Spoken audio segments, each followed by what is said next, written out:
Yama is Eric, and I am the host of the internet television program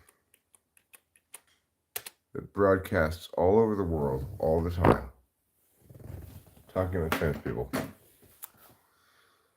And today I asked the question, is this old man a guru? I'll just go ahead and give you the answer right away. The answer is no. I'm not a guru. Gurus are dumb. I thought about titling this.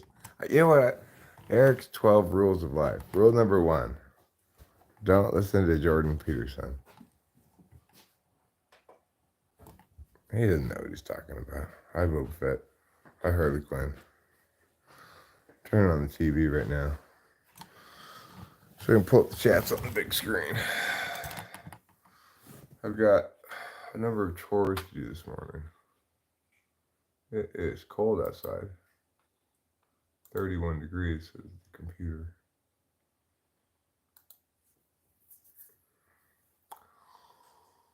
I am waiting for the Adderall to melt, as I do. As is my want, WONT, meaning habit. 12 rules of life. Number 1, don't listen to Jordan Peterson. Just leave your room messy. Leave the dragons alone. You don't need to slay them. You don't need to clean. It's fine. People, this is my guru wisdom. People think like, I gotta be, yeah. Your husband's name is Sit on Cocky, huh? That's surprising. What day is it today? Monday? Wait, it's Sunday? I could have sworn today was Monday. How did it get to be Sunday? That was Monday.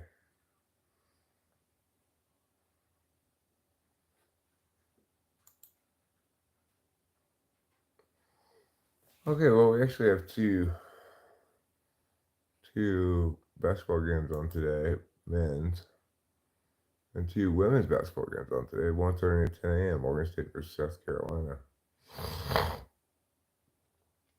So,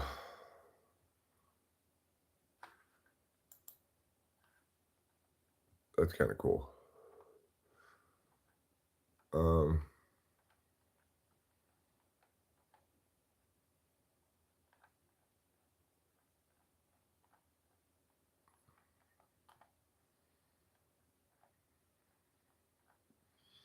They've got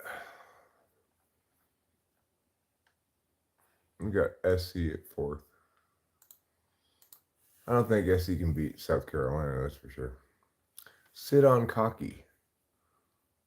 Damn, that is the brother of Buster Scruggs. Saying, now I'm in the truck with my father, so I can't hear. I'm Eric, American Dude. Elisa Mingerick. Hi, y'all. Hi. How are you, Elisa Mingerick? Megan's here. Good morning, Megan. I hope your morning is treating you well. Hi, JJ. Is that JJ? Yeah.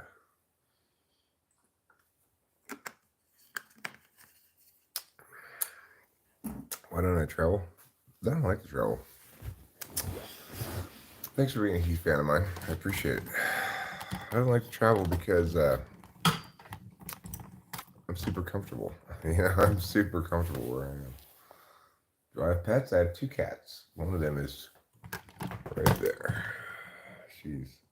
That cat's name is Capillo, and she is a wonderful sweetheart. I have actually done, maybe 7 or 8 years ago, I don't remember exactly when it was, I did a cross-country trip meeting people from the channel. And now I cannot travel with my cats. Rachel and I are traveling to Oregon in May to see LCD Sound System. We have a house sitter coming to sit with our cats and take care of the house while we're gone. But our cats are, well, this cat here, Capillo, is very nice. She's a sweetheart. But the other cat is very meow meow meow. Chicken Finger says he enjoys sitting home from wheel and counting his inheritance. I'm not famous. No. I'm not famous. I do enjoy sitting home all day smoking weed and live streaming. I don't spend my time counting my inheritance. It's kind of a silly notion.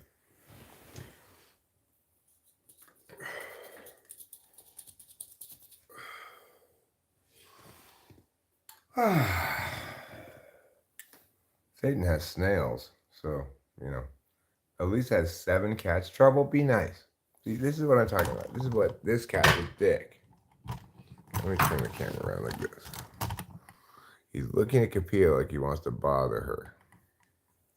Because he's a dick. See? There he is. Now he's not looking at her like he wants to bother her. Oh, you're forgiven, chicken fingers. People say shit to me all the time. It's not a big deal. It's my life. My life is encountering people of all kinds, including people like chicken fingers, who, you know, has at least some urge to shit on me, which is fine. You know, people can come shit on me all they want. I don't give a fuck.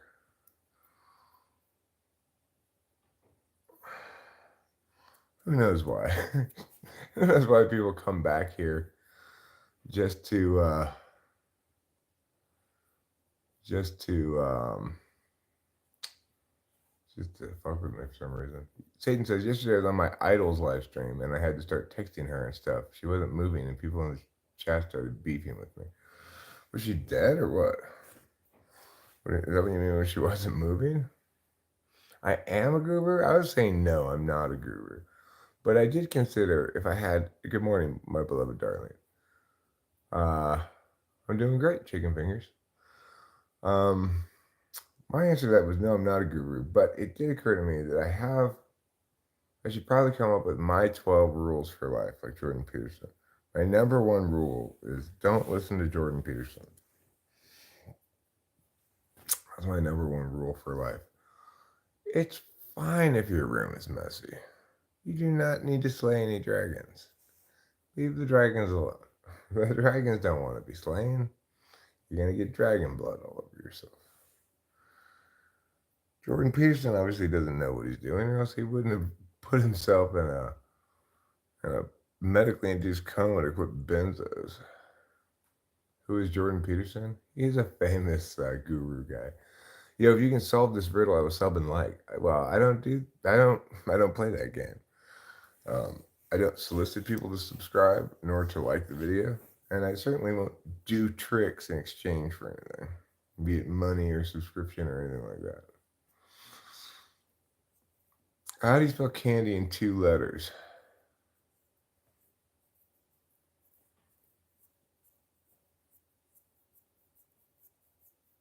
How do you spell candy in 2 letters? I give up. My dad's puppy kept biting me because he's 7 weeks old and in chewing on stuff stage. But little did I know that my hand is full of cuts because of how sharp the puppy's teeth are. Yeah, well, I would say you want to convey to the puppy early on, biting me is bad. Ben, go ahead and Satan, solve it for me. Yes, please. Riddles are fun. I want to know the answer to it. How do you spell candy with just 2 letters? Is it, I don't know. Can't even conceive what it might be. I give up. Elba Nanu. Hello, Bogota, Barrio Lomas Agias. Are you from Bogota, Colombia?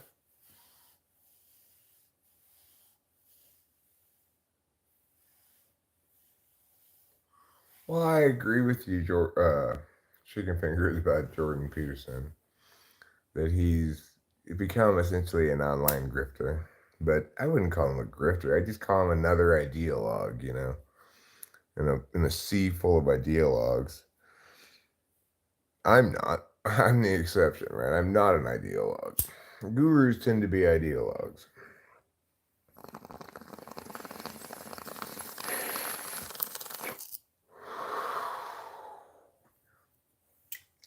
The only real guru like advice I have then is don't listen to people like Jordan Peterson.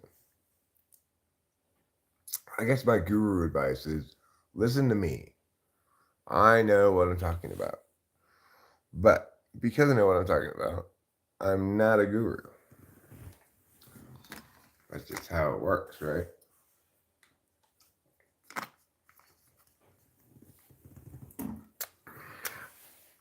People who know what they're actually talking about have no interest in being gurus. And if they have an interest in being a guru, they should not be a guru. Just like public office. If you want public office because you want power, you should not be able to attain public office.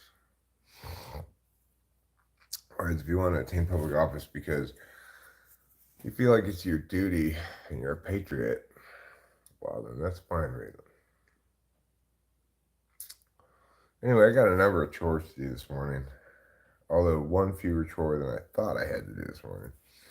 Because I thought it was Monday morning, I'm not sure where I got that in my head. I thought, oh, I have to take the trash out. But you know what? I don't have to take the trash out because it's Sunday. I have to take it out tonight or tomorrow morning, but not right now. So what chores do I need to do? Well, I need to make a new pot of coffee. That's the main chore that I need to do. Because we are out of coffee. No more coffee to drink. And I like to drink coffee. I live as a coffee drinker.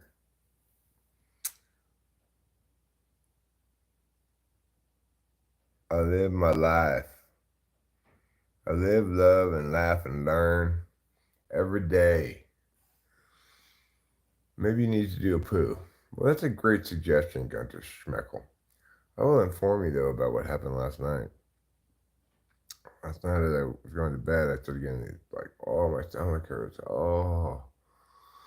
And I got up and I had a really impressive full colon blow. Just like, oh, it's just like brown, just horrible goo coming out of me. It was horrible. The poo was horrible, but it was very good to have that poo. If I can get my hands on some Jamaican blue coffee, it's very nice. Well, maybe I could get my hands on that, but I'm not sure. What I do know is that whatever coffee I use, I need it to be coarsely ground, not finely ground, because I'm using a percolator. Percolator needs more coarsely ground coffee. Now, I did consider titling this video instead of, Is This Old Man a Guru? I considered titling it, Get Out of Here, Baldy. I just want to really commend Sean L. for introducing me to that fantastic Bible story. It's got to be the best story in the Bible. A bunch of boys, more than 42 boys, okay? More than 42 of them, all gather together to taunt Elias in the Bible. They gather in a big group, apparently, and they say, Get out of here, Baldy. Get out of here, Baldy.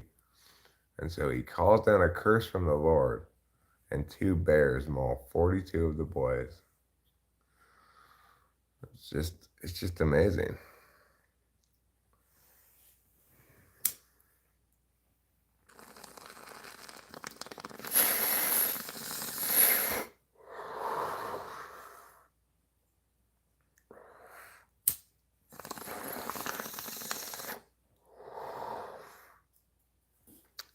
It's kind of like,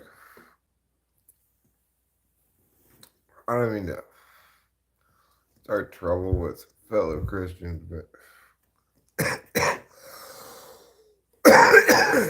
That's why nobody should take the Bible seriously. It's got such ridiculous stories in it.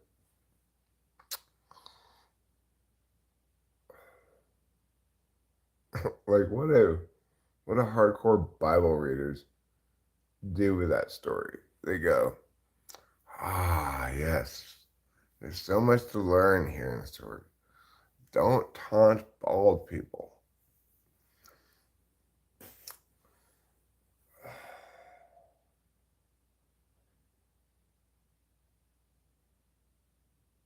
Hi, Kitty. I am your grandpa. That's why I'm going to send you $5 for your birthday in an envelope via snail mail. The question isn't so much whether I'm your grandpa. That obviously is yes, I am your grandpa. The question more is, am I your guru? Well, am I, punk? And the answer is probably not.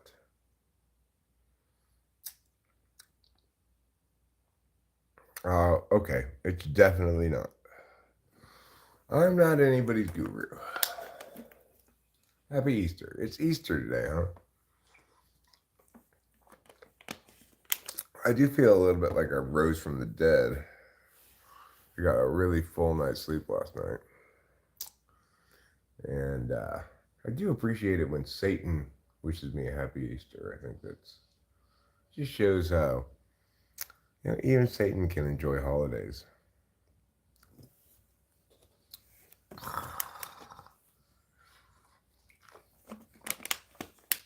Well, thanks, Katie. I appreciate it. I do live stream just about every day, and often for long stretches of time. It's not always exciting, a lot of Eric sitting around musing about things, some chore doing, engaging with the chat when the chat has things to say. Chat rate's not necessarily very high on any given live stream. It depends. With a chat rate like this, where I got just 12 people here or something,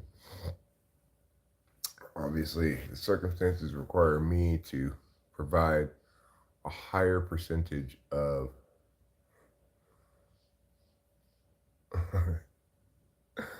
spooks of the day.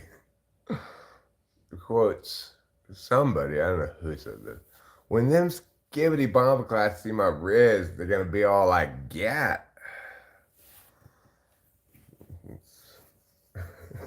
I assume you must have seen my short or something. Did I put up a short that said that?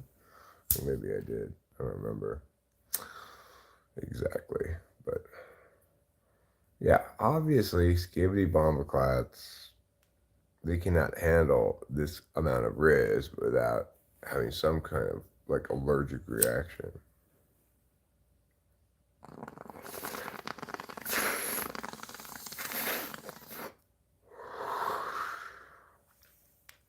What I want you to know, Spooks today, is not just my Riz, it's not just my gat that brings all the boys to the yard. This time of year, it's also this. Spring break! Spring break!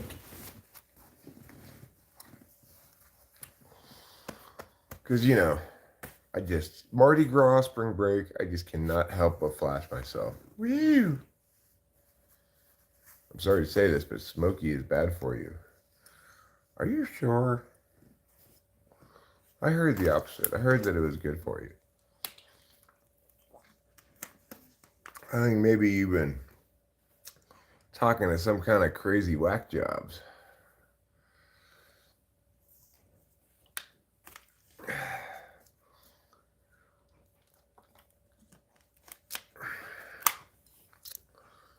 Obviously, my milkshake is like Aquaman for boys. My milkshake shoots up those circles, and then it brings all the boys to the yard.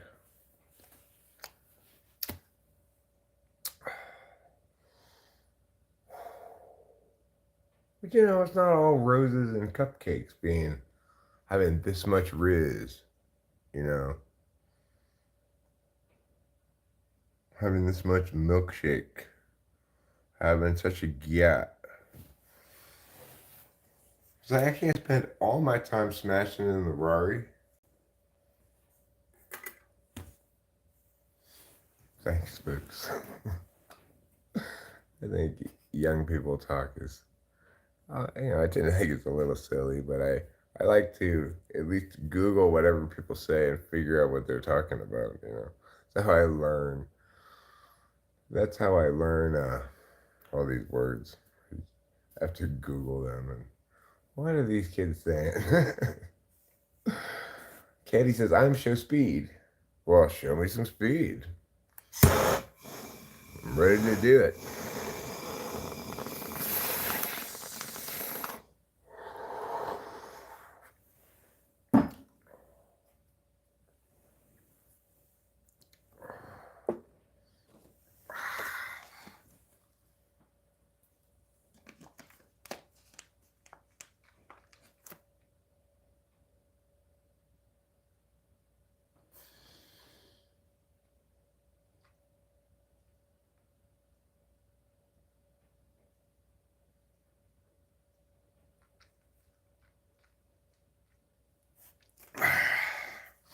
Are you familiar by any chance, Boots of the Day?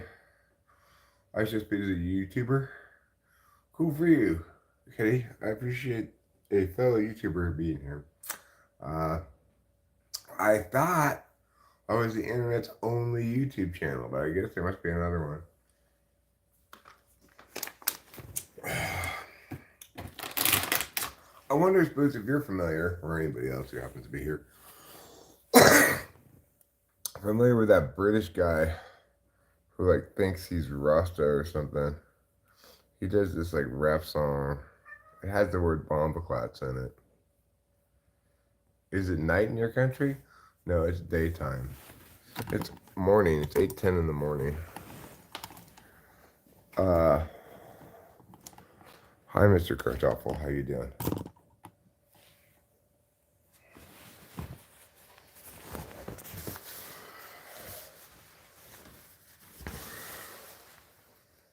I don't feel especially lively today.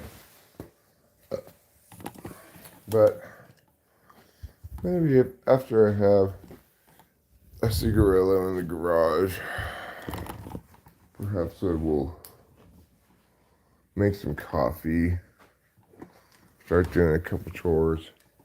I probably will take another half an Adderall. I just don't. Even though I got a good night's sleep, I just don't feel especially,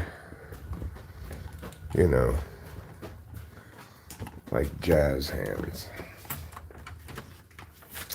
That's my goal every day, is to feel like jazz hands. Like the spirit of jazz hands.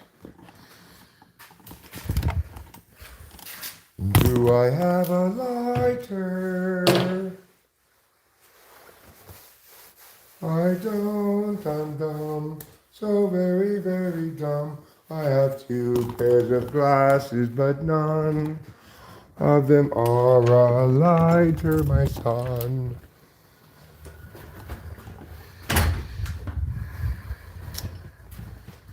Snowed again last night.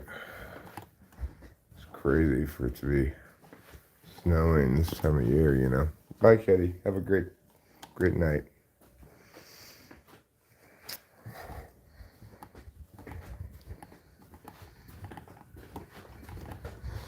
So I got a lighter, and I got a number of things I would like to attend to today, actually, besides just making coffee.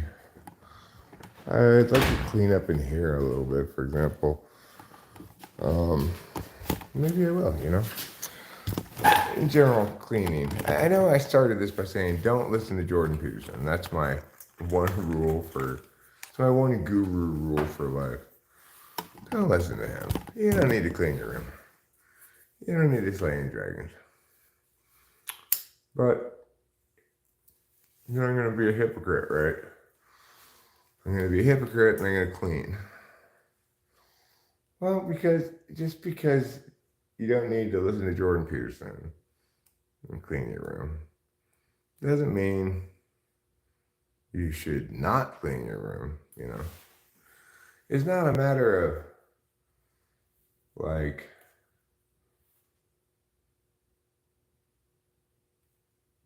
it's not a normative issue either way. There's no should involved in it. You clean when you clean, you don't when you don't. Sometimes you feel like I would rather things be clean. And when that's the case, you clean. Sometimes you're playing, you don't want to clean.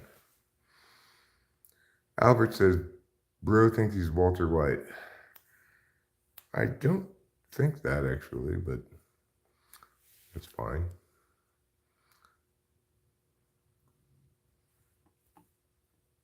Daddy, Joe.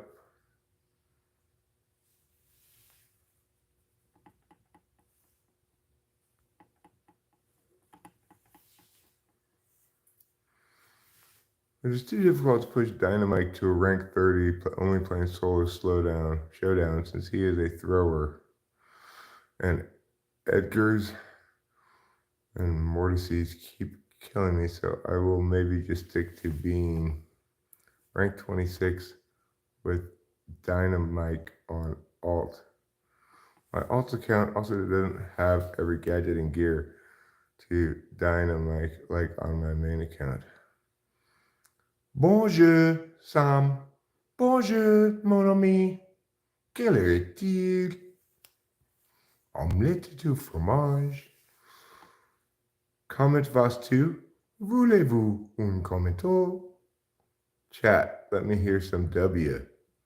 Korea. Tambe pinansiganida. Elias Pro says hi. Who did you get tied up in the corner? Oh, who you got tied up in the corner? I don't have anybody tied up in the corner. Zeesh says, hi, Daddy. Hi, Zeeshes. How's it going? Caddy says, what's that, Grandpa? What are you saying? I was reading somebody's chat. I seem to know that there aren't any mods in chat to keep everything in order. You should change that. Z-shiz, shh. Okay, I'm not going to tie you up. Oh, Caddy, I don't care. Messi. Ronaldo is obviously not as good as Messi anymore. I don't have a son, Albert Grossman. I have a daughter. And regarding that whole area thing, I used to hope that she would be a lesbian, but she turned out to be straight. Well, Zishes, because that doesn't sound pleasant to me. Doesn't sound fun. I don't want to do it.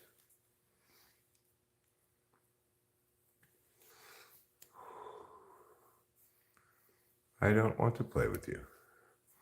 I'd rather just live stream here, if that's okay. Sure, I know. Maybe you might point out that I'm not doing anything adequately interesting to justify live streaming it. But you know what? I disagree with you. I think my words are adequately interesting. If you don't, then I totally understand that. Maybe some people want to watch a motocross live stream where people ride their motocross bikes, jump over bumps and such. Well, you're not going to get that here. I don't particularly like to be jostled. What you will get over the course of the day are Eric's 12 rules of life, okay? I've come up with rule number 1 already. Is don't listen to Jordan Peterson. Rule number 2.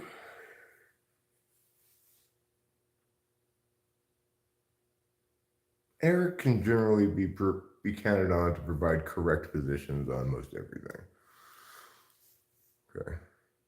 Z-Shiz, your sweaty, meat market vibe is not particularly desirable.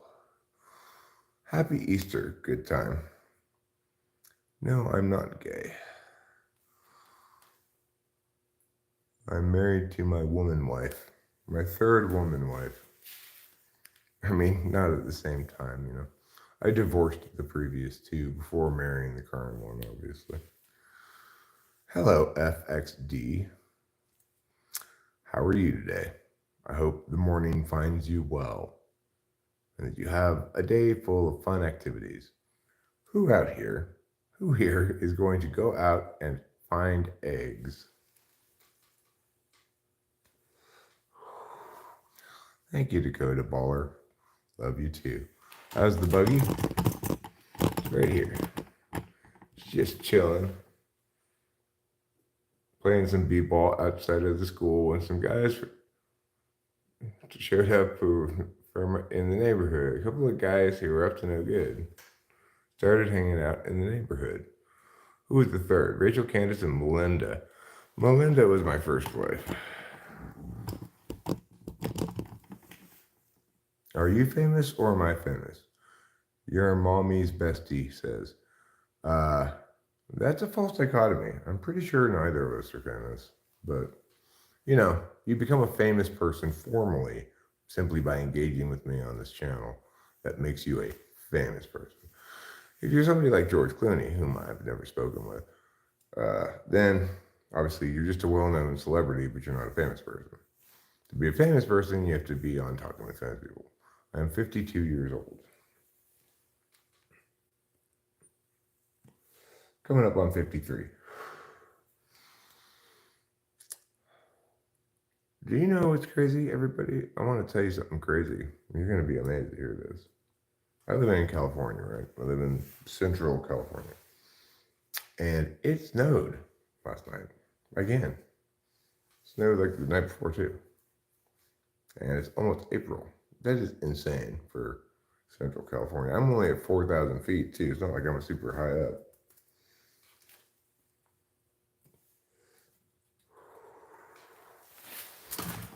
Let's go look at some snow. I'll prove it to you with my camera eye.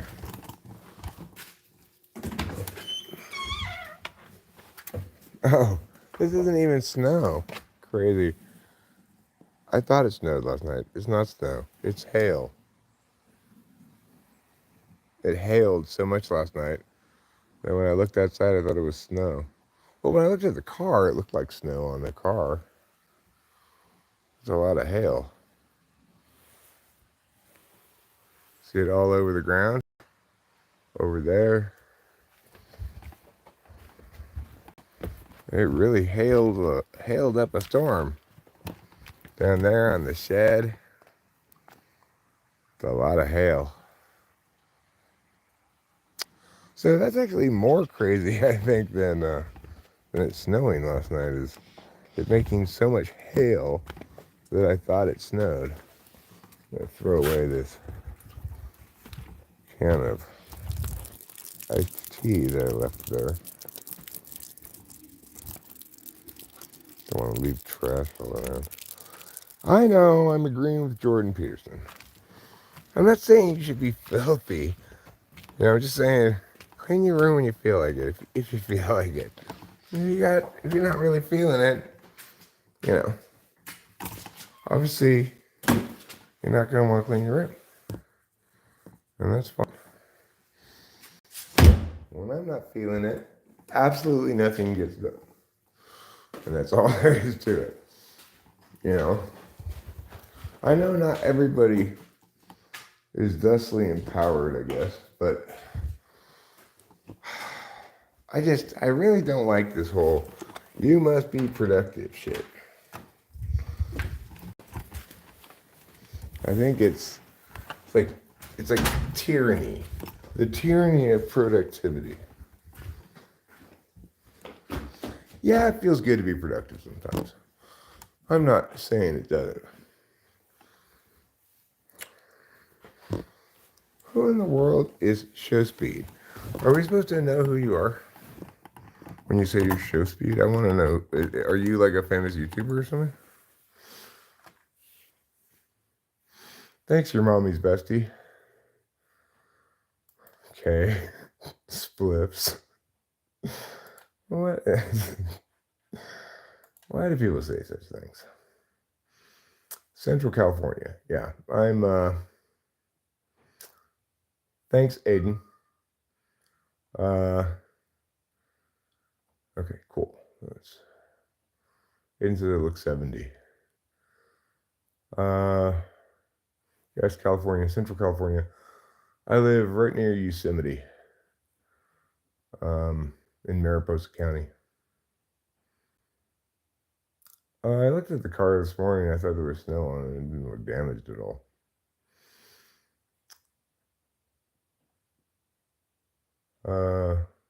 Carolyn says, could do some shit that actually matters for your life, unlike Peterson's dumb advice. Something that actually progresses you forward in some way. I mean, I get why Peterson's saying that in some sense. It's like he's saying, take some kind of action, solve some kind of problem. Don't get stuck in your thoughts too much. Overthinking stuff can lead to kind of paralysis. But it's just the objection I have is the way that he kind of universalized this stuff that really it depends on who he's talking to. You old ma, says Nasir Wilson. Thanks. Do I feel scared at night? No. Gordon Freeman in the flesh, welcome. Let me see what it says. Welcome to City 17. You have chosen or have been chosen to relocate in one of the finest remaining urban centers. Well, thanks, Gordon Freeman in the flesh. I'm super glad to hear that. I would hate to be relocated to someplace that's not good. Play Boku Boku. I will give you free scan. I have no idea what Boku Boku is. Okay, please don't spam the toast. It doesn't matter to me if the fog is coming. God is good. God is great. How are you? I'm fine. Maybe not as good as God, but I'm doing quite well.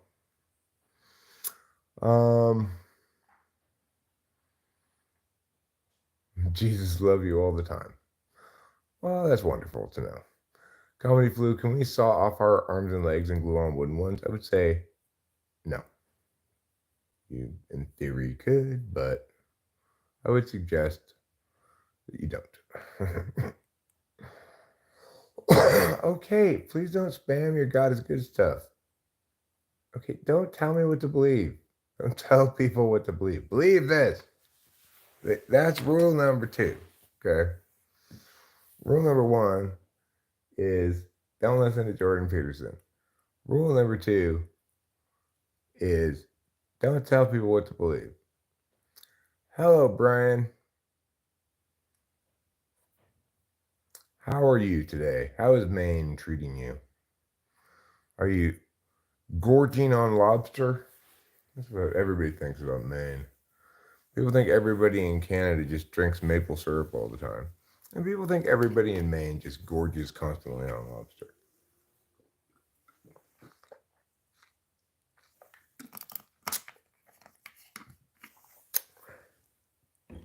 Yes, don't shove Jesus anytime, John Doe.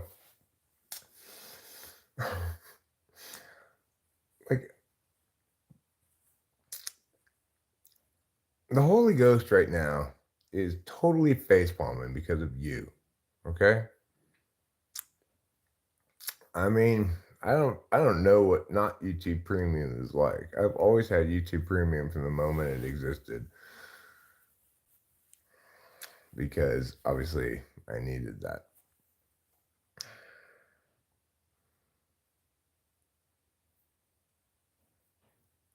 Okay? Like Jesus, God, and the Holy Ghost, I think, this is just my opinion. I don't know what they have to say about it.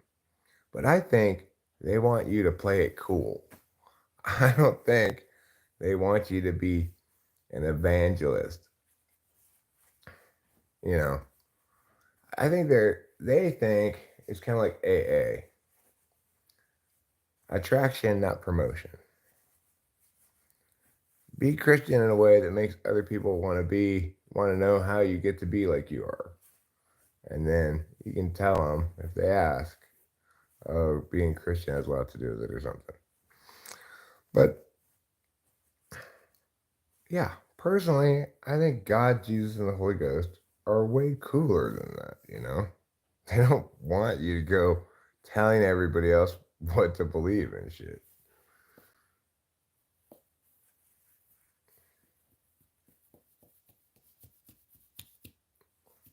Vermont is the maple state. Loosen up a sail, your own ship. Comedy flew, tighten up and spread his glory, give glory to God. Are you really giving glory to God? I mean, you're just kind of saying generic Christian stuff in a live stream chat. It just feels like tawdry. I'm not going to do that, UFO King Crazy. Unless I have a fart ready, then fine. America Zarati. You can.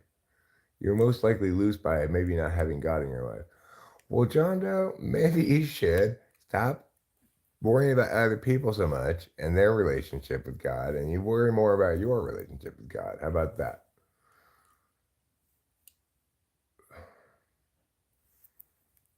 Well, Comedy Flu,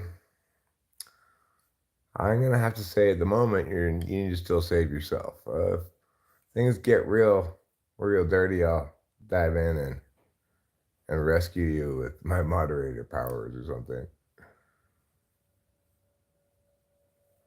If you had $1 billion, what's the first thing you do? I don't know. I just put it in the bank.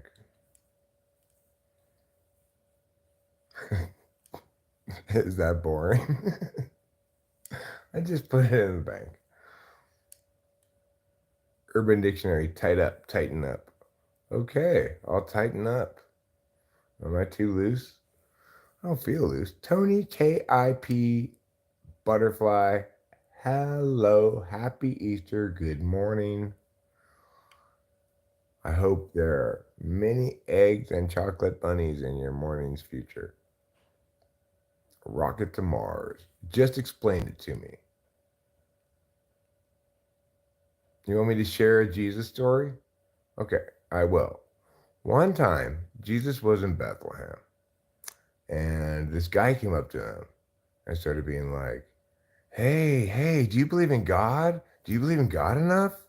And Jesus was like, I know I'm supposed to turn the other cheek, but fuck off. The end. John 3:16, 17:4. I hope you enjoyed it. Guru is a Hindi word? Cool. By the way, the answer to the question, is this old man a guru, is no. I am not a guru. So, Jesus didn't appreciate it when somebody came up and started evangelizing at him back in Bethlehem. And I'm sure nobody appreciates it today. Well, be more like Jesus. What would Jesus do? He'd slap you. Rachel's fine. John Doe 11:4. Thanks. No, I'm sure Jesus wouldn't slap you. But he'd have to forgive you, right? That's the point. He'd have to forgive you for being such an ass. Just as I am expected now to be like Jesus and forgive you for being such an ass.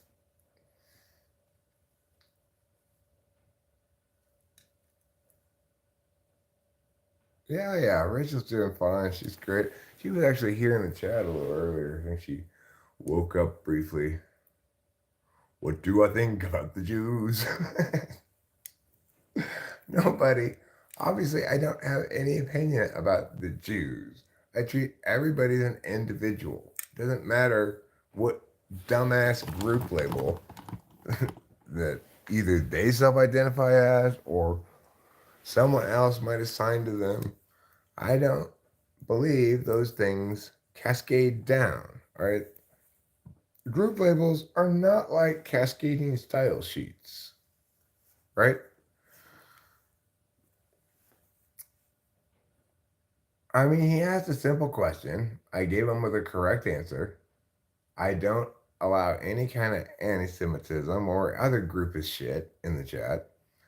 And just asking that question, I agree, is ridiculous because it implies that there's some monolithic group called the Jews who have some agenda collectively, which is completely nonsense, obviously. But I'll allow the question because it allows me to provide the correct position on things as I am right now. And I think we can all agree that Eric providing the correct position on this is a good thing, regardless of the badness of the question.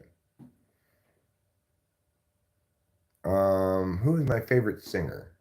Well, I like Johnny, Jawny, a lot. Uh, I also am a fan, in terms of rappers, of Baby No Money. I think he makes a lot of good stuff. He's hit and miss, like most everybody. Johnny's pretty much hit and hit. I agree with you. You're mommy's bestie. The intent was obviously not good because of the reason I said, which is just asking that question implies there's some monolithic group called the Jews who have some shared agenda, which is ridiculous. So you and I aren't disagreeing here, but I'll let the question stand as as the prompt that resulted in my articulation of the correct position.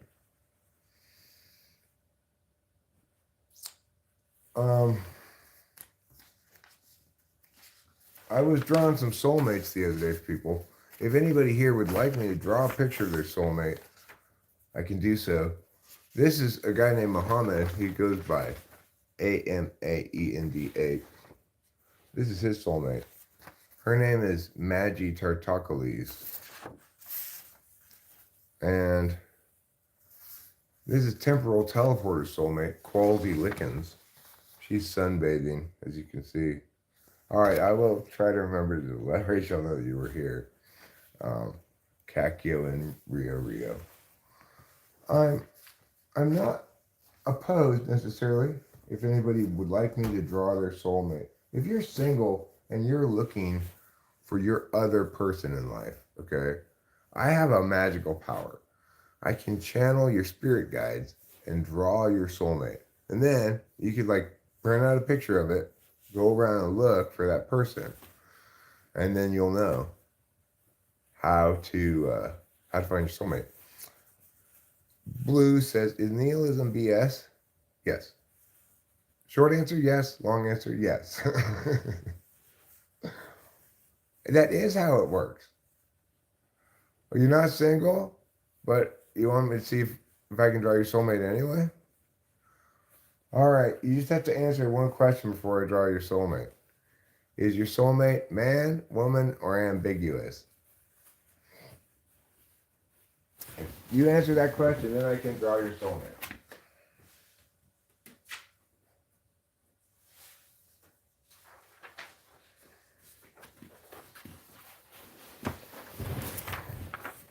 So, once your mommy's bestie soulmate is a woman. All right. Well, we will draw your soulmate. Let me channel the spirit guides. Your mommy's bestie spirit guides come and convey to me the face, the body of the woman that he will have as a soulmate forever. Tell me now. Tell me now. Namaste. Okay, there. I've done all the ritual magic that I need to do. So we're going to draw your soulmate.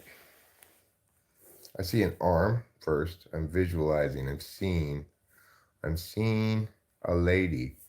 She's got an arm going this way. And it comes up to a shoulder. And then I see a neck and a head. And she's got kind of like this curly-ish hair. on top. And she's got kind of long eyes. She's got kind of a inherently sad look about her, but she's not really feeling sad, I think. She just looks sad, okay? She's got a nice kind of a smile, kind of a closed mouth smile. A little chin there, yeah. And now I'm seeing another arm, rather like the first arm. And she's got a hand, I see. Mm-hmm. And then,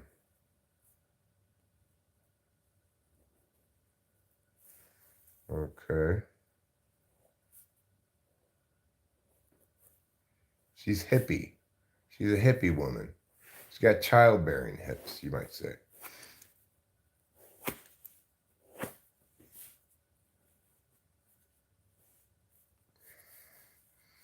Childbearing hips.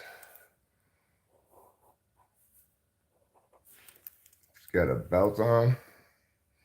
She's got a shirt on, but you can kind of see a little bit of her belly button.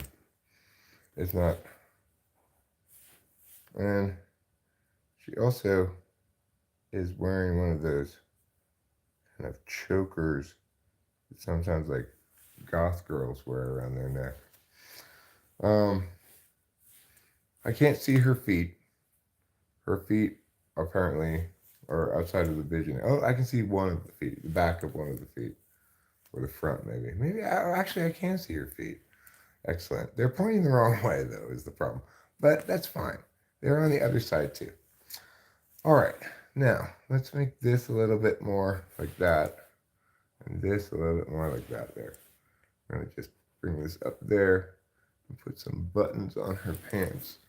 And we need the bottom of the pants. We go like this. Excellent. Perfect. Okay. And now I'm channeling her name. Her name is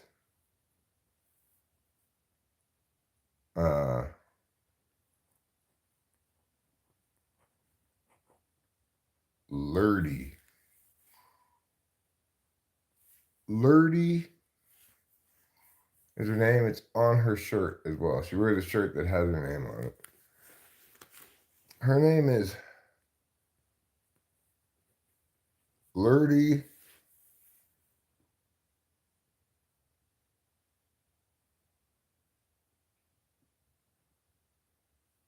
Gurpoon.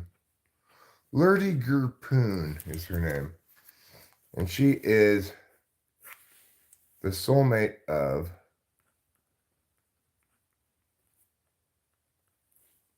your mommy's bestie.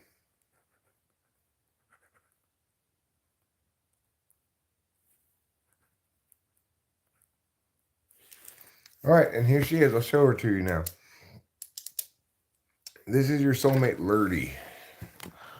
Lurdy Gurpoon. Lurdy Gurpoon. She's got some curly hair here, you see? She's a chesty woman. Very chesty woman. And she likes to wear a long sleeve shirt that has her name Lurdy on it. But it doesn't quite go all the way down, so you can see a little bit of her belly button. She's got childbearing hips and some kind of strange foot deformity going on. Yeah, she's got a big rack. That's right. This is Lurdy Gurpoon, your soulmate. Look at this mess. I need to clean up. Look at all this mess. Oh, Eric, you need to listen to Jordan Peterson and clean your room. Can Muslims be gay? I don't know. I'm sure they can. I'm sure they're probably not supposed to, but I'm sure there are plenty of gay Muslims out there. All right, Lurdy Gurpoon. You join the pantheon of soulmates, alongside Quasi-Lickens, Magi-Tartacoles, and many, many others. Okay. Can you ask for a reading? You mean you want a soulmate? Is that what you're saying? You want a soulmate reading, or do you want me to like read your tarot cards or something? You want a soulmate? Okay, cool. I'll draw your soulmate. Sure. Is your soulmate a man, woman, or ambiguous?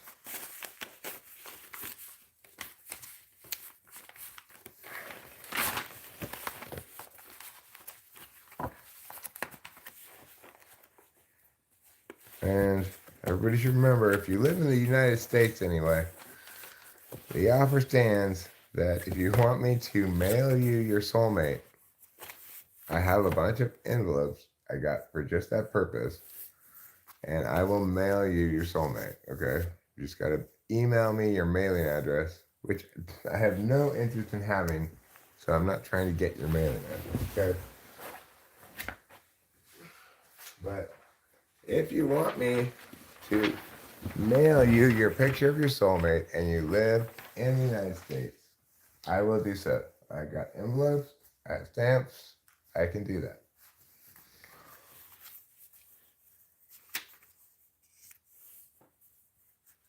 So, woman, okay. Comedy flu. Soulmate is a woman. I'm gonna get a different piece of paper.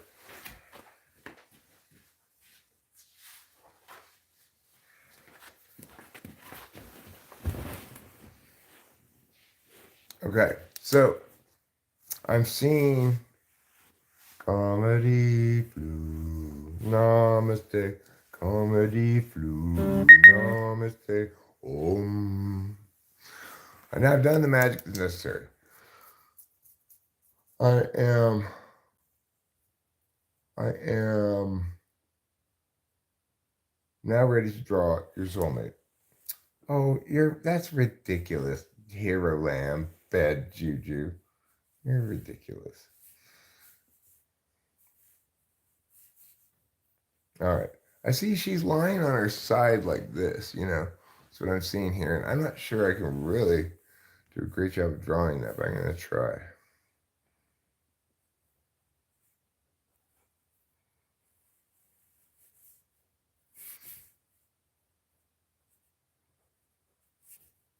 I guess this is 1 foot. Okay. It's 1 foot. And then we're going to just, I don't know, maybe she's lying on her, is she lying on her side? I guess so, yeah. And, yeah, okay.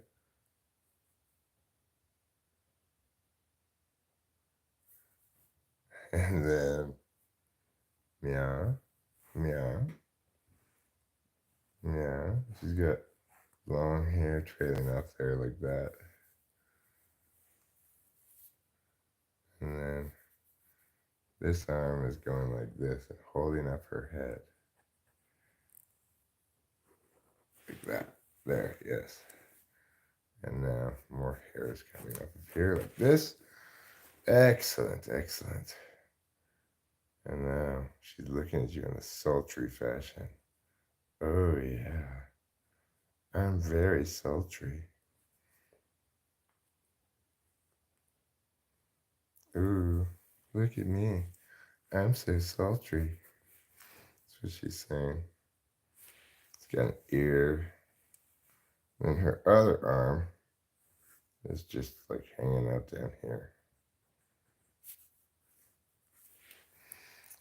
And then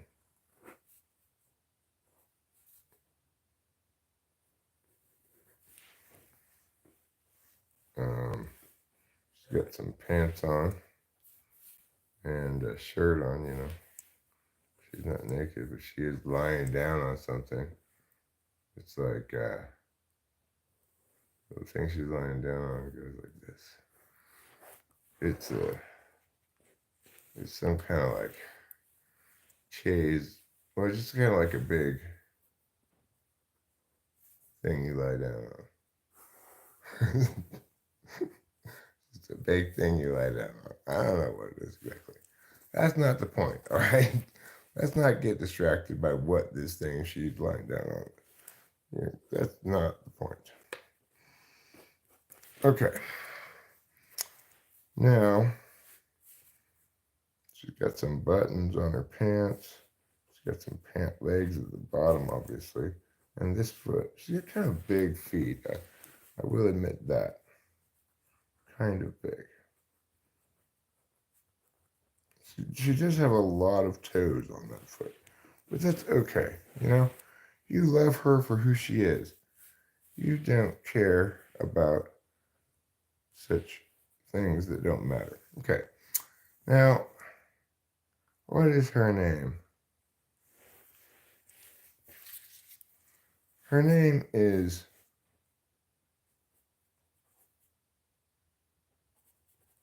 Cecily. Cecily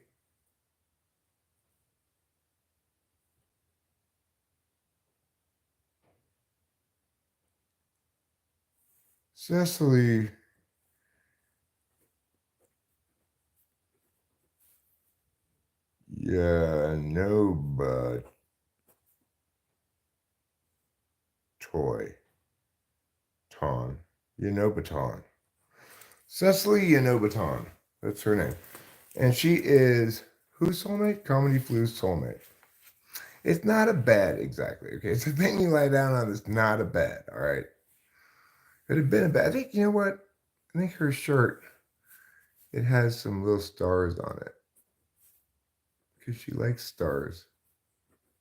And she wants her shirt to have stars on it.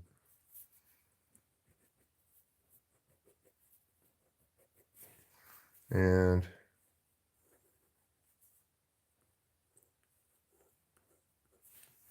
yeah, a star here too.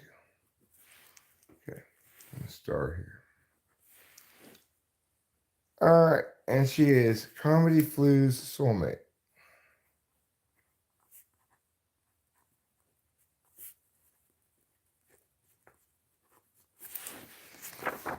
All right, let me show it to you with the camera here. Cecily Yanobaton. Cecily Yanobaton is her name. Cecily Yanobaton. She's pretty. She's a pretty girl. She's kind of got scraggly hair, but, you know, she's got beautiful stars on her shirt. She's got kind of skinny legs, but she makes up for it with enormous feet. And she's lying on this thing. It's not a bed, but it's kind of like a bed. All right, so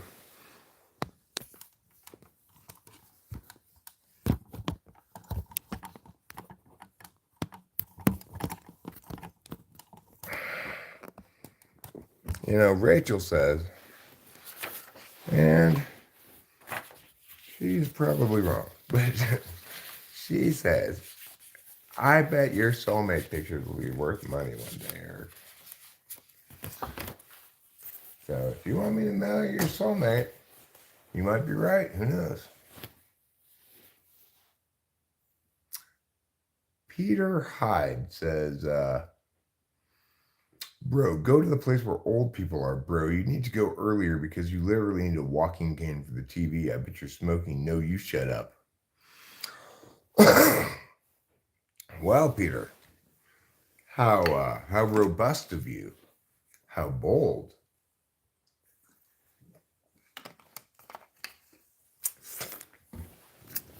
My email's in the description of every video.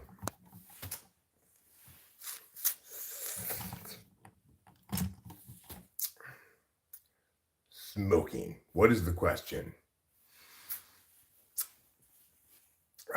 Yeah, her feet are fully functional. She has excellent balance with those feet. You know, she can stand on, she's like a mountain goat with those big feet. She can just stand on a teeny little rock and grab it with those feet. Yeah, Peter Hyde. As a skibbity bombaclat, obviously when you see and experience my Riz, you're just going to be like, yeah, all right. And more importantly, shut up, okay? Shut up, don't tell me what to do. Yeah, no, I know what I should do. You like how he forgot the name of old folks' home. The place where old people go. Well, Tracy says, hello, everyone, from my hairy muff. Is it your muff that's saying hello? No. Is that what you're trying to tell me? I tell you what. Hey, Admiral Mighty Buffoon, listen. You don't need to help, but regardless, do not body shame as a mechanism of doing battle. Okay? Not okay. As a general rule, just that kind of stuff, not okay. The taint ointment's not working. I told you. Listen. You need grundle ointment. It's different. It may refer to the same thing, but the ointment's different. So look here. I appear to have idiotically put 2 seeds in the same thing, and maybe no seed in one of these, or maybe one of them is, I don't know. I've got 5 sprouts now out of 6, but 2 of them are in the same thing because I'm an idiot. How do I fail to put the seeds in separate little things? It's not that difficult, right? Well, I guess I'll have one of the plants will just have to be a twofer. They're too close together, really, to try to separate. So, you know what? Fudge it, I say. Fudge it. We're going to say fudge it, and we're going to go all the way outside. No, Eric, it's too cold out there. We can't possibly go all the way outside. I know it's cold, but we can do it. And we're going to do it.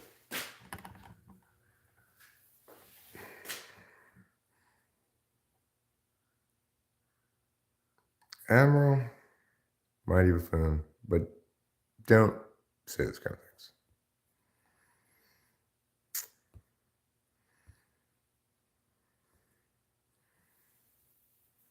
Okay. Alexis Harold. Let's go look at Mother Nature's green thumb. Okay? Let's go. Let's do it. And you know what else we can do while we're out here? We could put some cutlets for the woodland friends. Wow, man, that stream is pumping. With these late rains, we have got a real stream going down there right now.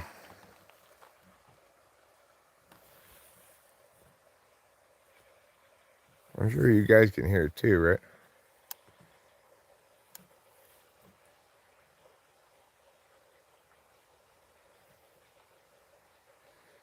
You can kind of see the water right there. It's easier to see the water, obviously, when there's some sunlight to reflect off of it. But anyway.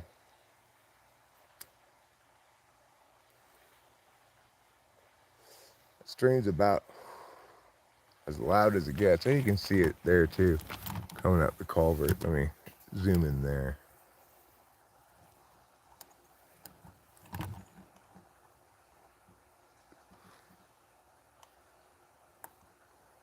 It's right underneath that log. You can kind of see it moving. The culvert's back up there. That you can see that metal circle, and right in the middle of the screen. That's the culvert. Water's coming there underneath that log.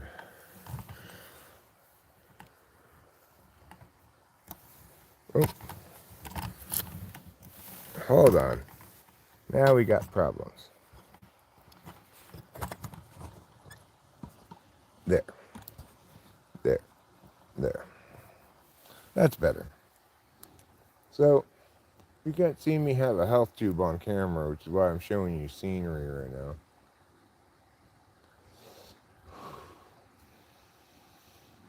Oh, it smells so good out here. It's so fresh and foresty. The perfect complement to a morning health tube.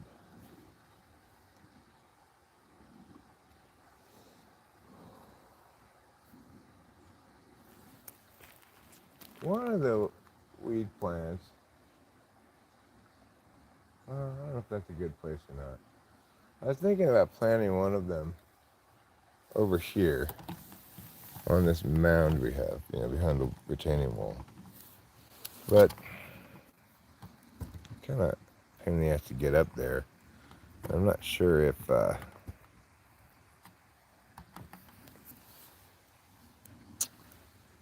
I mean, I was imagining just sort of squirting the hose up on there to water it, but probably would be better placed somewhere where I have kind of easier access to it.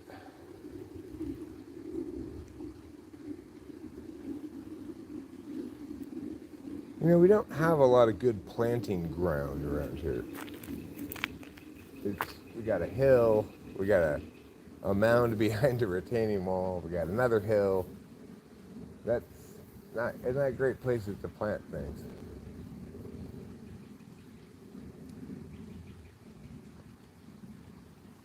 I guess I could plant it like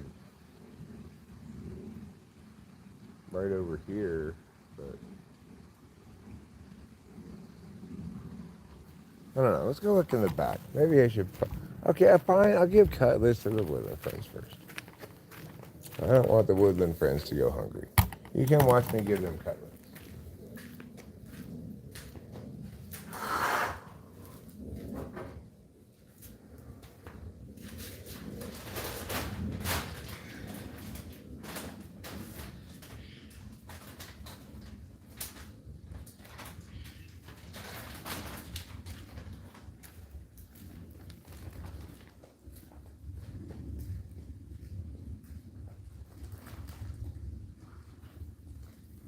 There you go, woodland friends.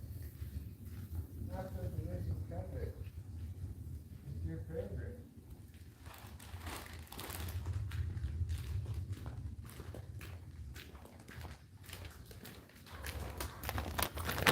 The woodland friends really enjoy cutlets. They eat them so much.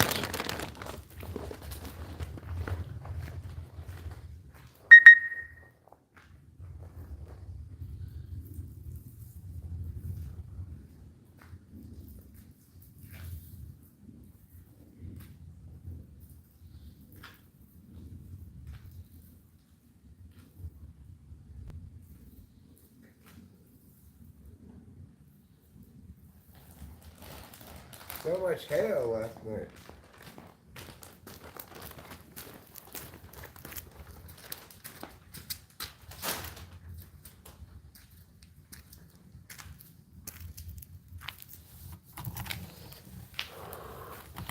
So let's go take a quick gander over here and see, do we support sex workers? I mean, I don't oppose them, but I don't really have a horse in that race. I could plant something. I guess I'll just plant it back here on the hill. Just right here. This is the best spot. You get a good amount of sun because there aren't any trees right here.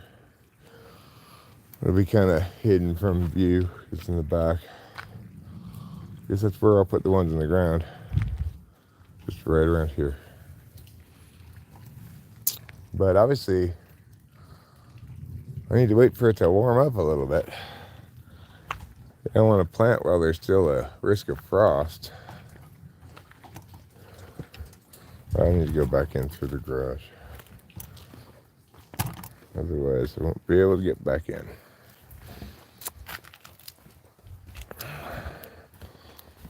So, if you mean support, should be legal, so people could be safe, then yes. If you mean support by purchase of services, no. Oh, I hadn't even thought about that meaning of it.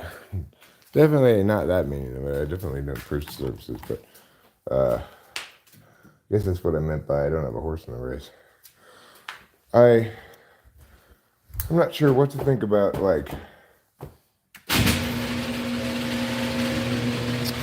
say, sex workers YouTubing to advertise their services or whatever.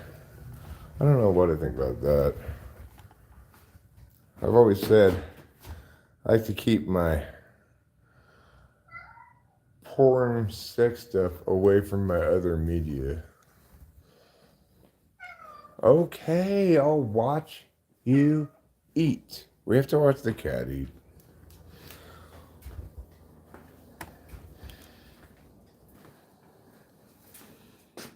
Otherwise, we just get meowed at forever. We don't want to just be deafened with incessant meowing. We have to watch him eat. Oh, yes. You're such a good eater. The whole internet is proud of you.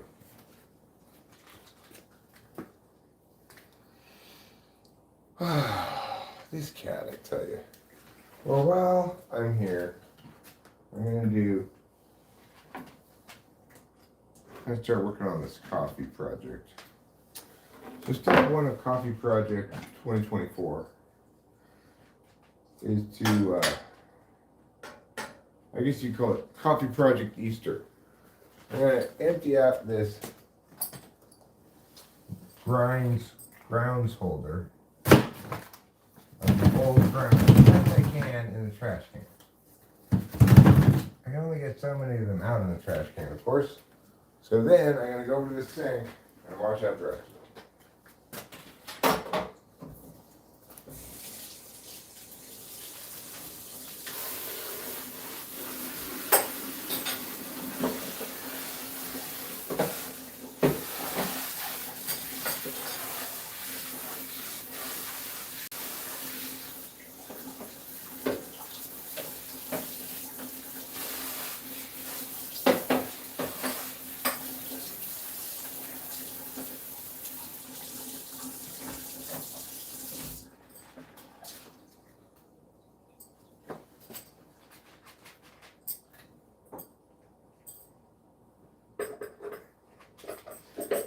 I think a good poll question would be, do you think it's okay to film cats without their consent?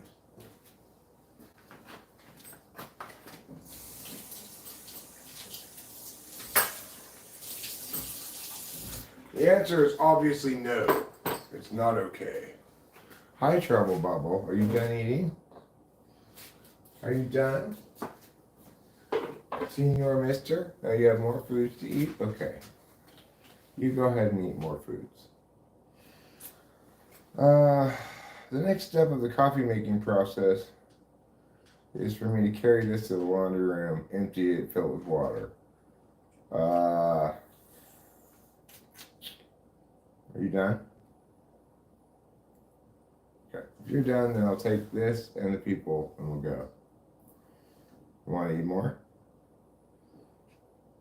Just get full so I don't have to deal with your meowing anymore.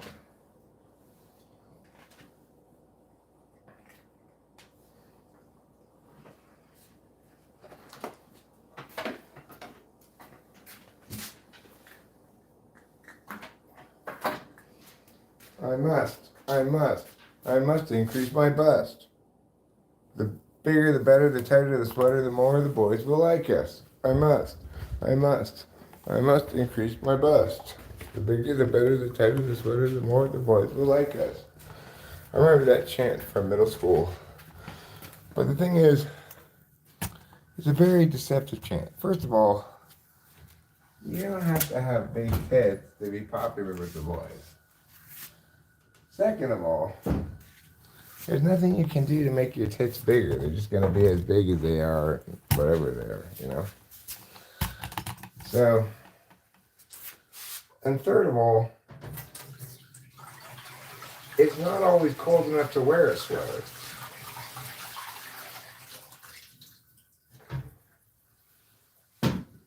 most importantly, perhaps.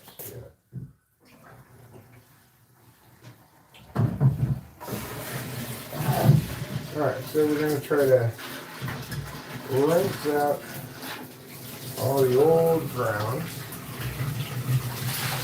because it seems like no matter what, you're going to end up with ground in this thing. I don't know why exactly. I wish it were otherwise. Wipe them all off, rinse it out again. Good to have a laundry tank. I don't know how else I deal with this thing.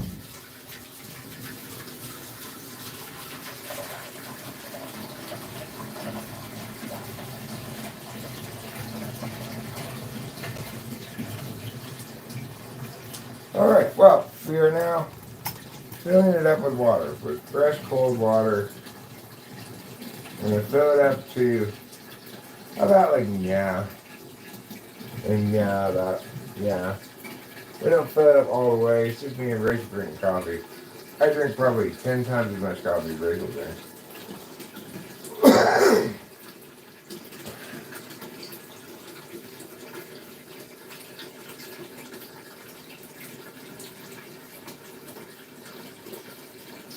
Alright, that's full enough.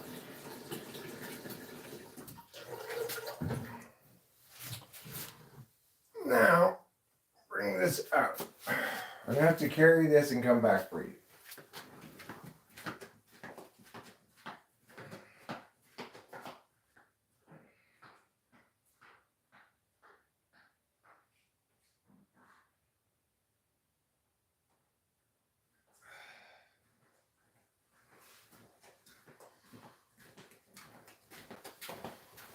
Okay, now let's go to the kitchen.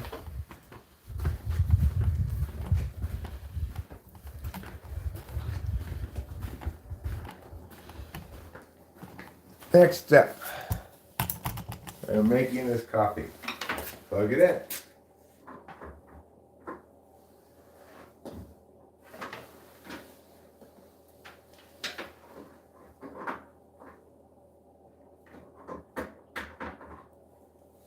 Like that. Yeah.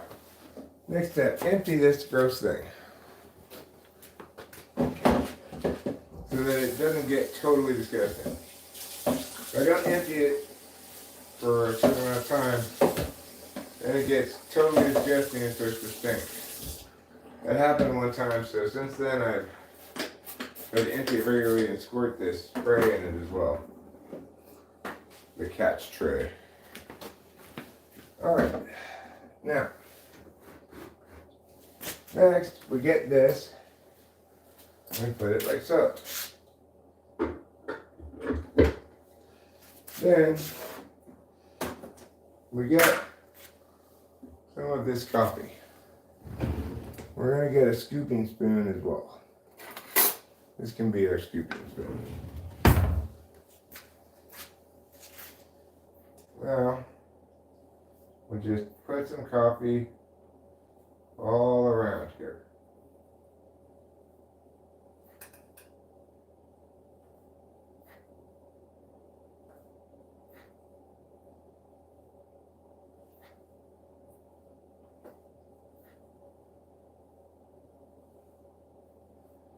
And just spread it all around. There we go. And that should be fine, I think. Maybe a little more right there. Okay, there. Now we put the coffee in. We get this lid. Put the lid on. As per meow. We turn it on like that. Then we let the cat out. You want to go outside or not? No? Fine. Okay. I don't know what's going on with these two cells, so to speak. But I think I'm ready to take off this paper towel.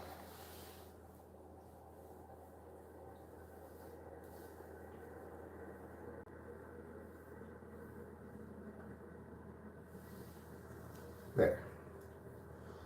So obviously I got two seedlings in this one, unfortunately. I don't see anything coming up in these two, but they might yet still do so. This is a tall boy shooting up real tall. It'll be easy to transplant because I can just tear these 6 things apart, put it into a pot. You know? So I might transplant those today, the ones that are sprouted, into a bigger pot. I'll still have to keep them inside. It's too cold outside right now. But I'll have to figure out where to set them under some kind of lighting or near some natural light, like near a window or something. What is life guru, Eric? Oh, the question, am I a guru? The answer to it is no. You know. Can you post a link to a self-test for, this is for Winston's mom. It's not for me. All right, now I'm going to see what's going on in the chat. Obviously, I've been a little remiss in dealing with the chat because I've been doing a little bit of chores that I have to do. Or you want me to be a guru?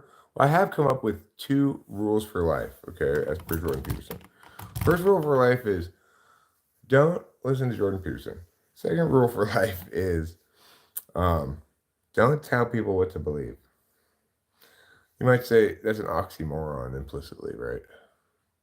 But telling people what not to believe, I'm telling people what not to do, not what not to believe. I'm a real one. Thanks, Malachi Warfel. I like your name, Malachi Warfel.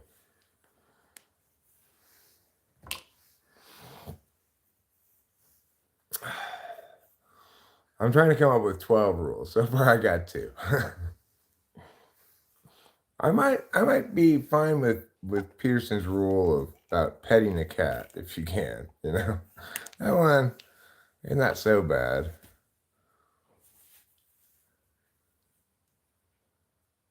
Oh yeah, my poop when you can rule, that's a good rule. We'll make that one number 3. Okay. Everybody can learn from that rule, remember it, and apply it. Poop when you can. He is suffering psychologically from the pressure on him. I believe he is, and I think he doesn't know what to do with where he is, you know, where he got. He doesn't know what to do with it.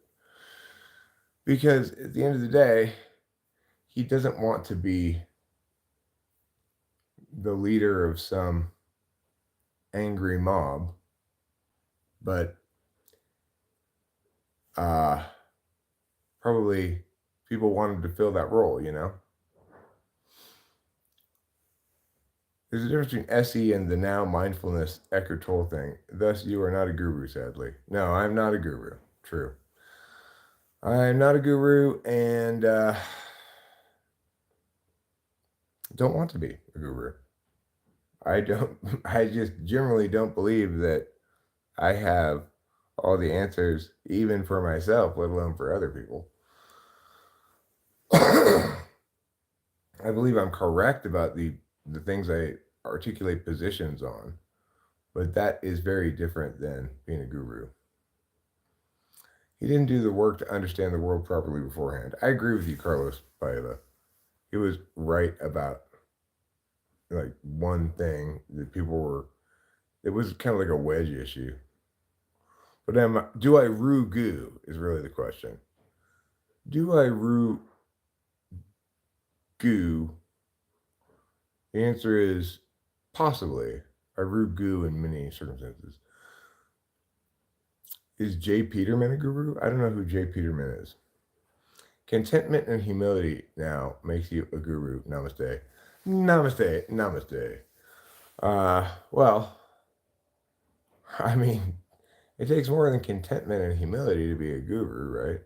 A guru is somebody who's providing wisdom to other people about, like, they like basically, if you can master what I've mastered, then you too will know the the enlightenment that I know. I'm definitely not that. Oh, no problem, comedy flu. It didn't even occur to me. I don't, I just moved through the world without really paying attention to a lot of um, stuff like that. Don't know why ENTPs are so anti-wisdom like Zizek. Zizek is, and I don't think he's a good person, is my point about him. I think he's basically amoral slash exploitative. And, he's like Jordan Peterson, but smarter, but therefore wickeder as well. Uh, my take on Zizek is he writes gobbledygook so that he can sell tickets to anti-capitalist lectures to um, entitled suburban kids and use the proceeds to buy coke and have sex with co-eds. That's what I think Zizek's all about. But that's just my opinion. I have no reason to actually make those claims. I don't have, so I can't substantiate those claims. I don't mean to defame the man, but that's my uh, unsubstantiated opinion.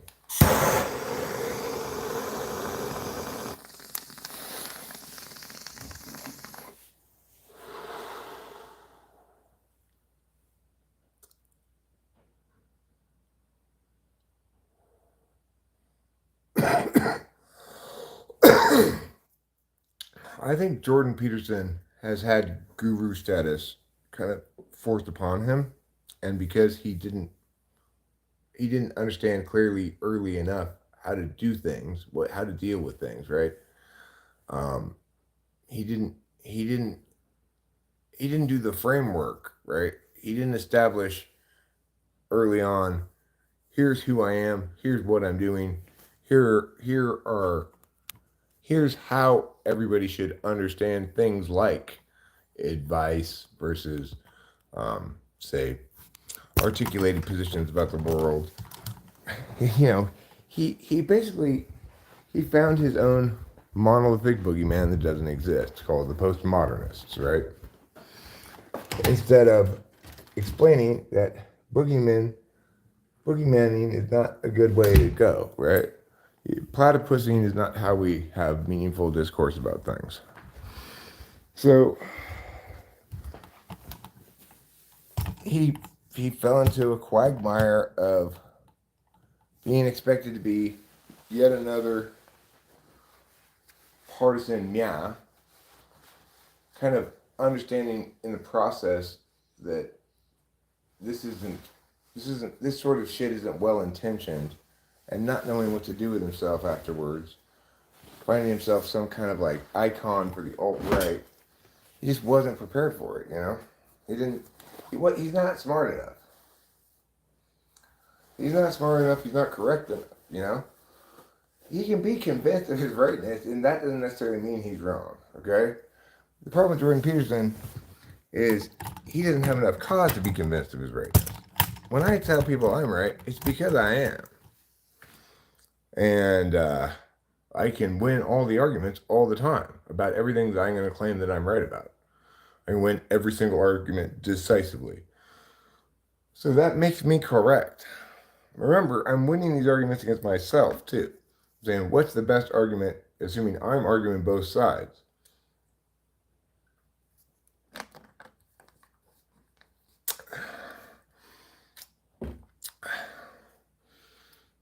Also, being correct in articulating positions about things does not make you a guru.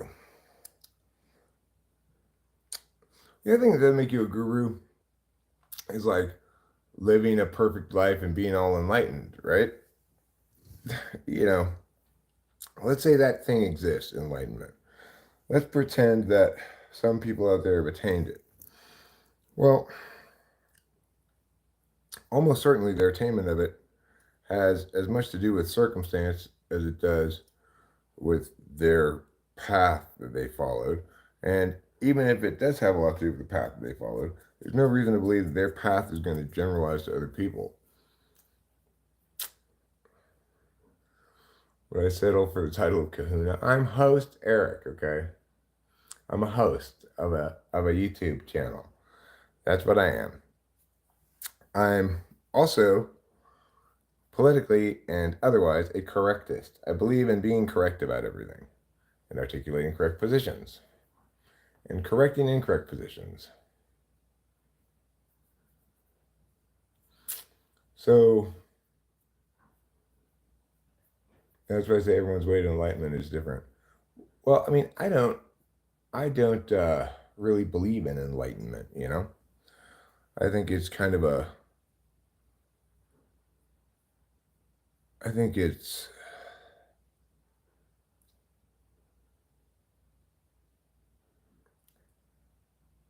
in some sense, it's a rejection of being human, right? Like, to be human is to suffer, as the Buddhists might say, but it is not a good thing to transcend that. If you are not experiencing suffering, difficulties, moments of self doubt, etc., you are not experiencing being human. And it is not better to be less human. I'm not saying you should seek out suffering or that suffering is good, and it certainly is painful, but everybody's growth arc needs to engage all the different parts of life, not just, NI, being mindful in the moment, open to understanding what things are and should be and stuff. Do I meditate? No, I don't meditate. But when I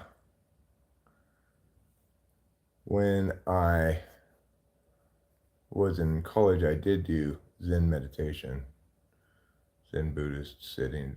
I sat Zen, as they say. No, I don't think this is 18 plus, but sometimes YouTube will make it 18 plus because if something happens or something that gets said that they think makes it be 18 plus.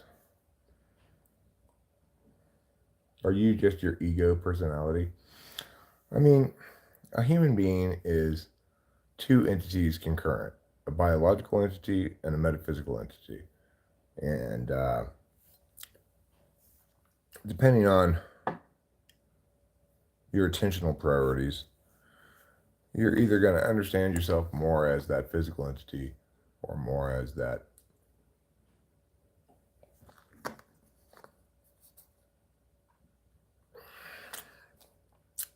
metaphysical entity. For people who are highly physical oriented, they'll say things like talk is cheap, you're overthinking stuff, you just need to go out and do it, just do it. For the more metaphysical types, they'll tend to think things like, it would be great if I could just upload my consciousness to a robot body or something, as though the biological self isn't a necessary component of the self. Well, Mitra, this older man is married happily, so I appreciate your kind words, but not available nor interested. Did I believe in Buddhism? I mean, it's not really anything to believe in, right? Zen Buddhism isn't something to believe in. It's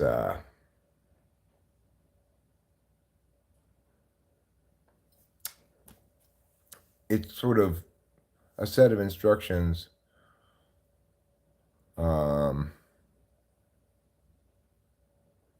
designed to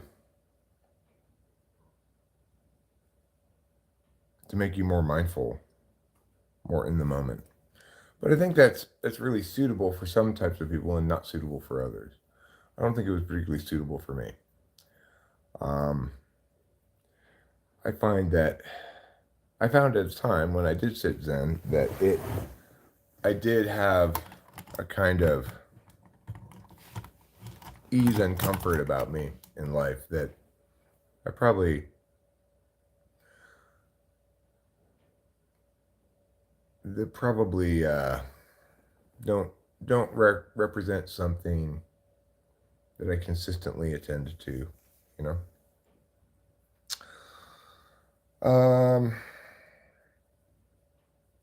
Like and when I was sitting Zen, I was also surfing quite a bit. I think that helped as well.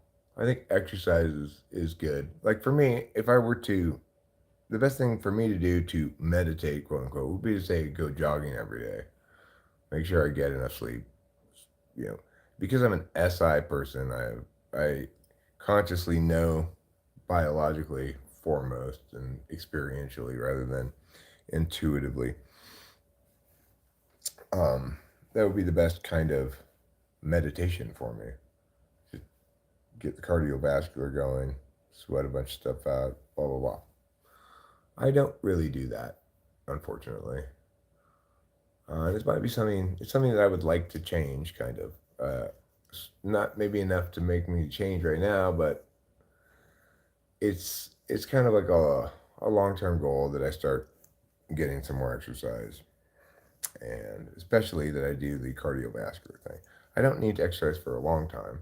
I like to exercise hard for a short time, just so I get so I my breathing is like, and I'm all sweaty, and then I stop. That's fine. Get a treadmill. I don't really want to get any kind of exercise equipment. How long can you sit with yourself musing about personal feelings? Uh, like zero amount of time. If in fact I'm feeling emotions a lot that are specific to my life, not responsive to say anime. Anime always makes me cry, you know.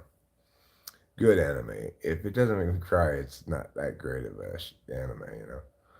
And things make me cry are like not necessarily textbook emotional things. They're more like the underdog with a lot of effort manages to overcome adversity and finally achieve their goal or something. Like that'll make me cry. So you know, when I don't consider that musing about my personal feelings, right? That's just me having the sweetness of FI engaging with the media I'm watching. But when I have my own bad emotions, then I can spend very little time with them. I don't even know really what that means. It's just I try to sleep or ignore them or whatever. Eric, how many biological sexes are there? Two.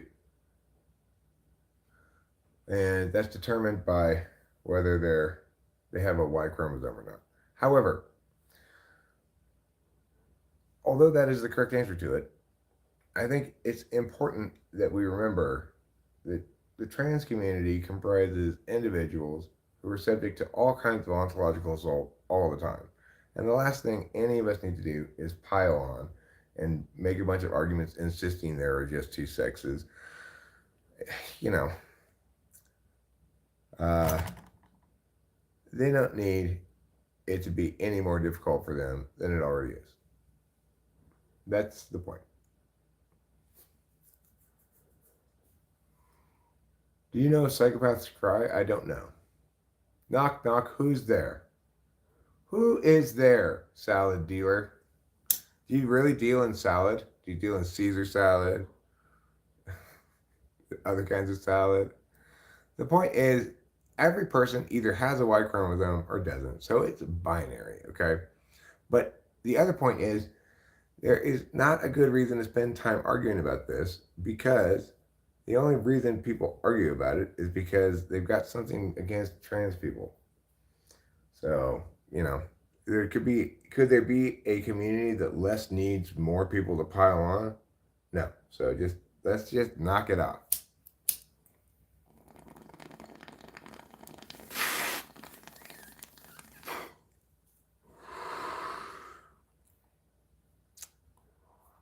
Yeah, exactly. What Big Dog Mofo says. Chromosomes don't lie, but why be a dick? Exactly.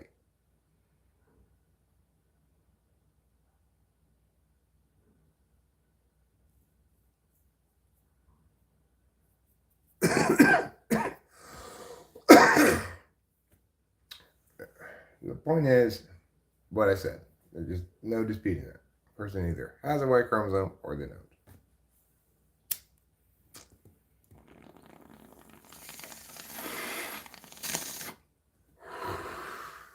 Well, why be a dick?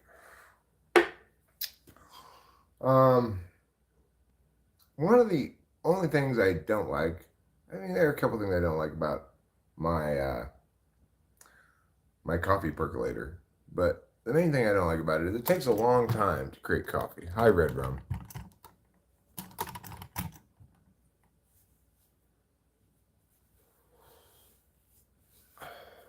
I agree that on some level, gender is complicated. People have gone back and forth about how men should be and how women should be for all of time. And in that sense, you got communitarianism, rearing its ugly head and saying, you must adhere to the group's norms on these things. Fortunately, that's that's increasingly a thing of the past, at least in the West here, at least in America. You know, decreasingly do people go, well, you're the woman, you need to do cook and clean and baby rear, and I'm the man and I'm going to work. But it doesn't mean that there aren't still plenty of those kind of traditional relationships. Then there's the community imposing its standards on individuals who don't want to conform to their biological sex in one way or another. You know, they want to define who they are, including their gender, for themselves. And nobody should really give a fuck about this, right? So what? Let them define whatever they want about themselves. The battle comes because the battle comes in the margins, right? Where you've got extremists. You've got some individuals saying, like, other people should have to respect my pronouns, blah, blah, blah, blah. Naturally, people are going to feel as though that's impositional on their own ontology because it is. Um, Regardless, in almost every instance I can imagine, this is only extant as a intellectual problem. When I engage with trans people in real life, there's never any problems. It's not necessary for me to make a binary determination about their sex in order to engage with them because I'm not trying to deal with them as an instance of their group anyway. So hopefully all of that stuff I just said is okay. Carlos, why are you caring though? Why are we arguing about this? There's nothing to argue about. You've got, in either direction, you've got groups trying to impose norms on individuals, and in every instance it works out badly, whether it's trans people trying to impose norms regarding pronoun usage, whether it's anti-trans people trying to impose norms about binary biology and sex. It doesn't matter. The point is, you still have individuals who need to be treated like individuals and not like members of some group. The politics of this is silly and pointless because the only possible political issue that one could find that links to it, well, there are two. One is, at what age should people be allowed to make dramatic changes to their body, uh, even though they're not of their majority, for example. That's one possible issue. The other possible issue is competition in sports. On the first issue, I'm not sure what to think, really. I would say I'm opposed to elective surgery before 18 of every sort, basically, unless it's to repair something like a cleft lip or something like that. But but I understand the arguments from the other side. Regardless, most importantly, and this is the thing to remember, I don't care about this stupid issue because it has absolutely nothing to do with me. If you care about it, but it has absolutely nothing to do with you, then I don't know why you care about it. It's not significant enough a general issue to justify caring about it so passionately. It may have those two specific political, linkages, whatever you want to call it, but that's not sufficient to make it a point of interest for anybody unless they have some horse in the race. I don't get it. People want to talk about this as like it's a hot button topic. There are so few trans people. What the fuck? Who cares?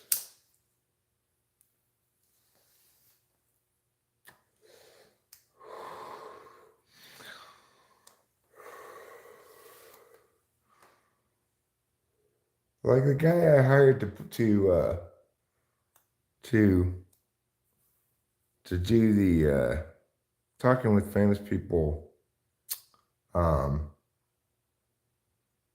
talking with famous people raw room auto upload thing that I wanted and I hired him to make it. This is a classic ENTP move, by the way. I have a good idea. I don't know how to do it at all. So it's like my wonder points is bit chain, is blockchain tokens. It's a great idea, but I don't know how to do it at all. Anyway, his name was Tiffany. I call him a he because when I met him, he wasn't really all that far along in the transitioning process. But he was already he already said his name was Tiffany. So anyway, I still refer to him as a he because that's how I perceive him.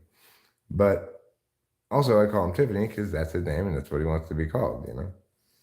The point is, I never had any kind of problems at all dealing with him in my white man. I did eventually, but it had nothing to do with him being trans.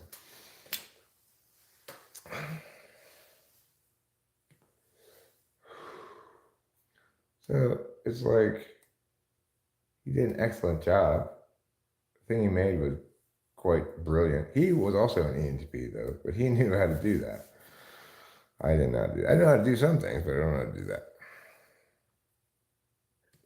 And I don't want to learn. What I've learned instead is delegate things to people who are experts at it, if you can. Anyway, I'll look at the chat here in a second. I guess I didn't bring my glasses. Let's go back inside to look at it. Read what's going on. Rachel and I are excited to be visiting Lou, who's here in the chat right now. We're going to be visiting her in May. Cause we're gonna go to Portland, oh yeah, we're gonna go to Portland. What's up now? We're gonna go to Portland, oh yeah. Land of ports. Lou has an adorable little house. Very warm, comfortable space. Got a cool porch. We've been there before. And unfortunately, she had before a big tree in the backyard and died. I'm curious to see if there's a replacement growing, how it's doing.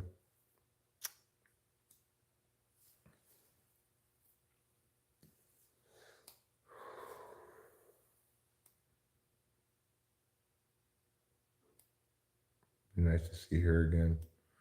We can play some tarot cards. live stream.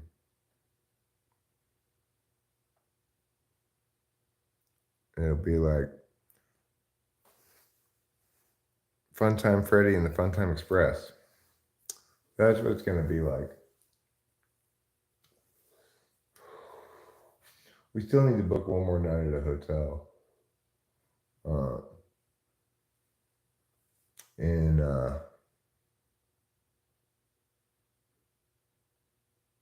we're going to stay again at this Jack London hotel that's supposedly haunted. It's a cool, super old place. Like, there's no TV in the room or anything. The rooms are small, like in the olden days. And the hotel has like a parlor area where you could sit and play parlor games and stuff, like in the olden days. And it's got a couple of rooms that Jack London stayed in that are like open to look at. They're set up as like museum rooms, kind of, but you can't go inside of them.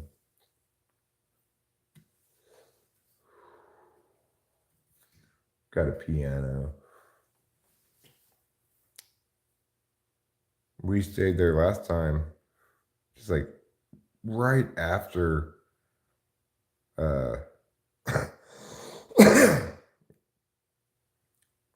like COVID stuff had shut a bunch of shit down for a while, you know. That hotel just reopened. We were like one of 3 people there or something. It's a pretty cool area. It's really foresty. Of course, we live now in a foresty area, so not as foresty as Oregon though. It's like there are parts around here that are super foresty, but we also have a lot of burn area around us. A lot of forest burned in the fires before we moved here. That's unfortunate, but you know, it's what it is. And that's why we got a good deal on this house and everything. In part is that there's just been a bunch of fires, burned a bunch of forest. So what we get to, you know, the nice thing is we'd never been here before the fires, so we didn't know what it was like. Eric, did I get vaxxed? Yes, I did get vaxxed. I didn't want to, but I had to if I wanted to visit my mother in the nursing home, and it was required, so I did. I got the first one and the booster shot. That's it. When can you meet Tiffany?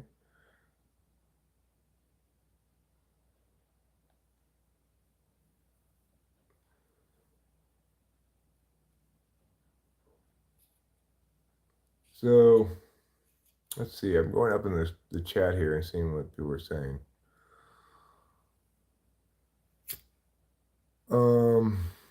Okay. Look, I want to just say right now, I'm not going to read any of this kind of stuff. I don't want to talk about the subject, and I'd appreciate it if everybody just sort of let it go. All right? It's not a significant enough issue for us to care a great deal about, I don't think. But regardless, it's just like there are many, many other issues one could talk about. I think the issue of elective surgery before 18 is resolved by the fact that we don't let people get tattoos before they're 18, and we shouldn't. It probably should be 21. And the same for all elective surgeries and things that are body changing, in my opinion. I understand the arguments against it, and I respect those arguments. I realize that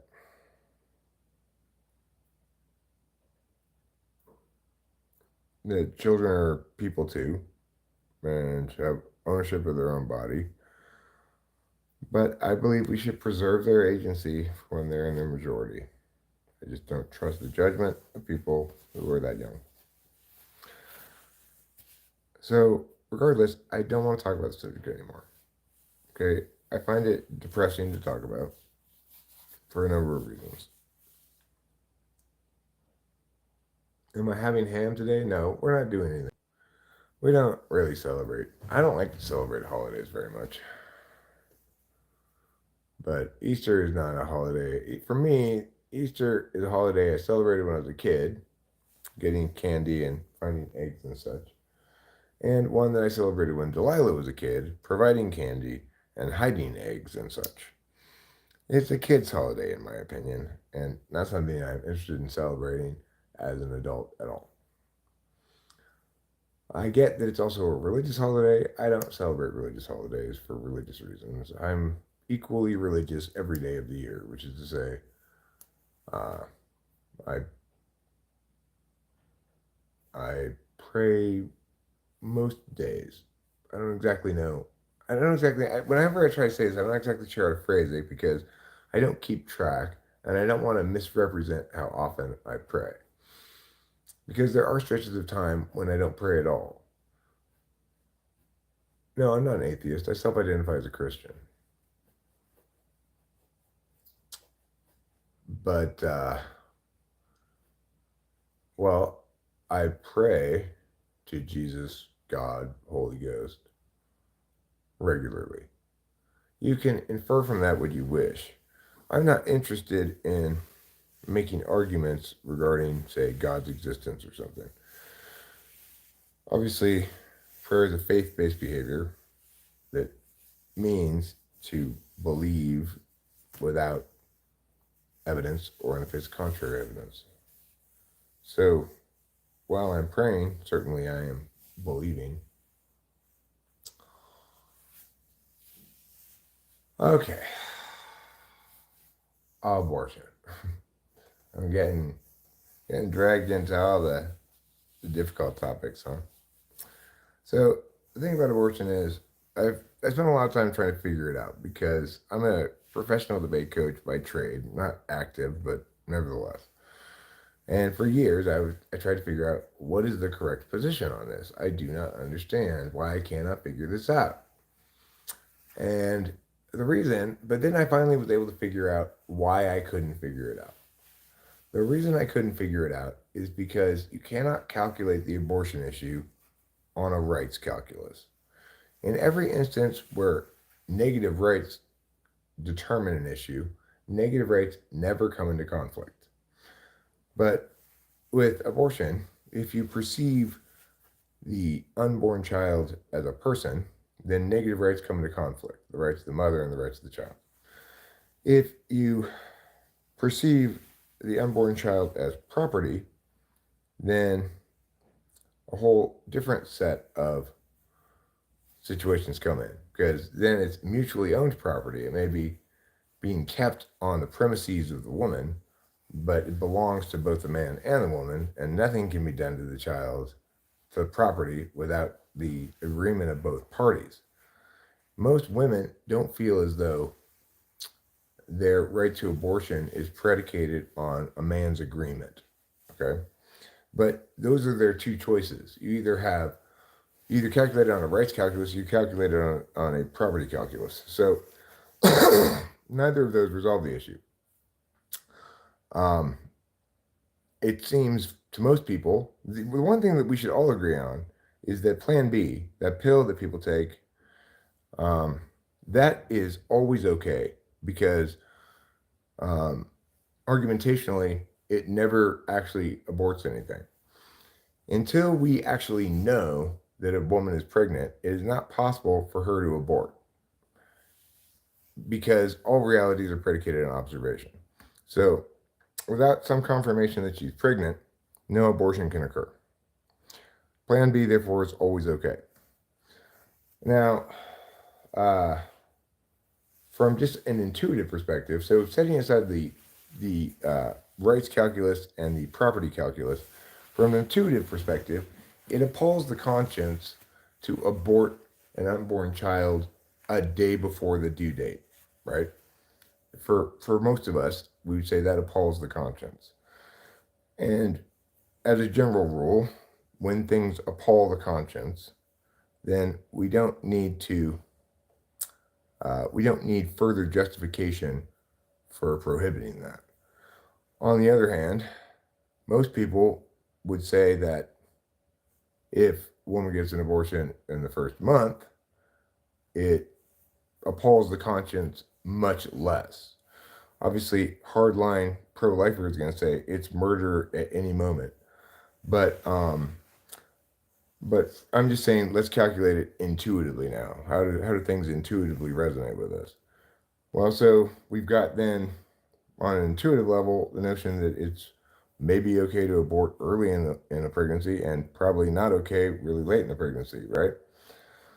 So the problem that we have with the abortion issue is everybody wants to be hardline one direction or another, whereas the actual correct answer, since it can't be calculated on a rights calculus nor on a property calculus, we could calculate it on a property calculus, but then that would allow abortion right up to the moment of birth. And again, that appalls the conscience, so we want to reject that. So I think the correct position on it is somewhere that's that aligns more with our intuition, since we can't get definitive answers from any other calculus. And in that regard, I would say abortion should be allowed early in pregnancy and not after the first trimester, for example. We're going to have to draw kind of an arbitrary line somewhere if we want to have anything that kind of reflects the muddiness of the argumentation associated with the abortion issue. Abortion is the only issue that is muddied like this. And that we have to just kind of accept that there's no definitively correct answer on it. One thing that we should all agree on, though, is that it is definitively correct that the federal government should not be dictating policy on the matter, because, first of all, the country is split in half on the point, and so that kind of issue is appropriately adjudicated in the incubators of democracy of the states, right?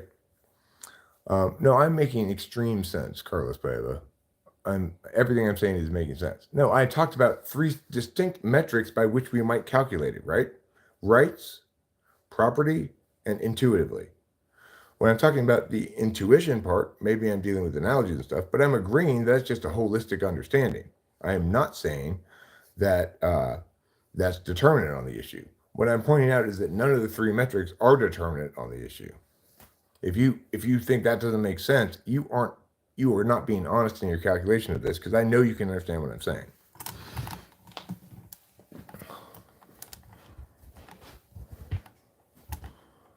No, I cannot pray for you to win the Powerball. I will be running for president in the next election cycle. I mean, women aren't forced to do anything, right? If a woman wants an abortion, it's not available near her. Like, for example, let's say Rachel wanted an abortion. Well, she'd probably have to go all the way into town to get it. That's a solid 45-minute drive. Let's say we didn't have a car. She had to walk all the way there. It'd take a long time. Point is, people are varying distances away from abortion all the time. And if one state prohibits them and a woman has to travel to another state to get one, TFB. It's a state's issue. It's clearly not a federal issue. If the federal government had wanted, in Roe v. Wade, the Supreme Court had wanted to establish a woman's right to abortion, they needed to establish it as one of the unnamed but extant rights mentioned in the 10th Amendment, and not create a make-believe right to privacy that makes no argumentational sense as justification for it. Even if a woman did have a right to an abortion, why in the world would it stem from a right to privacy, even if a right to privacy did exist, which it doesn't? So, no, Carlos Pett, no.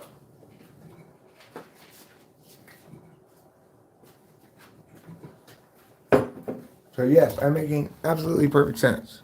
Or no big talk mofo. No. Look, everybody, I know you want there to be a single extreme correct position on this matter, but there's not. It's unique pretty much among policy matters that I can think of in that regard. Almost every single policy matter does have a single correct position. that can be articulated very clearly, and the metrics under which it's being articulated, like the framework. The reason this is bad is because it doesn't meet the legitimacy criteria and I established here, and that is established because it's first in the order of questions or whatever, right? Abortion doesn't allow us to resolve it argumentationally like that. You can believe me when I tell you this, because I have thought about it for many years. I want to be and have the correct position on everything. I want to be able to articulate a specific, distinct, absolutely correct, definitively correct position on things.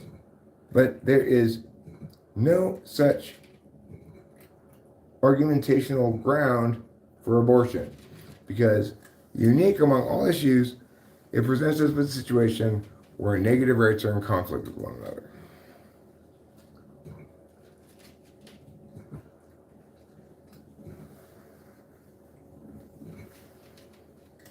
So, if you're going to argue, say, an obligation to not abort, then you'll have to argue that it's equivalent to the obligation to not neglect a child.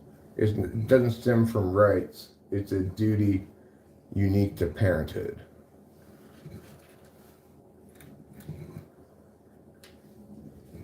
You might call it a husbandry duty. You have to take care of your animals, your children, whatever, that kind of stuff.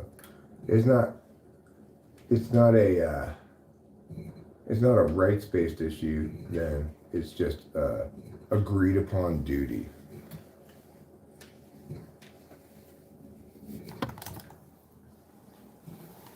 And that's not very strong argumentationally,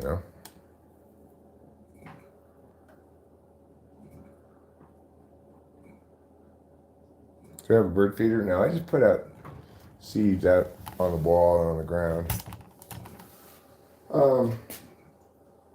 I should also point out, as I usually do when we're talking about abortion, which we sometimes do, that my situation, me and Rachel's situation, actually represents a case study for abortion.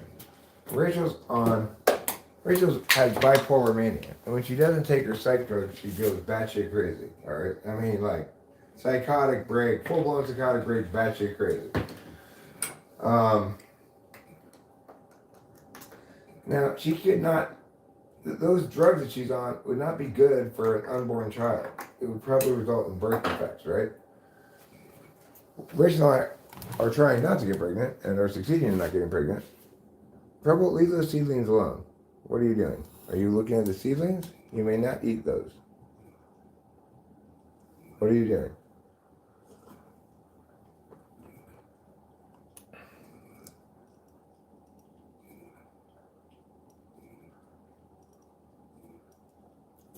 Don't even think about it. You drink your water if you're going to, or get down. Do not eat my seedlings. I want to see if he's going to, because if he's going to, I'm going to scold him roundly so that he knows not to do that. I guess he's just drinking some water.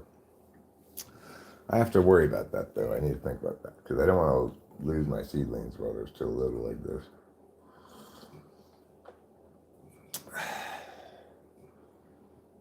I could transplant them into pots. I think I got 3 pots. I probably need to get another pot. I could use this empty cat litter thing we got in the garage. Alright, well, you didn't bother the seedlings. That's good. Alright, now let's go in here. So, the issue is, obviously, Rachel and I have successfully not gotten pregnant for 4.5 years, but the question would be, if we were to get pregnant, what should we do? Should we carry it to term? Carry it to term with birth defects, abort, or have her go crazy. Carry it to term without her meds.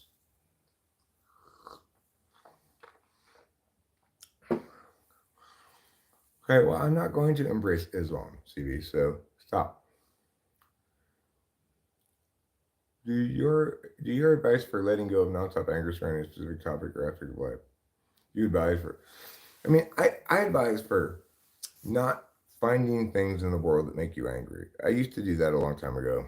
I was into like getting angry about political stuff around the time 2001 and the Iraq War and stuff. Now I avoid anything that makes me angry. You have to park plants. I have no idea what that means. So I would say, don't do it. Don't find stuff that makes you extra angry. No, my cat does not urinate in the house. We have um,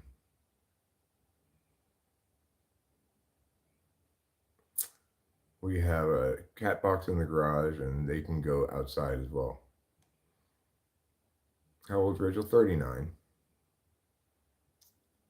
Uh,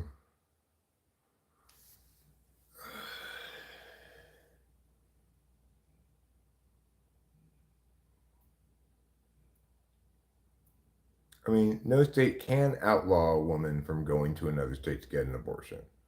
They can't impose their state laws on another state. That's the whole point of the Roe v. Wade ruling, is that it's a states' rights issue, and individuals are allowed to travel between states and do business in other states. It's like saying, "Oh, I'm going to pass a law saying it's illegal for people from our state to go gamble in Nevada." It's it violates interstate commerce. Um, CV, shut up about your Islam shit. Well, right. We need to establish whether the fetus is a person or property. Either way, we don't like the way it plays out. So,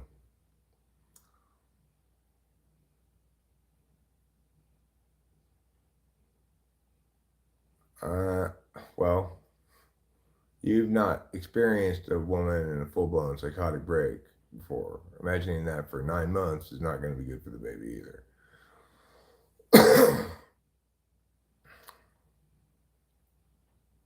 I mean, Winston's mom, I get it. He's using my kind of language, right? I said she goes back shit crazy. So, it's okay.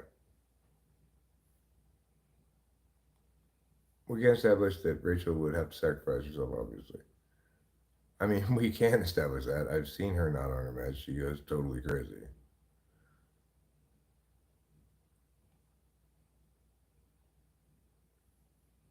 Okay. Stevie, one more bit of Muslim shit. I am timing you out. I don't want to hear it. They are feminized, yes. What do you think about Gonzalo Lira? I have no idea. I never heard of him. The best man ever. I love your lives. Well, thanks. They call me Santana93. I appreciate it. You are a decent answer, lol. This is bad dawa. Don't be a Bible basher like an annoying person. Is she crazy in the sack?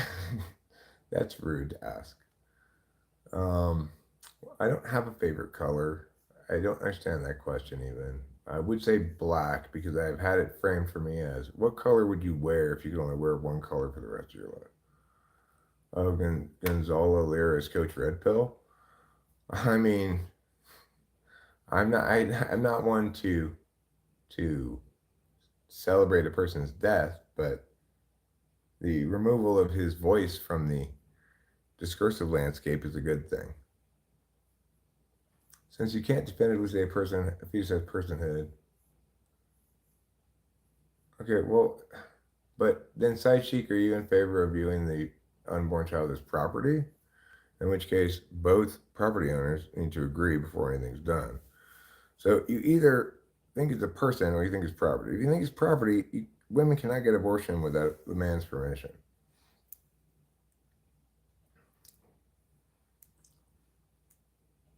Do you like fish and chips? Really good fish and chips, but I'm skittish about ordering them.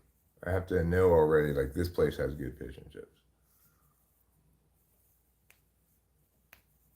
why do these guys have to attach to a movement like red pill or opposing side incel or I don't know. They're just looking for a team. People feel better when they're part of a team. They can delegate some of their understanding, decision making, etc., to the group. And most people don't have a deliberation function as a tool function. If you got interfacers, knowers, they're trying to avoid having to deliberate out everything, which is fine. It just plays out how it plays out. No, Lou, actually, no. Because if it wasn't consensual, then obviously the woman owns the work product. Uh, um, and the man has no legitimate interest in it. In that case, it would be like a woman is preparing a room for some guest to stay in, and a burglar comes in and slashes the room up a bit, and also leaves leaves some furniture there or something. Well, he can't come back and claim that that's his furniture. All right, obviously, that's your furniture now. Fuck him. Of course, the problem with this is that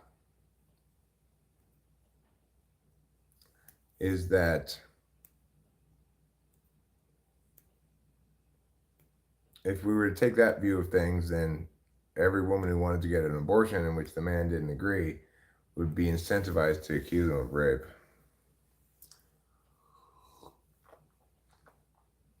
I've done plenty of DMT.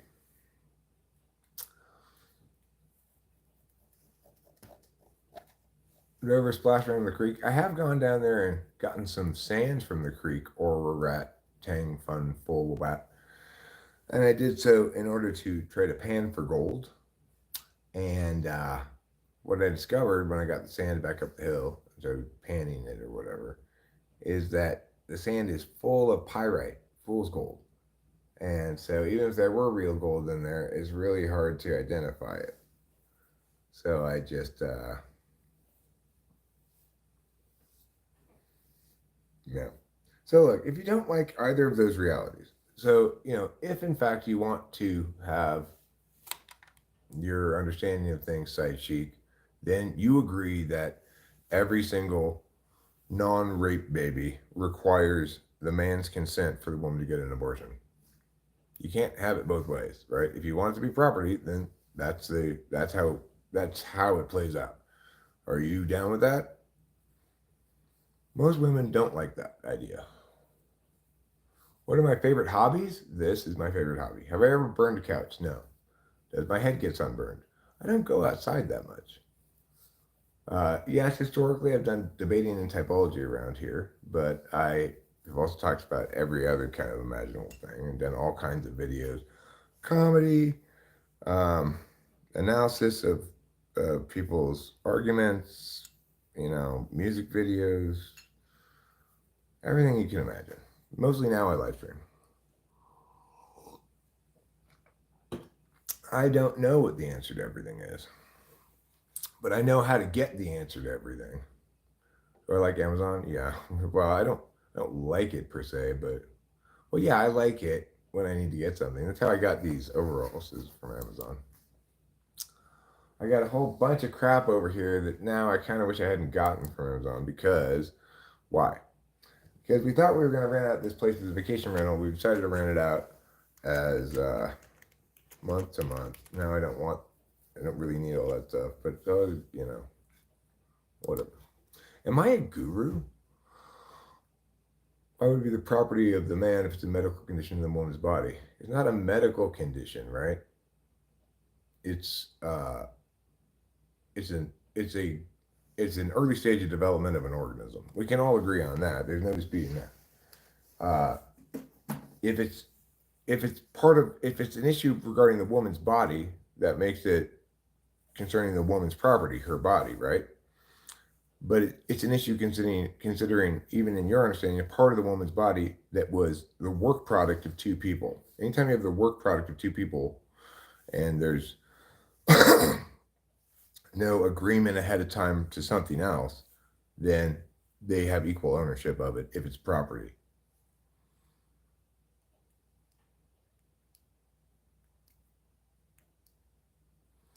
Well, I mean, let's say you and I were to build a boat together at your house.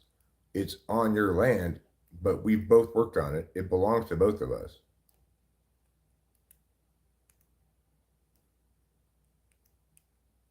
When we began to work on the boat, we understood that we were working on it at your house.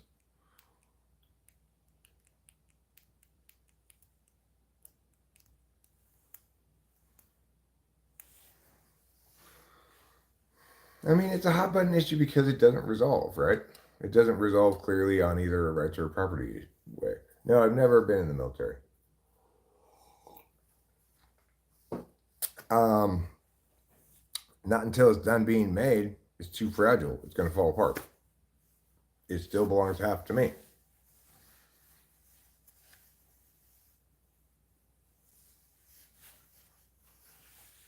I'm not saying you should award personhood, side cheek. I'm saying if you don't, then that means you're treating it as property, and accordingly, it follows the rules of property. I've had many DMT trips. I like them. One of my favorite DMT trips, I really just felt super zen, enlightened. You know, like my body was irrelevant. I felt no kinds of discomfort or anything like that. Just this oneness in the moment. I never saw any elves or anything. I've smoked DMT plenty of times. I've hit it as hard as I possibly could. Did you have your tonsils removed? No, I did not.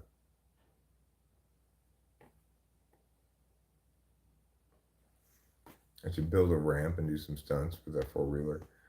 No thanks.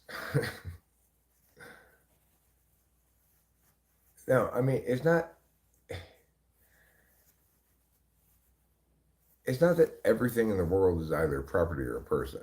It's that if you don't want to adjudicate this issue in terms of there being another person inside the woman, then you have to adjudicate it in terms of something. When you say it's a medical condition, um, well, it's a condition, I suppose. It's a, I mean, it's a pregnant is a status, right?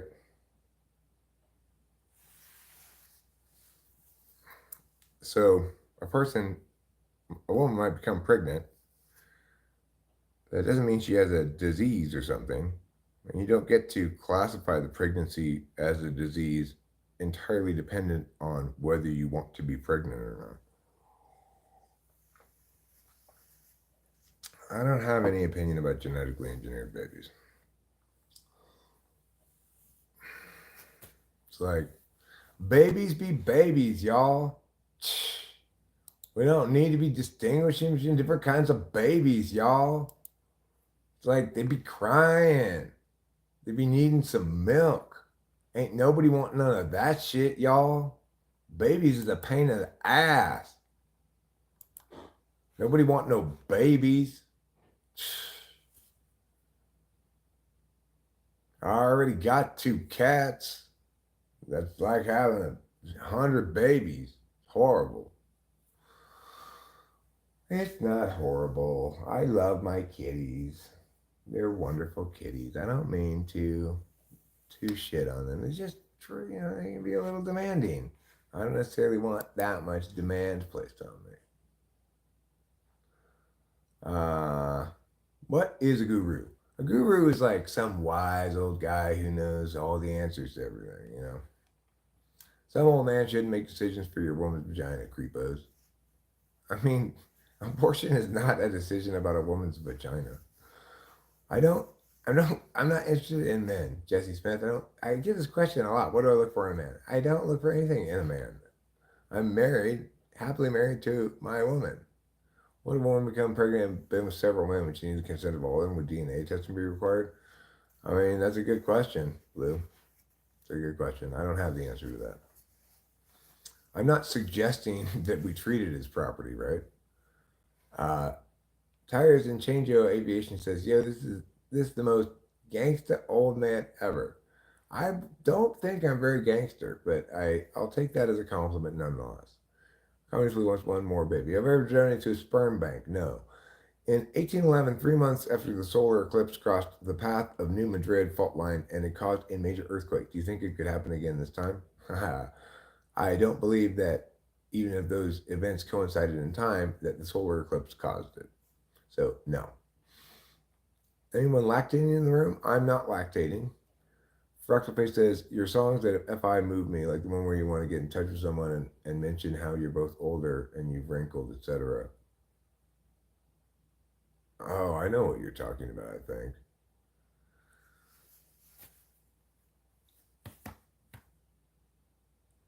Yeah, that's kind of a moving song. Um,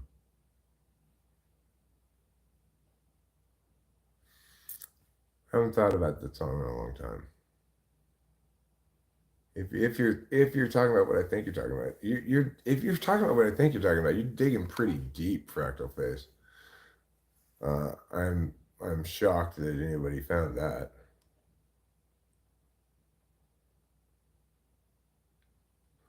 I tend to land in the camp of being the choice of the bear pregnant person until reasonably viability or a medical situation if later than reasonable viability. I think that's a pretty reasonable position on it. Lou, I think if that were established as the law in California, I'd be fine with it. Do I like to go camping? I used to. I don't really anymore. Chaos Fuel says by definition I'm a guru. You're defining guru in a weird way. Then the thing is, even if it is a person, one could still say you need to consent of both parents as if it's their child. But I'm simply saying its rights have not been established. Well, I mean, our understanding of negative rights is that they don't need to be established. That they're implicit to your being. But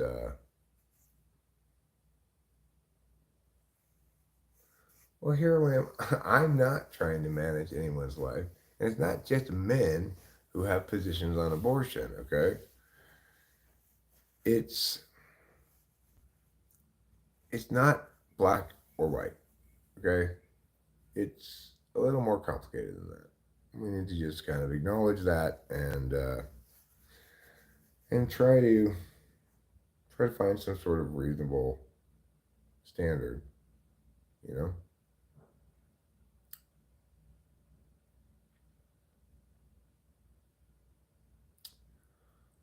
No, I mean its being was established when it was established that you were pregnant. I agree with you that for any instance where a woman does not know if she's pregnant, it's not possible for her to get an abortion. So plan B is always okay. Once a woman knows she's pregnant, that means she is aware that there's an early stage of development of an organism inside of her growing. So its being is established then. That's what being means. It bees, right? It exists. It exists inside of her. Now you might say, as a being inside of her, it doesn't deserve to be treated in the same fashion as a human being because human beings have natural rights. But the problem with that argument is the thing growing inside the woman is definitely an early stage of development of some kind of organism.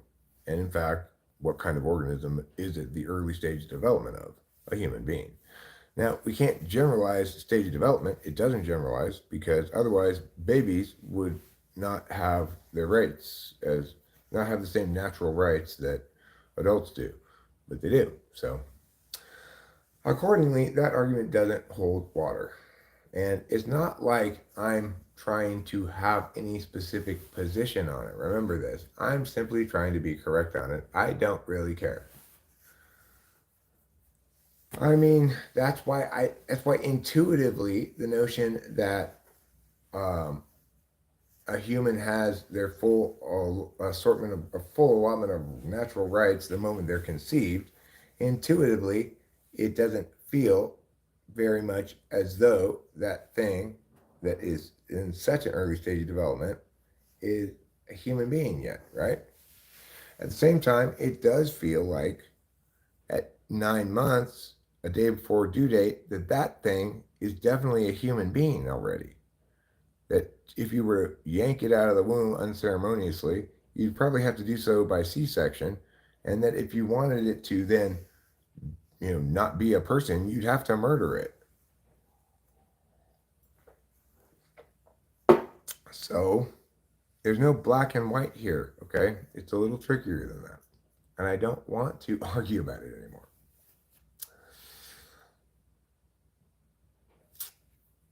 Abby and Braylon say, yes, says that Bro is a guru. For the record, I just want to explain the following thing. I vote no on this poll. I do not identify as a guru. I do not position myself as a guru. Cesarean. I don't know. Maybe Dr. Cesarean invented it or something. I don't know why they call it a cesarean section. Do I like beans and weenies? I'm not opposed to beans and weenies.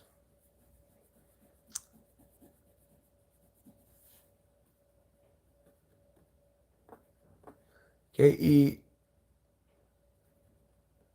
being TI tool means you feel as though you can deliberate every issue for yourself, no problem. You don't need, you might need to research to understand the facts about an issue, but you're never going to default to somebody else's judgment. That's what it means to be TI tool. Do I support the death penalty? No. I actually oppose the death penalty. And my reason is very legalistic. It's not acceptable for the courts to abdicate their responsibility to provide legal remedy for all people in the instance they need one. So, in other words, because it's always possible that more legal arguments, more evidence, whatever, might come out that would require this individual in custody to seek a legal remedy, the court must continue to preserve the universe in which he's able to do so. In other words, it's not acceptable for them to kill him because then they no longer can provide for him a legal remedy should he need one. Do I believe in robots' rights? No, I do not. Stephen Dupree, I am not a Bob McClat, okay? Nor am I a Bombaclat. I'm just a regular guy living in Mariposa, smoking bowls, live streaming on YouTube like everybody else. The only difference between me and the other live streamers is I'm a better live streamer. Thank you very much, vacuum poop. Is that a command? Like vacuum poop right now? Do I think Joe Biden is senile? Yeah, but I don't think he's as senile as Ronald Reagan was in his second term. But I don't know. They keep him pretty well under wraps. It's hard to say. You know, they're all like, you all got to see this guy. You don't need to see him. Anyway, first quarter's coming to an end in the Oregon State South Carolina game. South Carolina up by 4 points, which is actually encouraging. South Carolina is undefeated, 35-0, best team in the country, and I think rather substantial favorites in this game. I would love to see Oregon State score here right before the end of the half. That's a foul. Oh no, they did call the traveling. I saw it, but I thought they didn't call it. Yeah, you traveled, girl. There's a lot more traveling called in women's basketball, I've noticed, than in men's basketball. A lot more traveling calls and a lot more air balls. But then in other ways, it's like they're just the same and just as good as the men.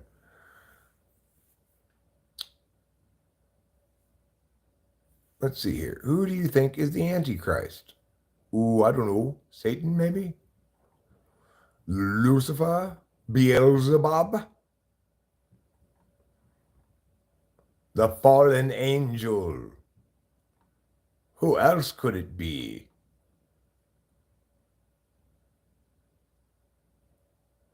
It doesn't matter if the Supreme Court was out of touch with the general public's views.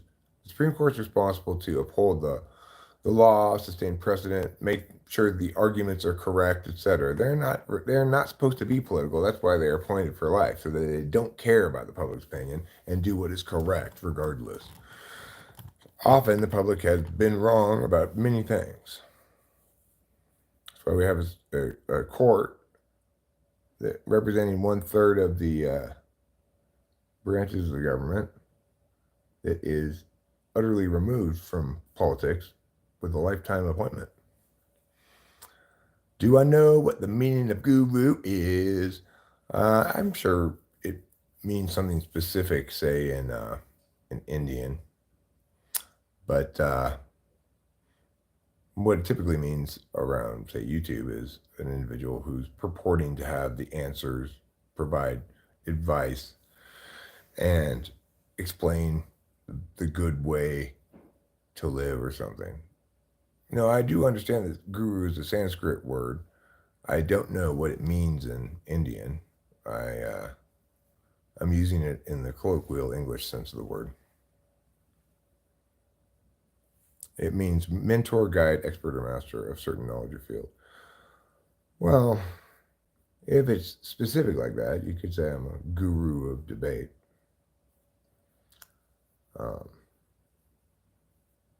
But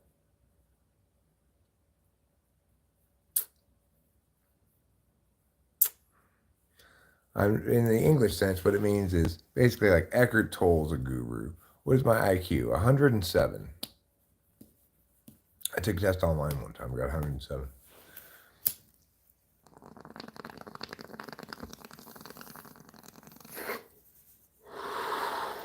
Just goes to show you, having a high IQ doesn't help you to be right necessarily. Guru says, Cherokee Ibrahim, you don't even brush your teeth. Well, I guess that individual is going to vote as I did, as I would have if I were allowed to vote in my own polls, which is no.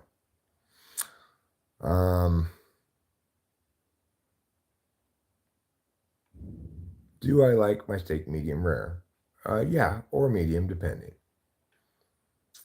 So, Cherokee Ibrahim votes no on that.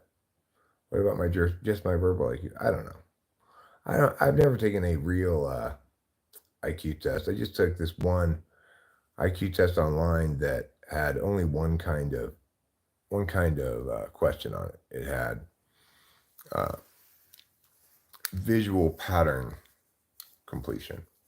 That is a weak spot for me. So I got 107 on that test. It didn't even have any verbal questions at all. Am I wearing women's glasses? Probably. I got these ones before I got my more recent pairs. I have two more recent pairs. This is one of them.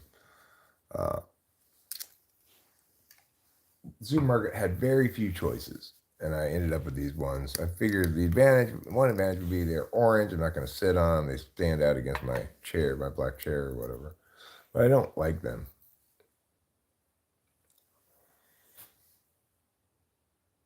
What about these ones? You like these ones better? I have a third pair of glasses. Supermarket, even with the new set of glasses, didn't have a ton of choices for me because I need a certain magnification, right? 1.75. Yeah, I graduated from high school and from college.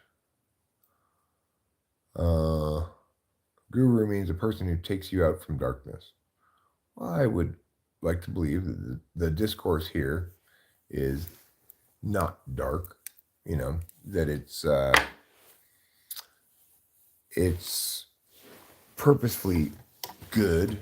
I am a moralist and believe that I should do good in the world, and that one necessarily either makes a choice to be a moralist, to walk a righteous path, or one chooses the alternative. They just fell out. Some of them I got pulled out of the dentist. The ones in the front, they just like broke off one time when I was biting food because I got veneers on my teeth in the front when I was like 18 years old, which means they shaved down those teeth a long time ago, Why do you keep asking about it? Here I am. Who fucking cares? What difference does it make? It's completely irrelevant to everything they say all the time. Big Dog Mofo says, I went to UF, University of Florida. Satan's talking to a human right now. Uh-oh, better watch out. Why do birds run into windows? They don't. They fly into windows. I believe in a karmatic lifestyle.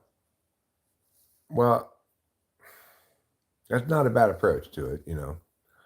I don't really believe in a karmatic lifestyle in terms of I don't purposely go out and try to generate good karma, so to speak, but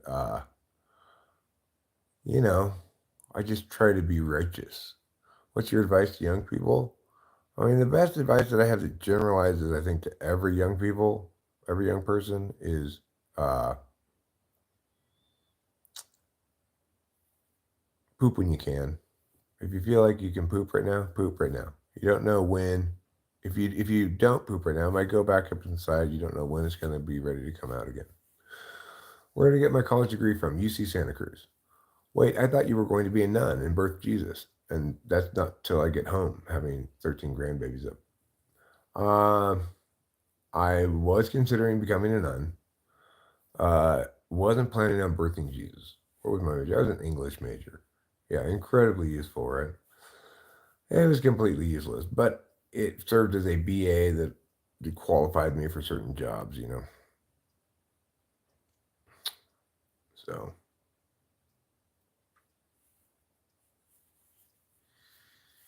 and then I went from teaching special education to teaching regular education to coaching debate.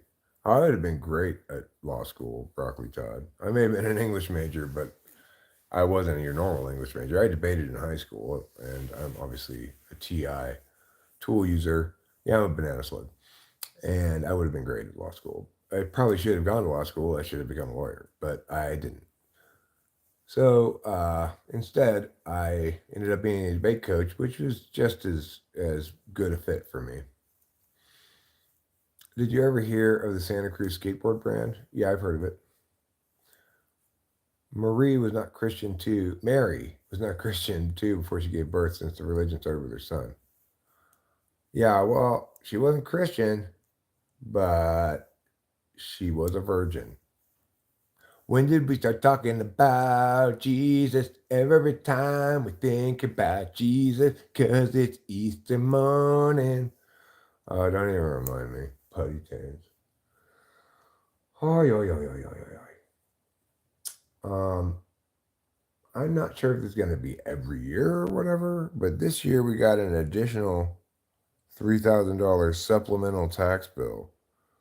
Uh, so I know they reassess the value of the home when you buy a new home, but it cannot possibly have been twice the value that it was before. Our initial bill was $3,000. So, in the worst case scenario, it's $6,000 a year, which is ridiculous. That'd be like over 1%.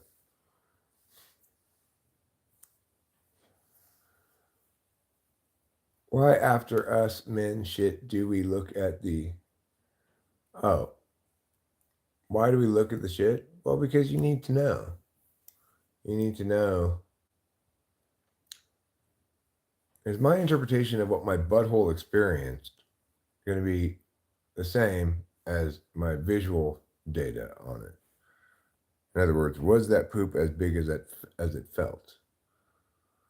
Is my wife a gymnast? No.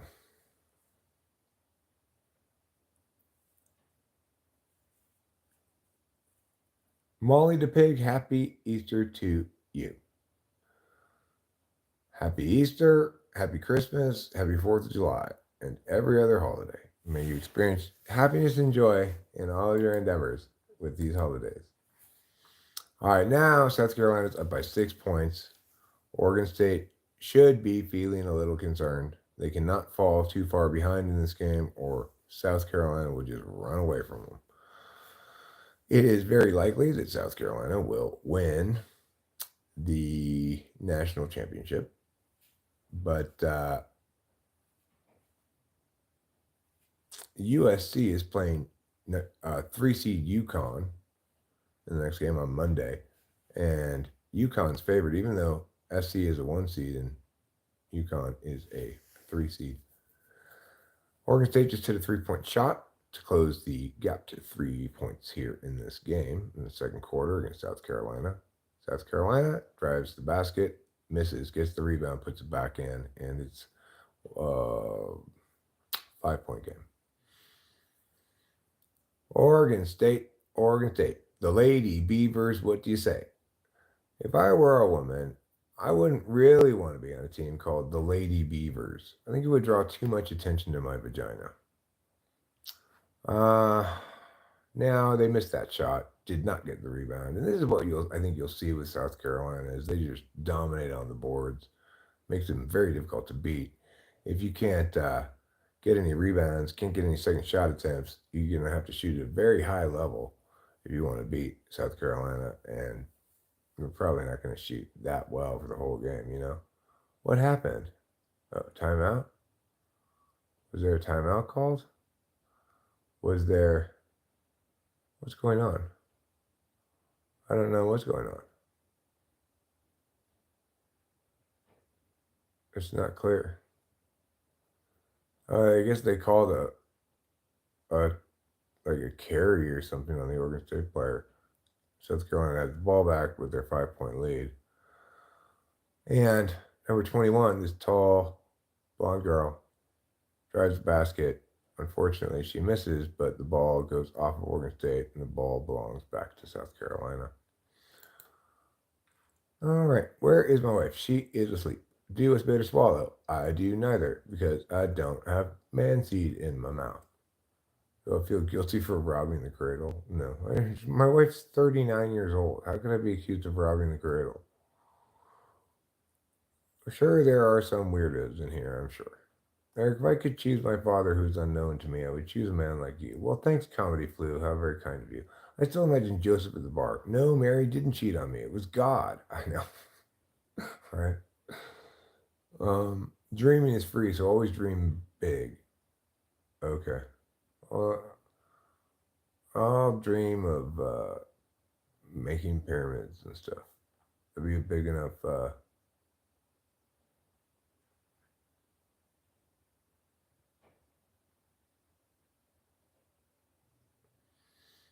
I've never had that. Putty tangs. Yeah.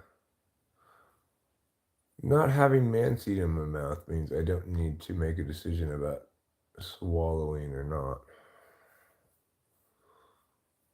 It's one of the advantages of, I guess, being a heterosexual male. Sure. That'd probably be the best way to put it. All right, let's go back to the game and see what's going on here. Looks like we're about to go to commercial. And I'm not sure what the score is. Well, we're at commercial, so we'll come back over here. Bye, Kay. I don't have any opinion about it either way, Putty Tans. She's a human being with bodily functions. Imagine that.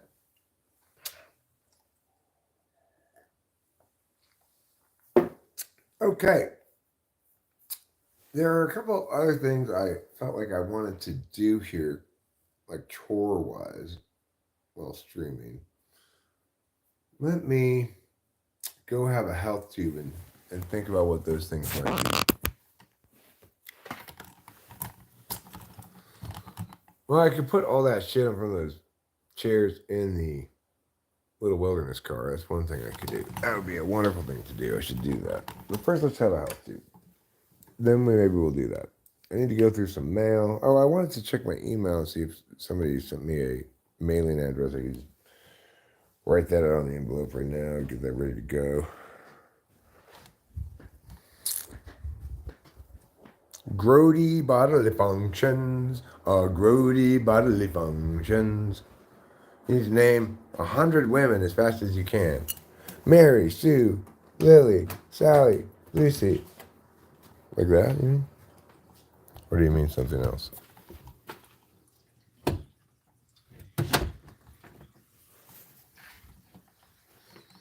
I don't want to name 100 women. Why would I even bother naming 100 anything? Hot white how about it?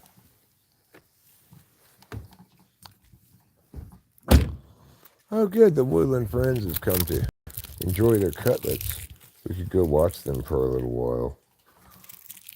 One of the segments that we regularly do here on Talking with Famous People, on your morning drive time radio program, Talking with Famous People, one of the wacky segments we do is we watch the Woodland Friends eat their cutlets.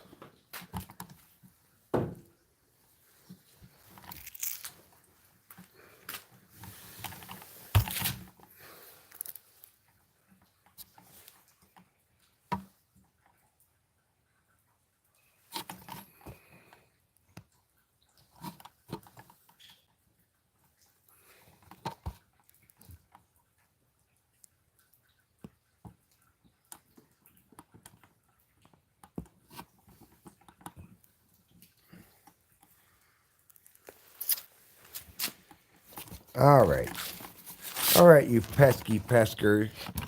This thing's being a pesky pesker, so I'm gonna put it around to this side. There.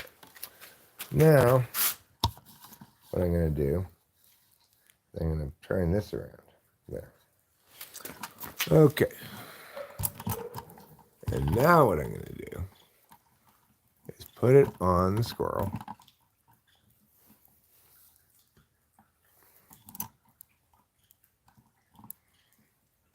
There's the squirrel. So what we want to do, tighten this up.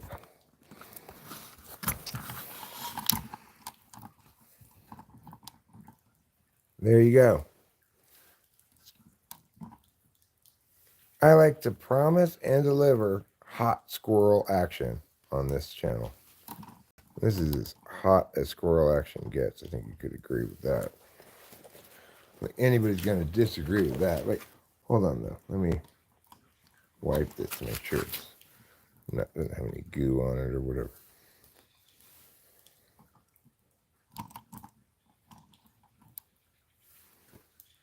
Quit moving. Stay in one place.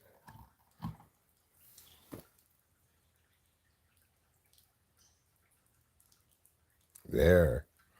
Squirrels, squirrels, squirrels. That is some hot squirrel action. Hi, Hillbilly Creativity. Hi, Cam Moto. You had someone tried to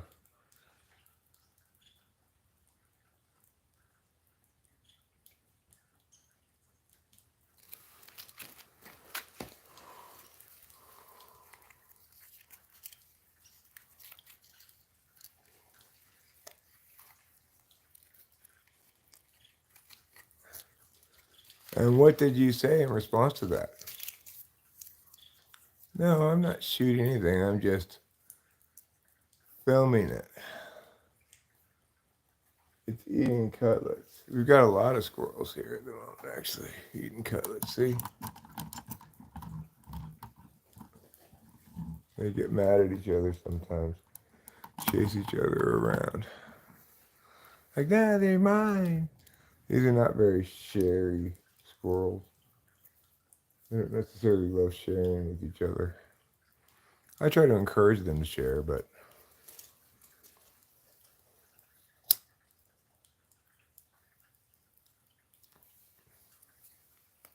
these are riot squirrels.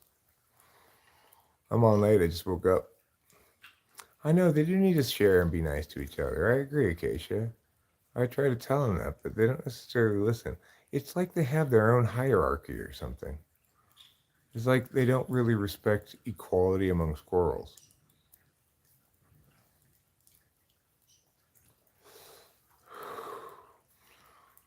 How much money do you make in a year? Putty tains?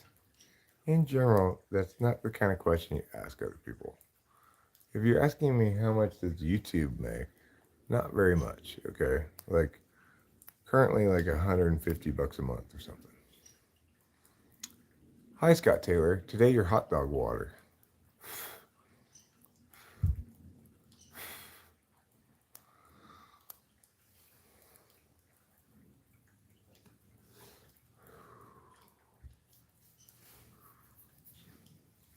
You told the manipulator I wasn't interested in having random people come over with broken scooters. It's better to buy broken scooters, repair, and resell. Hang on, I have to go. My baby woke up. All right, well, go get your baby. Maybe you can Landsquirrel Man to help the squirrels understand they gotta share and be nice. Yeah, I could maybe if I have Landsquirrel Man powers.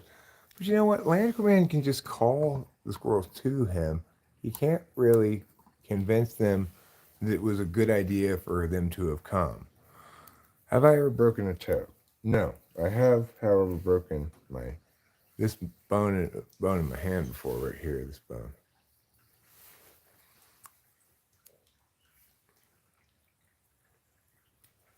Yeah, unlike Big Dog Mofo, Acacia, you spelled Landsquirrel Man correctly. Yeah, hopefully Cam, the guy, doesn't bother you anymore. He was just looking to broker some kind of deal, arrangement, or whatever. Yeah, I'm sure he was using some FE. Didn't necessarily mean he was a manipulator, per se. It's good that you didn't make that arrangement, obviously. I was riding my bicycle home from the grocery store one time. I had groceries in the back of the basket on my bicycle. It didn't need to get a lot of groceries, so I just took my bicycle. And when I rode onto the patio, one of the brakes on my bike was not working. The other brake was, but I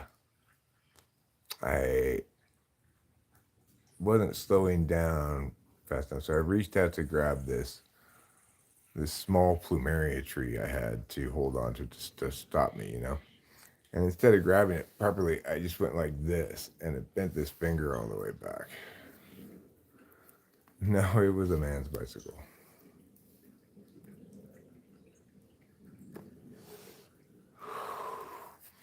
It opened up your eyes to ingratiation as manipulation. Well, yeah, I mean, I get what you're saying. People try to ingratiate themselves with me sometimes too. Sometimes it's because they want something. Sometimes it's just because they want to share that they feel positively about me, When people want things, I just say no. It's like, I'm not here to do that. That's not what I'm all about. And also, I don't identify as a guru of any kind. So people who tell me I'm a guru, well, I just say, that's nice that you perceive me as such, but I think of gurus as people who tell other people what to do. That's not my gig. Where do I go grocery shopping? A Pioneer Market in Mariposa. It's a cool place to shop. Unfortunately, Rachel and I always seem to end up there. Just because of what time Rachel gets up, what time we leave the house, etc.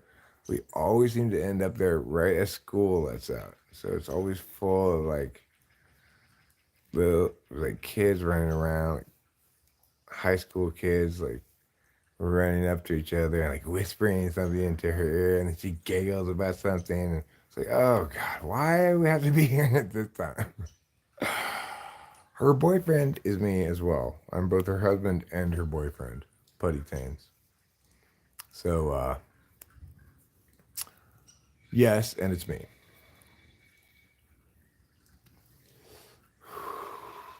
Do I like Maxwell House coffee? I haven't had it in a long time. I think it's probably fine. I currently have Hills Brothers, which I think is good. You watched the 48 Laws of Power 28-minute version on YouTube. It was full of ways to be a complete D-bag, in my opinion. Yeah, I've heard of it. I think it's horrible, too, Yamamoto. I'm sure you view it as purely manipulative garbage. I view it as purely utilitarian garbage. Let's all use others as a means to an end. It's horrible. People like it see it as some kind of practical guide to moving up in the world or whatever, but I don't know. Not my style, Yeah, I like Coke or Pepsi. I like both of them fine. I guess I typically would all things being equal, probably get Coke, but Pepsi's fine. Either one. I don't think of them as being markedly different, really. I know that Pepsi's a little sweeter, but that's just because I read that. I don't know if I've ever done a side-by-side taste comparison.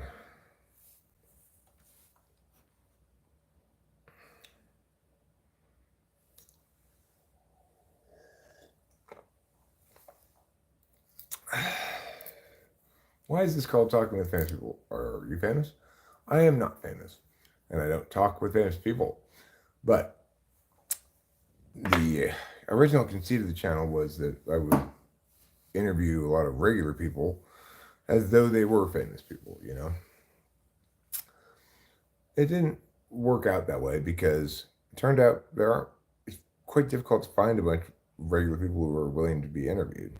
So I assumed that everybody wanted to be interviewed because, of course, I wanted to be interviewed, but in fact, that's not the case. So now it's 35-27 South Carolina, but Oregon State just buried a 3. It's still a 5-point game. So it's about the same gap as it was when we last checked in here. 1 minute and 20 seconds left in the second quarter. So, about a minute till half. South Carolina throwing the ball around the top of the key, looking for some kind of way to enter the post area, get out top of the key again, drives the lane, drops off to the center, who kicks it out to beyond the 3-point arc. The shot is made, but it misses. However, there's a foul on the floor as the two centers, 15 for Oregon State and 20 for South Carolina, ended up on the floor after colliding and so forth. The OSU fans are furious. The foul was obviously called on Beers, the Oregon State center, for reasons unknown. How could they call that on Beers? It's got to be on the South Carolina lady. That's ridiculous. They could not possibly have called that on Beers. That's insane. Oh my God, that's like the worst call I have ever seen. That is seriously the worst call I have ever seen. That was absolutely. How is this on her? I will show you this. I got to show you this because it's insane. It's insane they called this on Beers. Absolutely insane. Okay, look at this shit. I'm going to show you what I'm talking about. It's completely insane that they called this on the Oregon State player. Watch this shit. Let me wait till they show it so I don't get copyrighted or whatever. But I will show it in a second. It's absolutely bullshit. Complete bullshit. Unbelievable they called this. Look at that shit. Look at this. They called that on the Oregon State player. Are you serious? Are you fucking serious? Unbelievable. Unbelievably bad call. Just shockingly bad. Are they saying that right now? Are they saying what a horrible call it is? I hope so.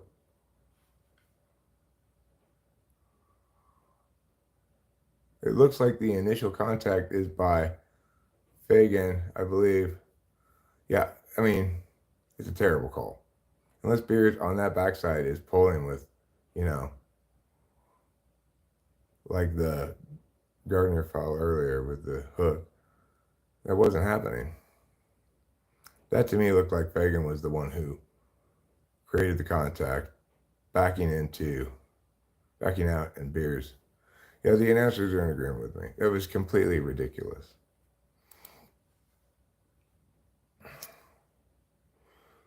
Have I ever played Santa Claus?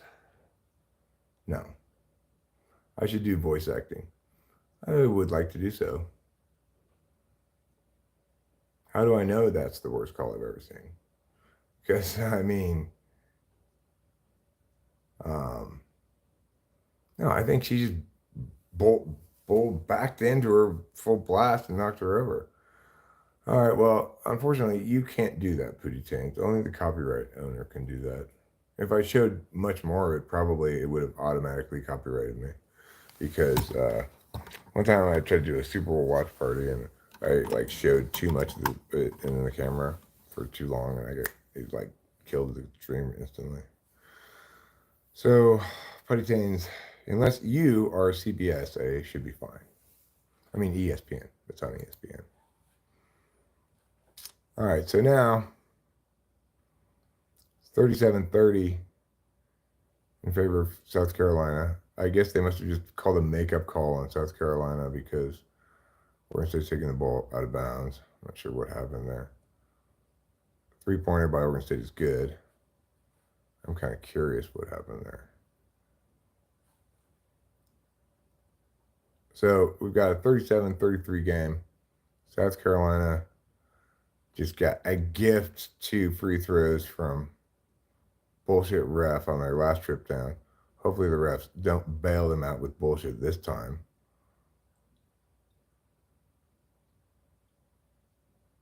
Yeah, the refs are keeping their whistles in their pocket here, intelligently enough. 3 seconds left. Heaves the half quarter. Oh, most good. That's good. That was close, but it's a 4-point game at half. Okay. No, I don't think Kamala Harris is sexy. The Sun Man receipt says clown face. So that's nice. It is Sunday. Let's see what's coming out on the new day for Crunchyroll. For some reason, I woke up this morning convinced it was Monday morning. I don't know how I came to think that, but I did. All right, so let's take a look. So yes, Shangri-La Frontier came out. It appears to be like the only thing that's come out today, really. I'm not sure what's going on with that. I mean, the seasons are coming to an end, so maybe everything else was, last Sunday was the last day of it. Let's see. Go on, Crunchyroll. So last Sunday, we had Seventh Time Loop Villainous. That one came to an end, I guess. Banished from the Heroes Party. That one came to an end, I guess. So, yeah, makes sense. Okay, well, not much comes out today. That's fine. The new seasons are starting. I was really happy. I don't normally like to watch any 0.5 episodes, but there is an exception that came out yesterday. Winglift, you need to stop eating strange things. Am I attracted to my mother-in-law? No. Sup Guru, Sup Champion 8619. Just for the record, if I could vote on my own poll, I would have voted no on that, not yes. Where's Rachel? She is in bed, sleeping. She usually sleeps until noonish or so. Mystery 083, how's it going? It's going well. Your mommy's bestie says I'm a guru if I want to be. I don't self-identify as a guru. I think of gurus as being people who tell other people what to do, how to live, etc. And that's not my gig at all. I may not be a guru, but I am a coffee drinker. I think I'm going to go get more coffee for myself. Also, I should warn you, I feel a urination coming on. That's a crass and vulgar question.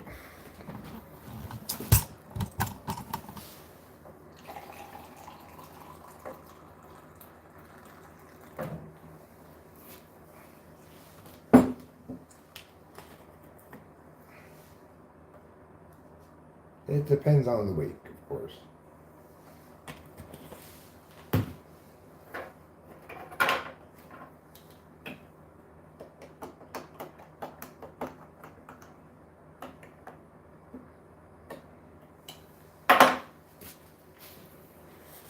And unless by it, you meant go to the grocery store, in which case we do that about, once every 2 weeks or so. If that's what you meant, fine. I'm fine with you asking that question. How often do we go to the grocery store? Once every couple of weeks.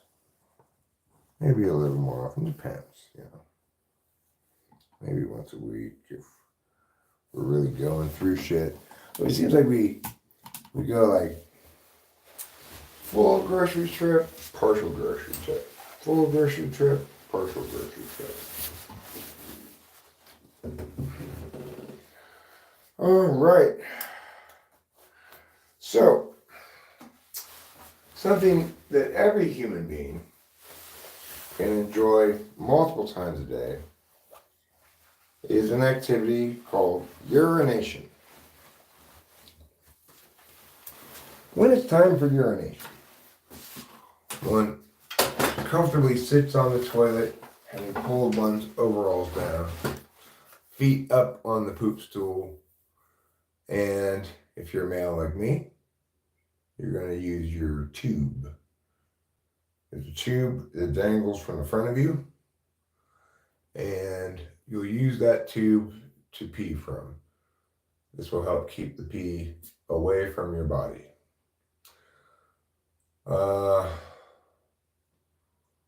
If you feel any possibility of pooping while you're urinating, because you're already sitting down like a sensible person, you should go ahead and do that as well. Poop when you can.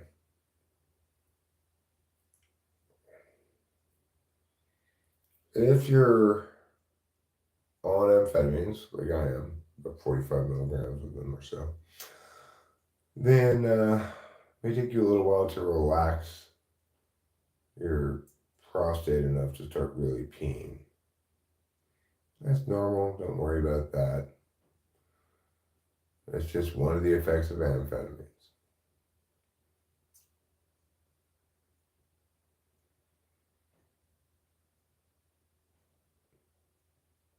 And the way to deal with that is just be patient. Try to relax. Don't try to force the pee out, It'll come out on its own soon enough. I'm like the Bob Ross of urination. I'll just make a happy little urine puddle right over there. And that'll be fine. And let's just add a few urine droplet friends here and there. It's a nice little stream. Next, we're going to get out our pee toothbrush. And we're just going to dabble it into a little bit of this cerulean blue. Here we go.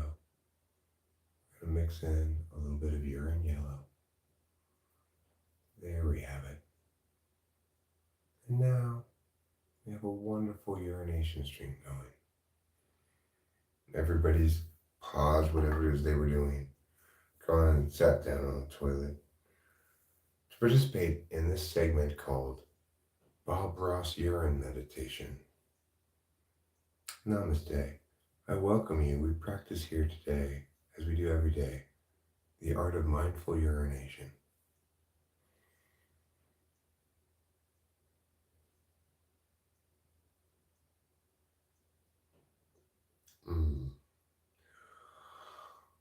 Well.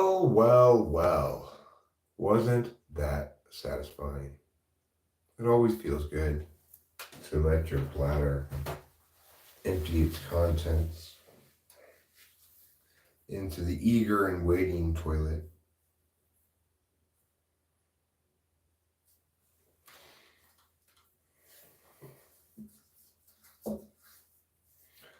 And there we have it. We're done.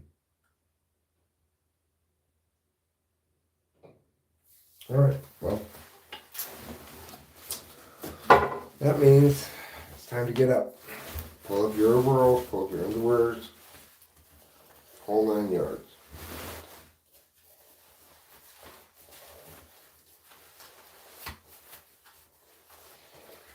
So as Lou pointed out one time, these overalls do have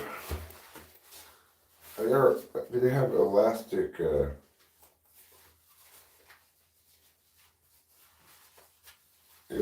straps.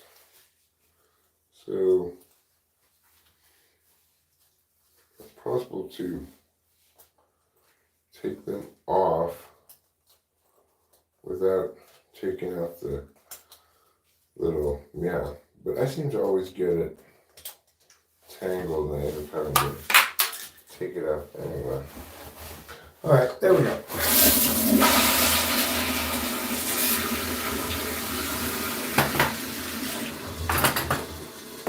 We've got a brand fresh cup of coffee. I'll grab my jacket from here as well. Got a nice urine-free bladder. And I'm ready to continue my guruing, that I do. The relentless guruing that is talking with French people. You can have some goo and you can have some roo here at guru.com. Like if I were a guru, I'd be like Leo from actualized.org. They're not even a com, they're an org. That's how actualized he is. When you're really, really enlightened and actualized, I'm not going to wash my hands. Don't tell me what to do. Shut the fuck up. How about that? How about that? The guru has spoken.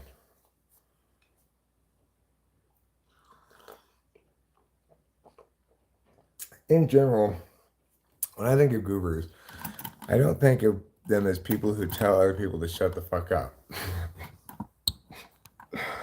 I don't know, your mommy's bestie. Guru is what a young person calls an older person that they feel like listening to. Probably. More than anything else. Yeah, I lick my paws clean. Motherfuckers. I don't need no soap, no water. I'm natural, like a beast of the earth. What do you think about that? I hate LSU. Reese on Clark. We don't hate each other. Well, I hate you, Reese. I hope you lose. Fucking LSU. Yes, we have a septic tank. What kind of bud you smoke? I don't know what strain it is. This bud fell in our lap, so I really have no idea what it is, but it's marijuana. I've got two different strains. They taste different. One of them I like the taste of it a lot more than the other one. But I do have a septic tank, and no, I have no issue with my septic tank here at this house. But I do have an issue with the septic tank at the other house, and I have this $5,400 bill to pay to get it fixed. Which I need to pay, but I'm just like, okay. I guess they want me to pay it in advance. Like, do the fucking work, you fucks. Kabold 98. Comisher dude. I don't know what comisher dude means. Ground flour and live resin. I have some concentrate. Rachel has a live resin cart, but my concentrate is like this is a little bit of shatter that I have. I'll break a little piece of it off and put it on top of the bowl. You missed the '80s bush. You like this shirt overall combination? Thanks, Acacia. I basically briefly got sick last night when I had my colon blow. Prior to the colon blow, I had one of those things where all of a sudden I just just burst with sweat. No, it's not laced with LSD. I don't use any condoms. You have to get just exactly the right carts. Jordan Rayner says, Jordan Rayner, what have you been doing lately on Easter? I've been watching the women's basketball game and live streaming. There's also a men's game coming on. Maybe it's already started. Let's see. Yeah, Tennessee versus Purdue. I would expect Purdue to win this game. Purdue looked really quite good in the game that I watched them. They're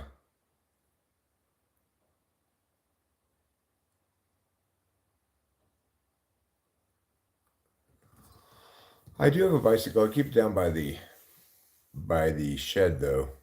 It's been sitting outside in rain, snow, whatever for over a year now, so it's probably kind of ruined.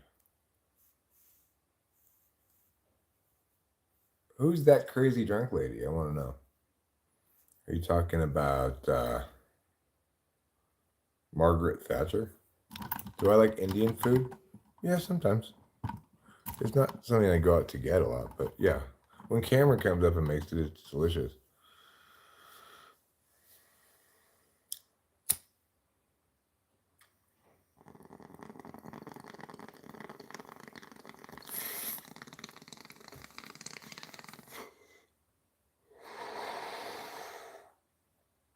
the kind of food I eat more often than any other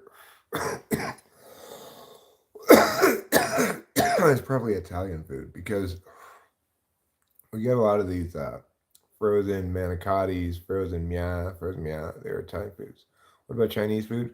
Well, we do get budget frozen sweet and sour chicken. I do like Chinese food, but we live in an area where there are a very limited number of restaurants, a limited number of businesses in general. I have to drive quite some distance. There is a Chinese food restaurant in town that we've never been to. Looks a little like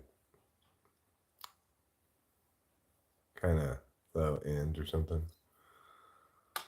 All right. Well, I mean, it sounds depressing, but I'm gonna briefly make you a moderator.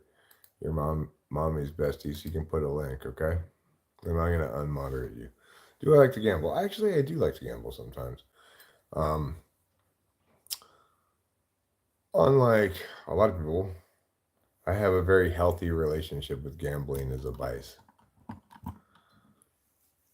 Uh, do you like gas station submarine sandwiches? No. Hey, talk about all the Asian tiger moms you had to deal with. Well, the most I can most and best talk about Jeffrey's mom because I've engaged with her so much. With her, it's like what they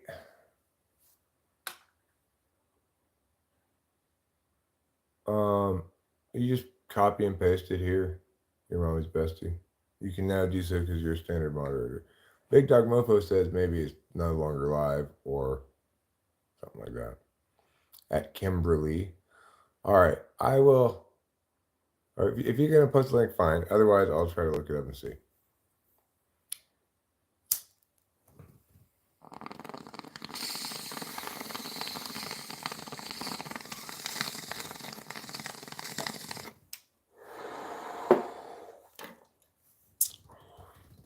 What do I have against Asians? Nothing.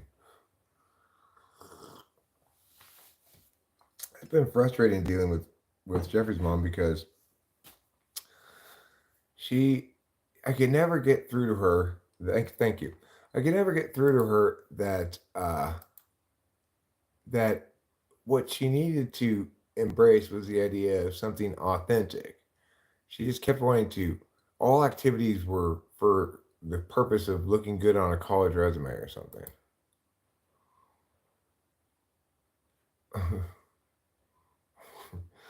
Okay. You'd be like, well, you could go home. You ain't gotta go. You ain't gotta stand on my front porch. If you hate me, go. Oh God. Wow. um. Going to somebody you hate. That's the same thing. Going to somebody you hate's house and beating on the fucking door and screaming out telling you hate. It's like Her house looks quite clean. You know. It looks like she lives in a nice place and stuff. It's funny. I've never looked at somebody doing this before, besides me myself. It's interesting. There's some other live stream there. That's the link to it. What race were the majority of kids at Rebay?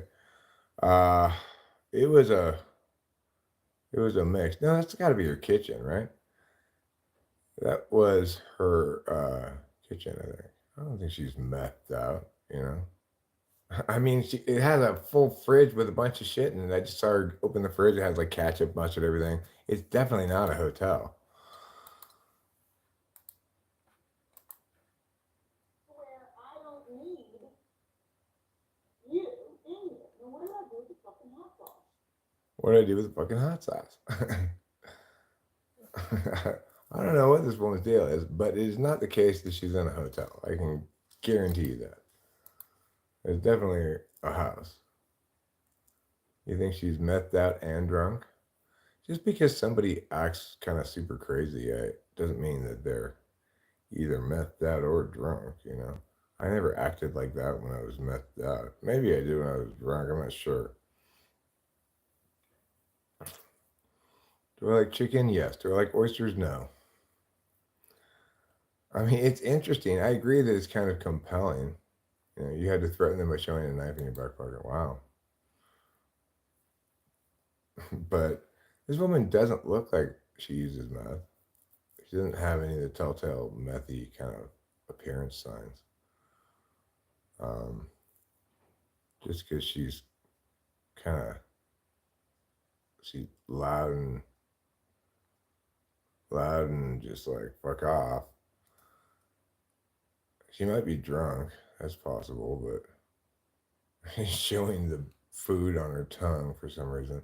What a strange thing to do. Anyway, she could be drunk. I don't know. She could just be kind of crazy, or just, I mean, not in a literal sense, but just kind of, you know, wild and wild middle fingers up, kind of whatever, you know. Oh, you saw track marks, huh? Okay, well, um, if that's the case, then probably she is shooting. I would suggest shooting speed rather than genetics based on how she's acting. But I don't know. I don't judge people for shit like that. So yeah, Jeffrey's mom, she just wanted everything to be artificial, constructed for some other reason, instrumental to something else, and didn't understand that the thing about that causes colleges to under choose Chinese tiger moms kids is exactly that. That they're so their lives have been crafted as college resumes. And people want um something more authentic than that. Well, Toast House, there's one of those four things is definitely true. I am a man. It's another one is mostly true or possibly true, or probably true, depending on how you interpret it. I am an old man. I am not lonely, nor am I sad, however. I'm feeling quite good today. Feeling like I'm in a good mood, happy. My wife's asleep. I don't live here by myself. I live here with my wife. And I have all of these wonderful people to chat with as well. Not to mention a 25-year-old daughter in Los Angeles and IRL friends as well. But I appreciate your totally uninformed input on the subject. And you're welcome to stay and either continue on that track that you're on or change direction and perceive me differently as you see fit. You lose some sympathy when dealing with crazy people a lot. Your mommy's bestie says you're one of the most normal people I come across while scrolling lives. It's a funny thing to hear, I've heard that on a few occasions, like finally a normal person. Because just my ways and habits have not necessarily been perceived as normal throughout my life. Thoughts on ethno-states such as Israel? Yeah, well, I mean, Japan's hugely ethnocentric, and it doesn't manifest as atrocities, doesn't manifest as apartheid. But I mean, there are advantages and disadvantages when talking about homogenous versus diverse populations. I think Israel Palestine is a mess. Israel needs to stop pretending like they can do anything other than give Palestine their autonomy and agency as an independent state without any terms or stipulations. But I don't think that links so much to their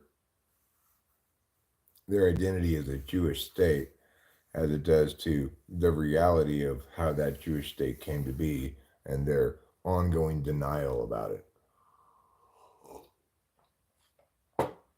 Big Dog Mofo says she's just drunk. No, China's not nearly as ethnocentric as, say, Japan or Israel. Well, I mean, ethno-state, like Israel identifies explicitly as a Jewish state, right?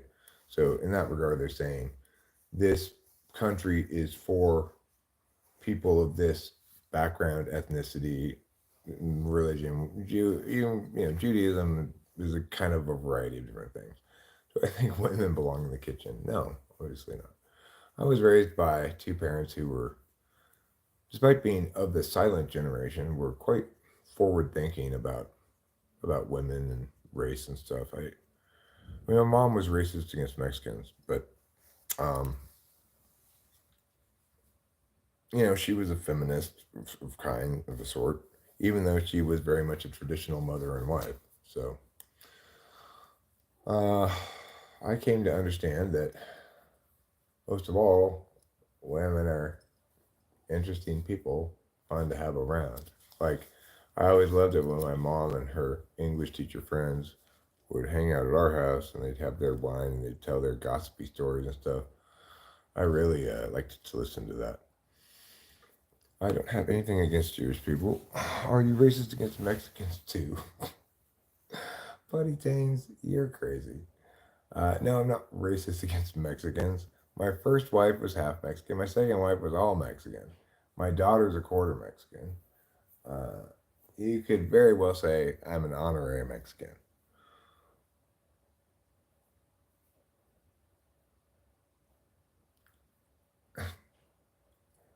I don't know why anybody would think I hate Jews at all. I treat that group label like I treat every other group label. There exists no monolithic group called the Myas. Okay? Every individual is an individual, first and foremost, and needs to be treated as such. Do I think a woman could be president? Sure. I know what you're thinking, but what about her boobs and vagina? Wouldn't those interfere? I don't think so. I actually don't think they would interfere that much. Broccoli Todd says I look Jewish. Sometimes Strauss is a Jewish name, but my family is from Mennonite stock. You know, they're like the Amish, but not as hardcore. My honorary Mexican name is Pepe. That's why I'm the founder and owner of Pepe's Piping Hot Pinatas, in which we sell piping hot pinatas filled with piping hot flan. Because what could be better than that? Am I good at pickleball? I never played it before. Some empathy could be good for the country, maybe.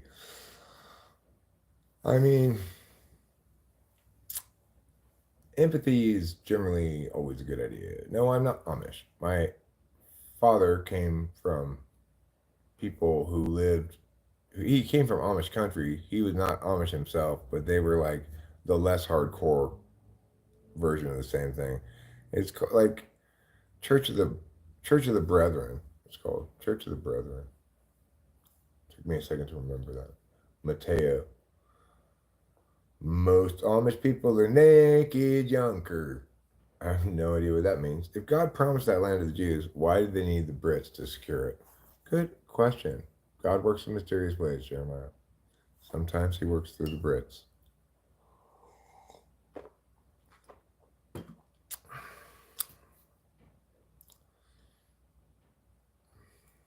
To get to the other side. Excellent, Acacia. You get a 1 point. My parents live in boxes in the garage. My parents are both, one of them is in an urn and one of them is just in a box. They're in the garage. They've both been cremated. They're just dust and ash. Point is that the claim to the land is problematic. Well, no doy, obviously. Obviously, it's problematic, but you're not going to get Israel to give up its possession of that land at this point. So you just got to deal with the issue of the Palestinians independently of anything else. Do I like Aerosmith? No. Do I think my parents are in heaven? I don't know. I have no way of knowing something like that. I don't know what happens after death. I don't really think anybody does. Our existing understanding of it is that it's the end of life. Accordingly, the end of a person's, certainly their ability to engage with other living human beings. In predictable and interactive ways. Yes, I've been to Canada. Everyone has done so much wrong on both sides. Why? So you believe? Who? So you believe? Well, the point is, Israel cannot justify its maintaining of an apartheid state, which is fundamentally what they're doing, regardless of what the Palestinians have done. There's an order of questions. The first question is related to the status quo in which Israel rules over the Palestinians, controls their utilities, and whatever else they do. And, you know, compels them to live in this second class citizen status. Israel needs to wipe their hands entirely of Palestine. Maybe even provide assistance for getting them set up as a functioning country next door, because obviously it was wrong for them to come and just take their land in the first place, as Jeremiah 6 says. And they're not going to ever be okay with the injustice perpetrated. Just, you know, you can't train people like dogs. Injustice needs to be righted. There's an equilibrium that's been disrupted when injustice occurs. It needs to be fixed. No, I'm not saying I support Hamas at all. I'm saying that's later in the order of questions, and we need to deal with the questions in order. The first question is, what ought Israel do? Remember, Israel is a nation state, and Palestine is not. So the question then is, what ought Israel do regarding this population of people that doesn't want to be part of Israel, that was forced away from occupying certain lands in order to make way for Israel? What can Israel do to regain the moral high ground? They can't complain about Palestine doing whatever it's doing until they regain the moral high ground. And in order to do that, there are things they need to do. That's how I would pitch the issue to Israelis as well. Once you are in the right in terms of legitimacy as best you can be, then you can treat Palestine like another nation state. And if they attack you, you can respond accordingly. You've created a situation where you can't really use your military force against the Palestinians without being accused of using it against your own population of second class citizens, because that's the situation you've created. Fix that. Then, when Palestine attacks you, you can be righteous in your condemnation of them and justified in your use of force in full. Right?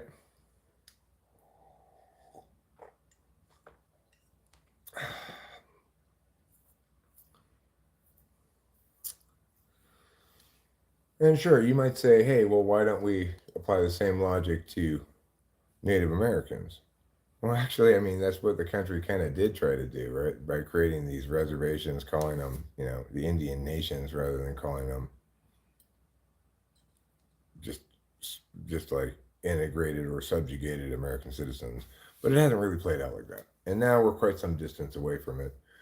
Canada seems to be going crazy with the what can we do for the Indians bullshit. But, after a certain amount of time, injustice or not, the norms become the norms, right? It's not like there's an ongoing perpetration of injustice against Native Americans. Yes, that injustice was perpetrated, but they are not treated like second class citizens in the country at all. They're treated like everybody else in any normal place. Do I have an American flag? I used to have an American flag flying on a flagpole out there, but when we got hammered by like 5 feet of snow last year, I had to hire somebody to plow my driveway, and he accidentally knocked over my flagpole. I haven't replaced it, so no, I don't have an American flag flying. Okay, Kay, Jesus loves us and he is risen. Jesus loves us and he's risen. That's wonderful to hear. Thank you for sharing your notions about Jesus here. We appreciate it so very much. Politics is a nasty business. Politics is a nasty business. Just because they're God's people does not give them the right to war crime. Yeah, I would agree with that. Jeremiah 6. I don't think they really claim to have that right. I think they claim that what they're doing is legitimate and justified because it's a response to Palestinian behavior, but they're ignoring the order of questions in doing that.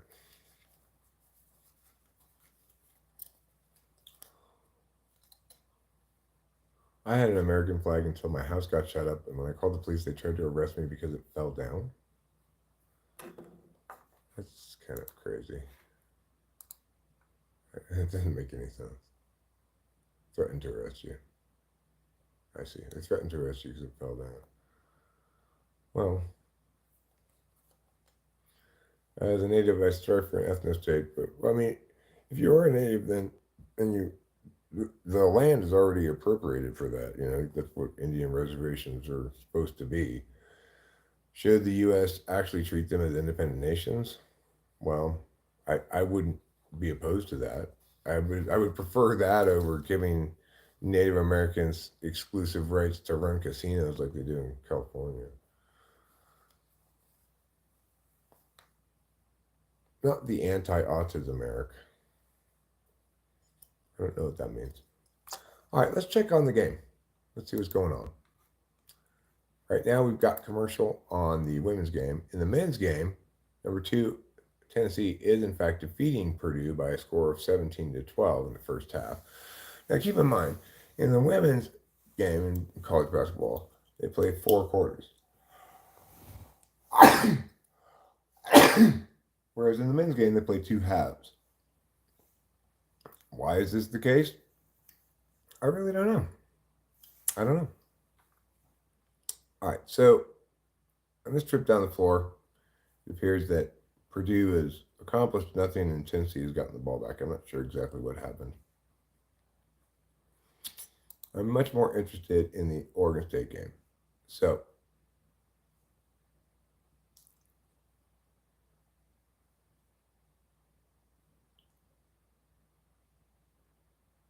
what is going on? So it's a 14-point game with a minute and a half left in the third quarter here. South Carolina is up by 14 points. Oregon State appears to be on the ropes. However, the second chance points tell the story, right? The problem here is that South Carolina is the best rebounding team in the country. And if you are getting a lot more rebounds than your opponents, now it's 55-43, then essentially your opponents have to shoot an ever higher percentage, the greater number of second chance shots that you get than you do.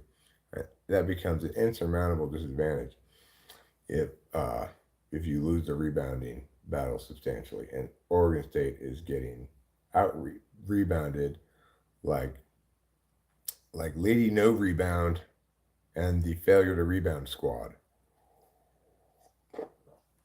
South Carolina scored again, stretching the lead back to 14 points, 52 seconds left in the third quarter.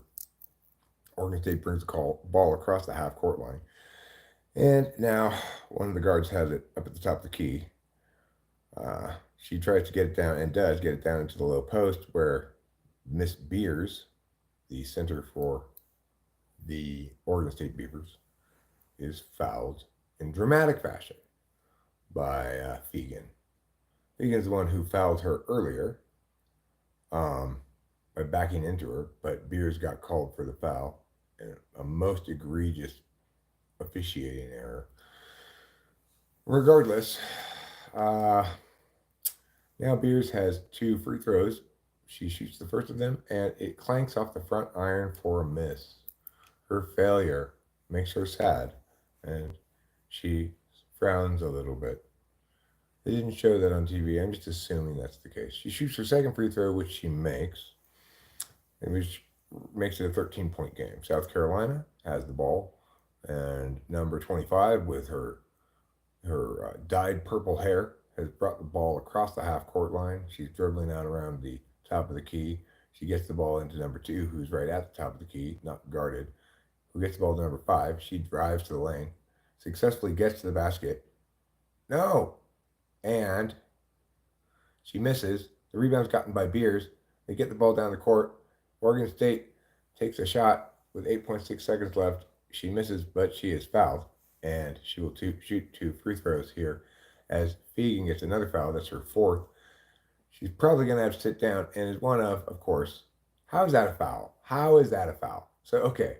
Well, I know she got her on the arm. She did, but yeah, she did. She got her on the arm. Anyway, this officiating in this game is all over the map. Some brazen fouls, they just ignore. Some brazen fouls they call the wrong way. Some ticky-tack shit they call. It's it's a mess. The officiating in the women's game is not as good as it is in the men's game, I don't think. Now it's just an 11-point game, so Oregon State's not going away. They're determined to fight hard for their tournament life. And meanwhile, in the men's game, Tennessee is up by 3 points over number one seeded Purdue, and they have the ball. But Purdue has closed the gap.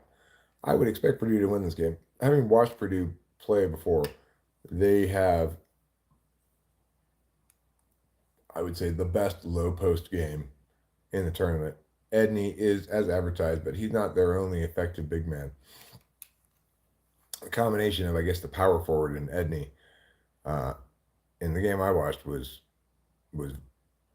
very much difficult to stop. Ball goes into the low post here to Edney, who's double teamed, goes up for the shot anyway, has it blocked out of bounds almost, but Tennessee grabs it. They have the ball now again. So Edney's struggling here on that occasion anyway with the double team. So we'll see if that proves to be a problem for him. All right, now back to the South Carolina Oregon State game. Goes to commercial. Now this drunk lady, I'm having this other tab here. Her name is what is her name? What channel is this?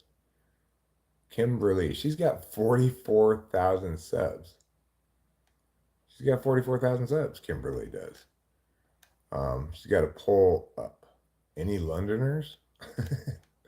Yes, no. What kind of a crazy question is that? Any Londoners? Let's see here. Does your wife ever get out of bed? Yeah, she does. She does spend a fair amount of time in bed. But remember also, she doesn't necessarily always want to be live streaming with me. She might prefer to be doing something else. So I'm not going to get sued for doing play-by-play. I will say what I feel like about it, the referees, Putty Tains. I'm not sure, Big Dog Mofo. I don't want to get into that. So I do not have a hamster, Putty Tains. So anyway, this lady's anti-Easter telethon has 54 people watching it. This stream has 32 people watching it. I would like to believe that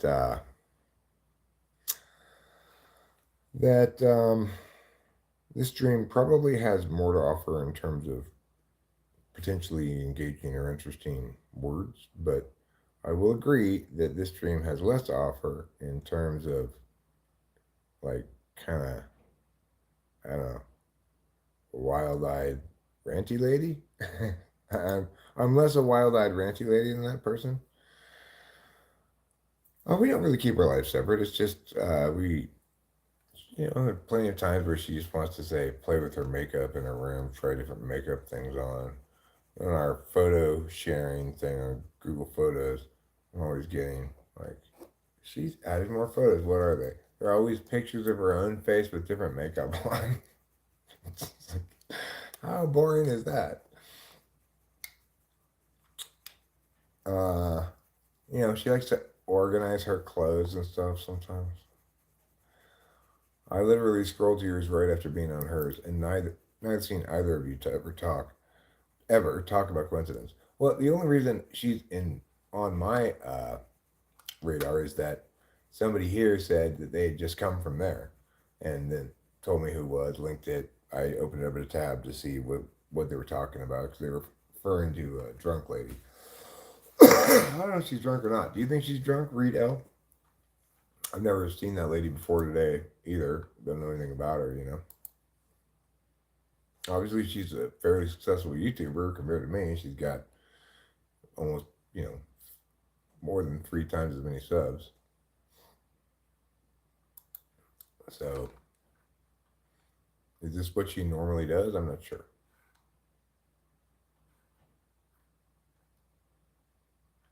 She's been going for 2 hours approximately.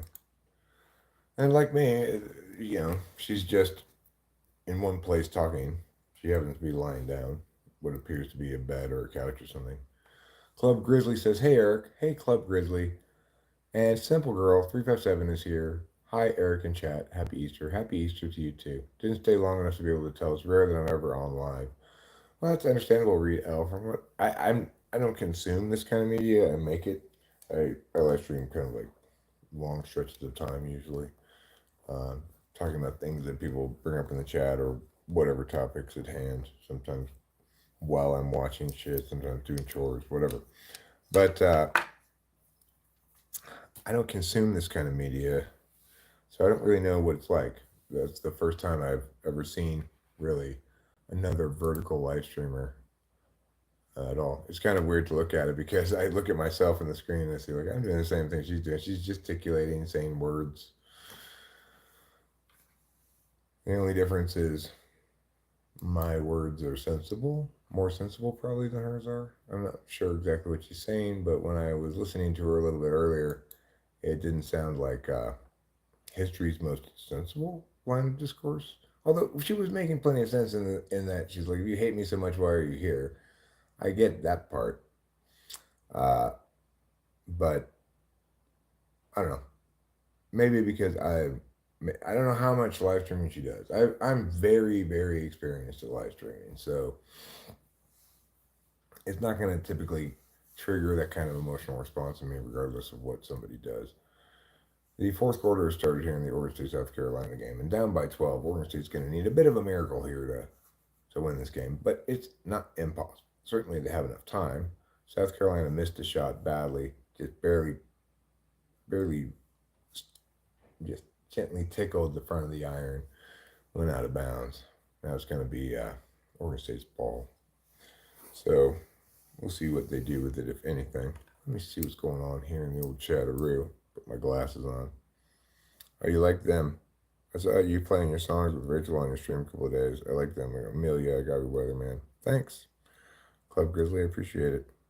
I'll keep keeping it real because some of this stuff can get me worried about our future. Yeah, well, I'm not worrisome at all. I may not be particularly compelling or interesting, sometimes more so than others, but what I am is like an intellectually and spiritually and morally safe place. May not be age appropriate all the time. However, I oppose bad things like exploitation, etc., groupism. I favor correctness and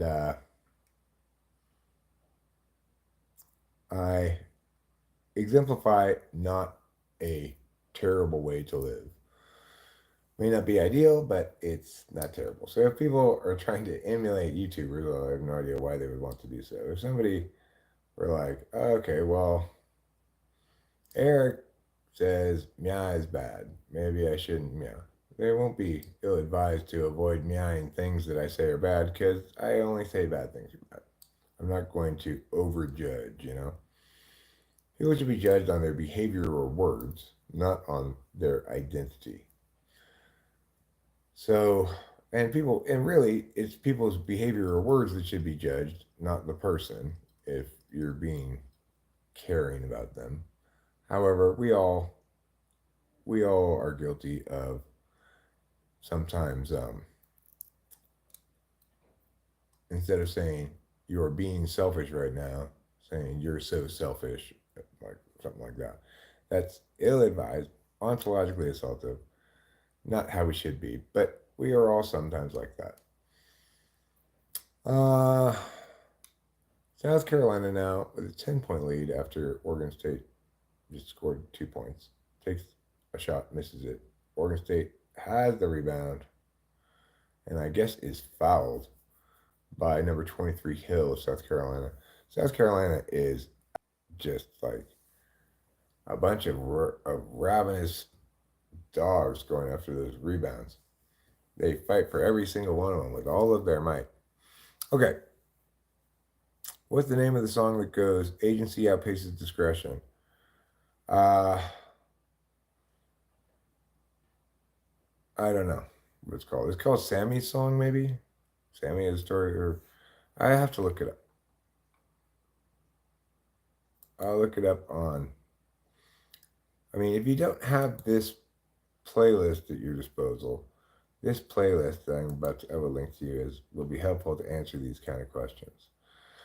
But I will look at it first and answer that question.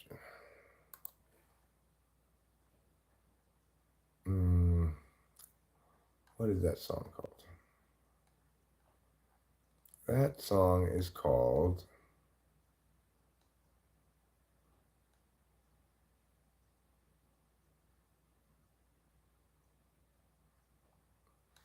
I don't know where it is. Okay, it's got to be here somewhere.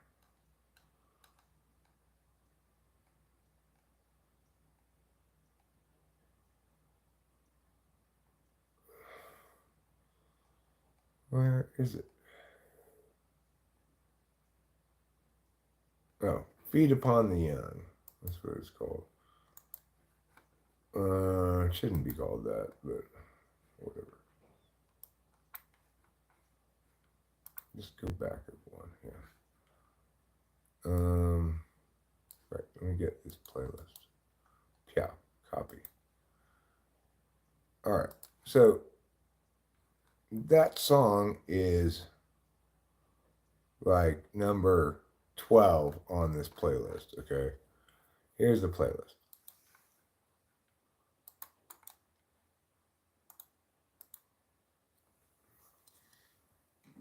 There's the playlist. That song is number 12 on that playlist.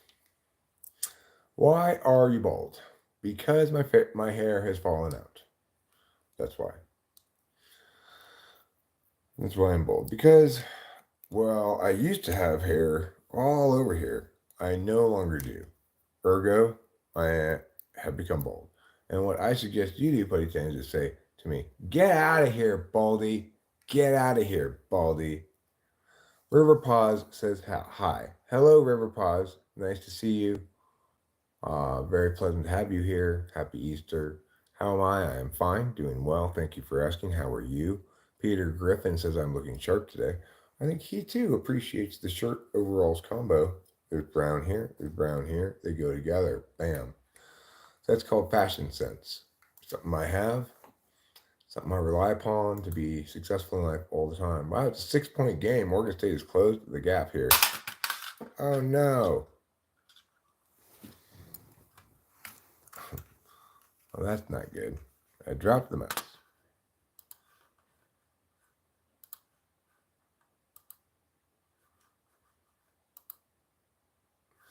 So, still 54-60. South Carolina takes the shot inside, misses again, grabs the rebound again. So many second chance shots here. It should be noted as well that South Carolina's rebounder actually traveled in the process of completing those rebounds, but they did not call it. Now, South Carolina drops in a little floater from the lane, stretching their lead to 8 points. Oregon State has the ball. The second chance points tell the story here. 28 to whatever it said, 27 or something like that. 20 offensive rebounds to 7.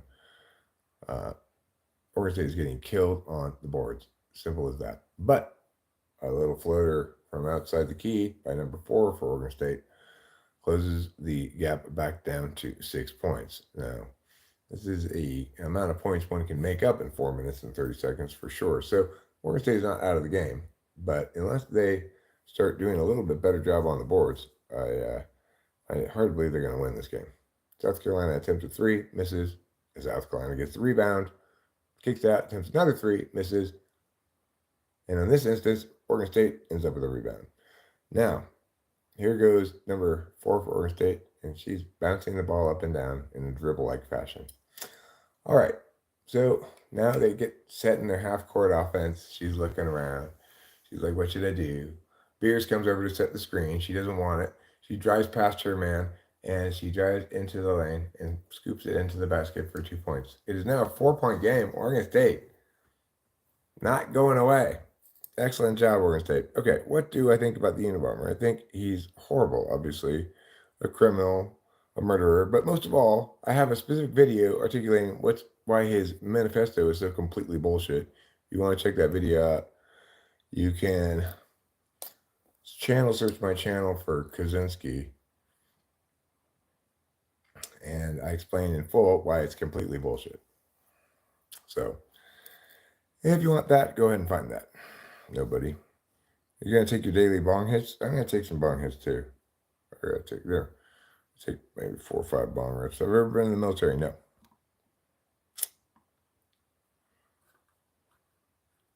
And obviously, anybody else who's here who has any questions, thoughts, topics they'd like me to address, or anything like that, I'm down to talk about whatevs. You know, do I have any pets? Yes, I have 2 cats, Capillo and Trouble. Capillo is a very sweet kitty. She was born in bed next to me from my previous cat. And Trouble is a stray who kind of forced his way into our family, but we love him very much anyway. So I'm excited about Oregon State's prospects here in this game, hoping that maybe they can win this game, although it seems unlikely. Tennessee is up by 4 over number 1 seed Purdue. Not such a shocking development as Oregon State being even in the game against, I'm sure, heavily favored South Carolina team.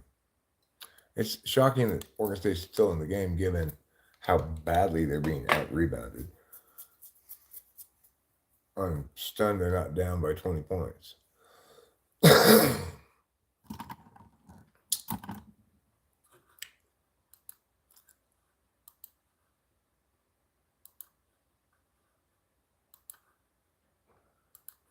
I'm also keeping an eye on that lady. Well, it looks like she is done live streaming. She has stopped live streaming. And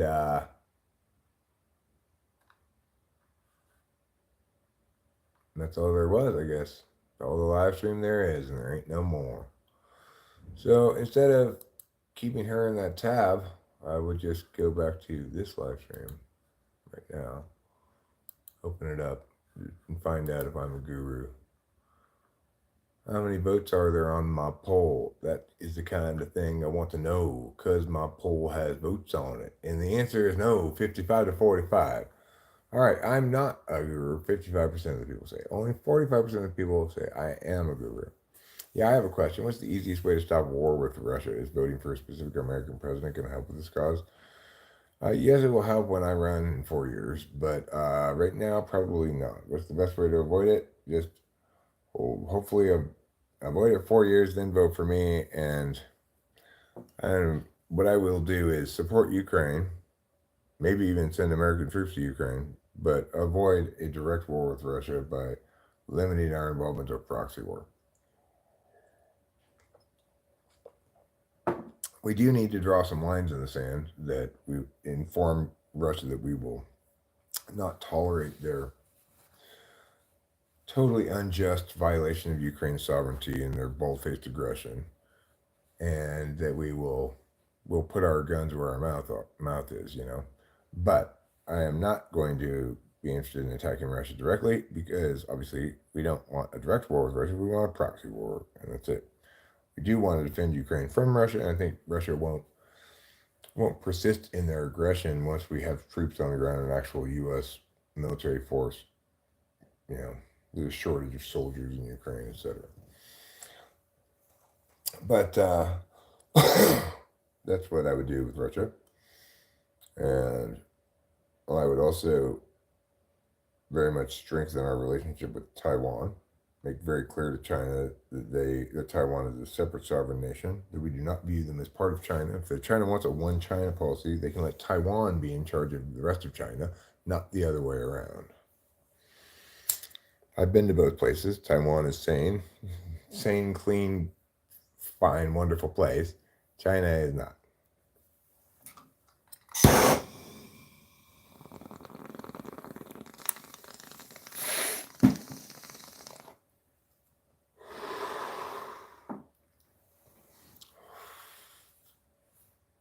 Cheers. Well,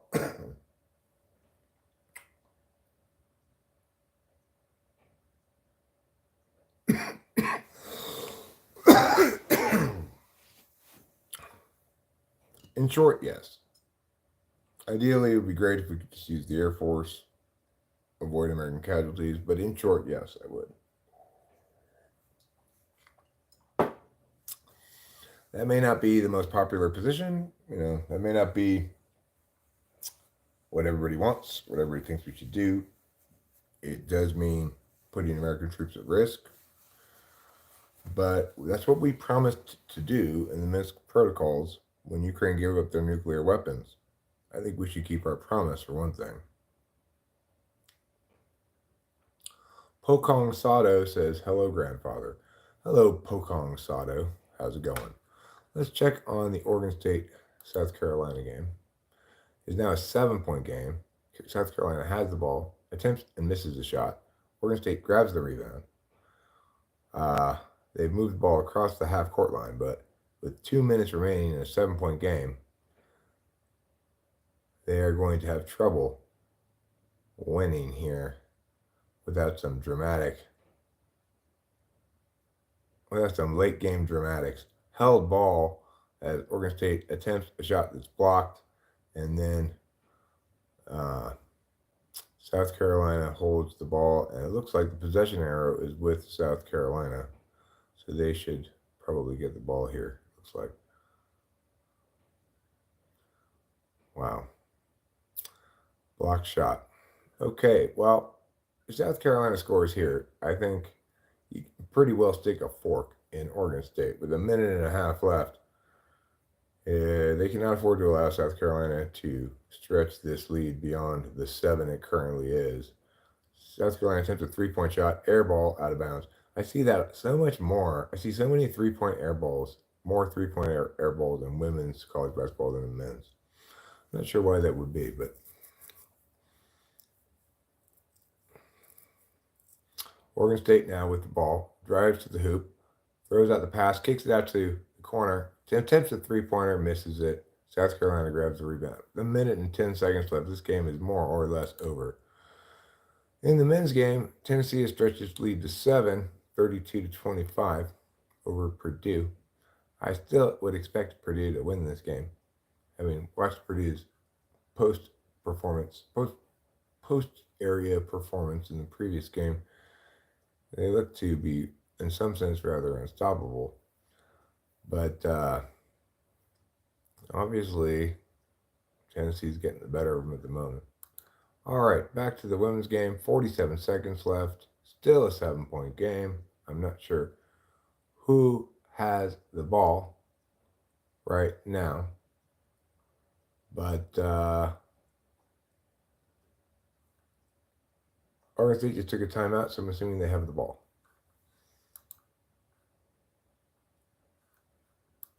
Going back to this live stream here, where the chat is very lean, Big Dog Mofo says, "Your bracket's still alive?" Well, I got a few brackets that aren't doing terribly. Let's look at the women's tournament challenge first of all. How am I doing in my women's brackets? My number 1 bracket has UConn as the champion. It's got 17-10. And UConn's a 3 seed in the women's game. And it has 17-10 max points. Its rank is 38,861, 98.9%. So that's pretty good. Now, for example, I have in this bracket South Carolina defeating Oregon State. So I had both of these two in this game. I had it, South Carolina, Oregon State. I also had Iowa over LSU and another Elite 8 game at the top. For this other one, I had it Stanford over Texas. Texas made this game. Stanford did not. So I'm screwed on this one no matter what. And then in the other game, I had it picked correctly, UConn and USC. I have UConn advancing over USC. So I could have 3 of the 4 Final Fours, plus the national champion, plus 2 of the 2 national champions, plus the national champion. I could have that. That would be the best case scenario, in which case I am confident that my bracket will be one of the best brackets probably, but it isn't necessarily going to go like that. In the men's tournament challenge, Rachel's number 4 bracket is the best bracket we have in terms of points, but it has a max points of 1450. The highest max points we have is 1480, which is host Eric's pick 18, which has Duke as champion. The second best in terms of max points is 1450, Rachel 4. So Rachel 4 has Purdue as national champion. Purdue is currently losing to Tennessee. Uh, but she has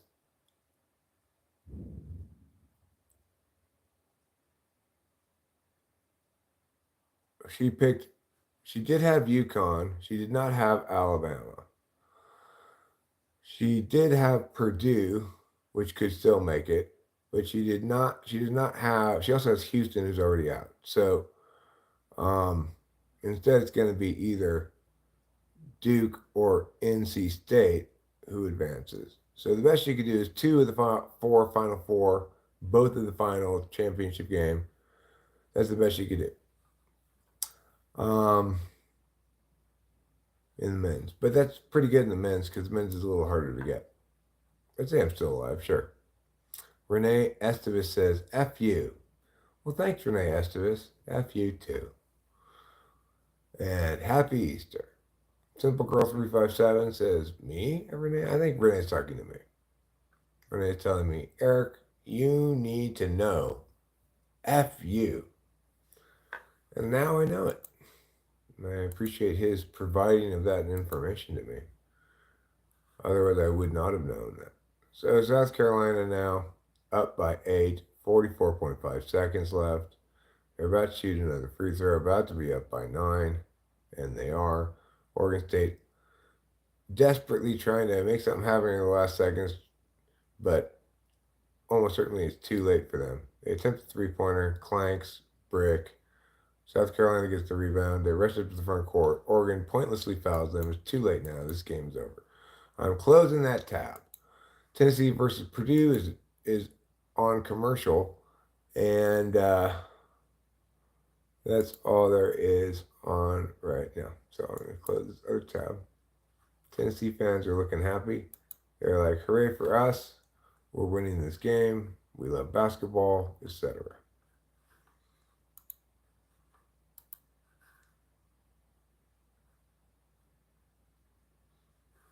I'm tired of seeing our tax money go over there for it to get laundered back into American politicians' pockets. Nobody's helping our own people. Well, I mean, I don't think our money is well spent by giving it to other countries and stuff, right? We'd be better off just actually enforcing what we feel needs to be enforced militarily with our military, right? Wouldn't that be a lot better than providing foreign aid? I think so. If we insist that Myanmar needs to be, and as per Russia, like their bold-faced aggression has no justification and needs to be stopped. We should defend our ally Ukraine as we promised to do in the Minsk protocols. Don't give them money. Send the military and actually defend them.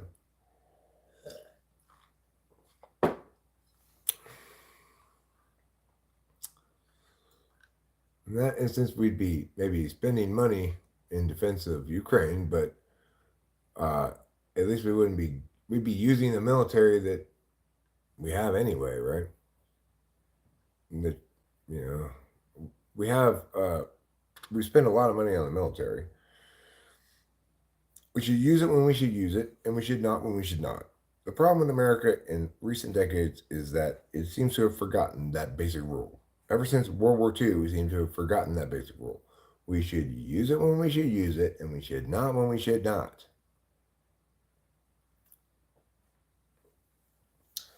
When we're faced with an instance of one nation that's authoritarian fundamentally and opposed to free and civil society, invading another nation of ours that's an ally that favors and represent and manifests a free and civil society, then absolutely that's an appropriate instance to use it. You've got a sovereign aggressor aggressing against a sovereign ally. It is very different than interfering with some kind of civil war like in Korea or Vietnam. Very different than regime change, going into Iraq, which hadn't even done anything because we thought we didn't like their government or something. Insanity. insanity. Even in the official story, Iraq hadn't done anything. So, um, you know, we need to use military force when it's legitimate and appropriate and called for, as per when one sovereign nation that's authoritarian is invading and conquering in a war of aggression an ally and a member of the free and civil society, as per Russia and Ukraine. That's where it's appropriate for us to use the military. It's also appropriate because it's going to be a limited engagement that we can engage in a proxy where we don't have to have war directly with Russia, which would be just too fucked up, just too disastrous, too big. We need to avoid that at all costs. But note that avoiding that at all costs doesn't prevent Russia from invading Ukraine, so it shouldn't prevent us from defending them.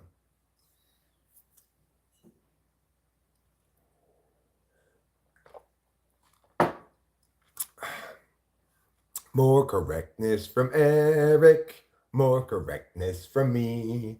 I may not be a guru, but I am what you see.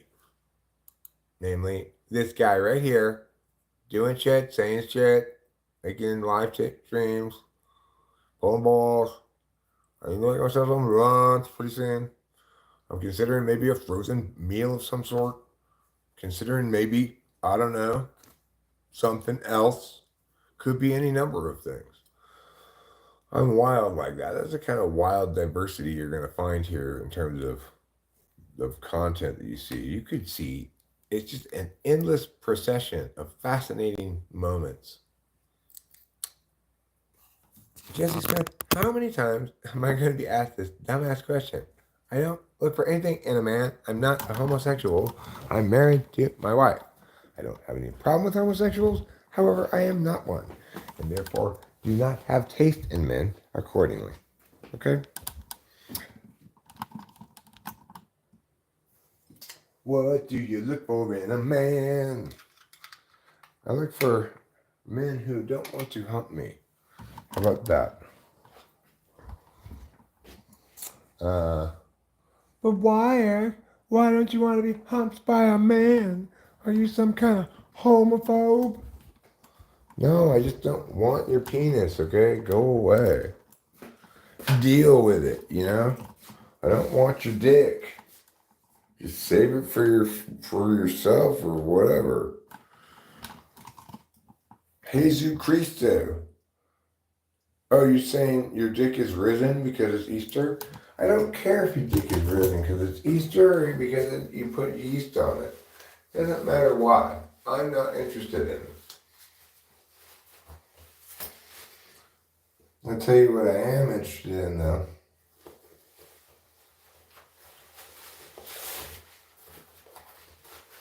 I'm interested in my favorite holiday of all, spring break! Wee, wee.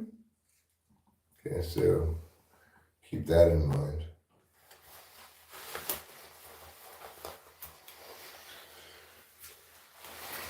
My two favorite holidays are spring break and Mardi Gras, sometimes known as the flashing holidays. I like to show off my chestiness to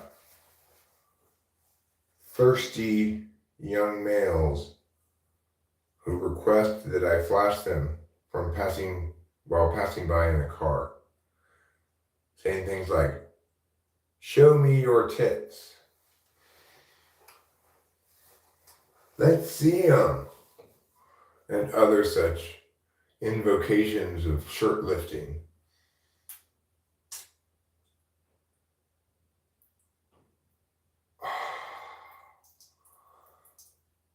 And if you urine all your pee out of your pee tube in below, and if your pee will fall so free into the bowl in which it goes, and will your pee flow from your cock and land below in toilet bowl,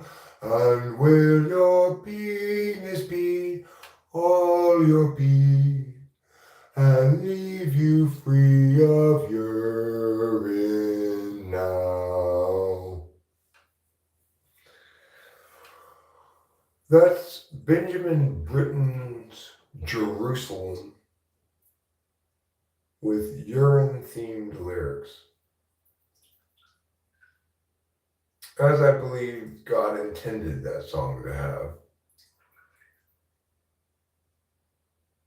The song was always supposed to be about going pee.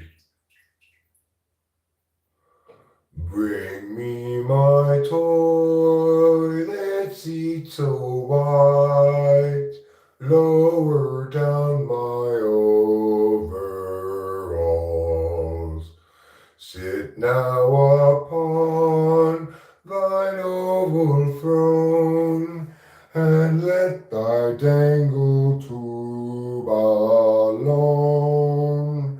Release your grasp on bladder there, so that your blast of urine fair will make you urine now so well, and then you won't have to pee anymore.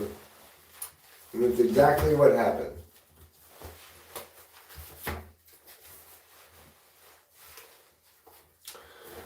And I'm glad that there was a song about it too.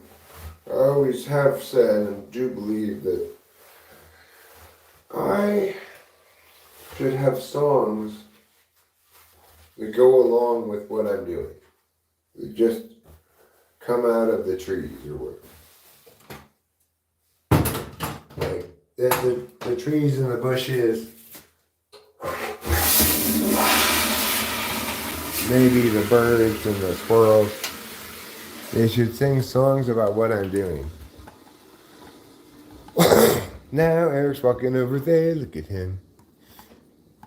I am walking over here. Look at me go. What was I going to do when I came back in here? Right.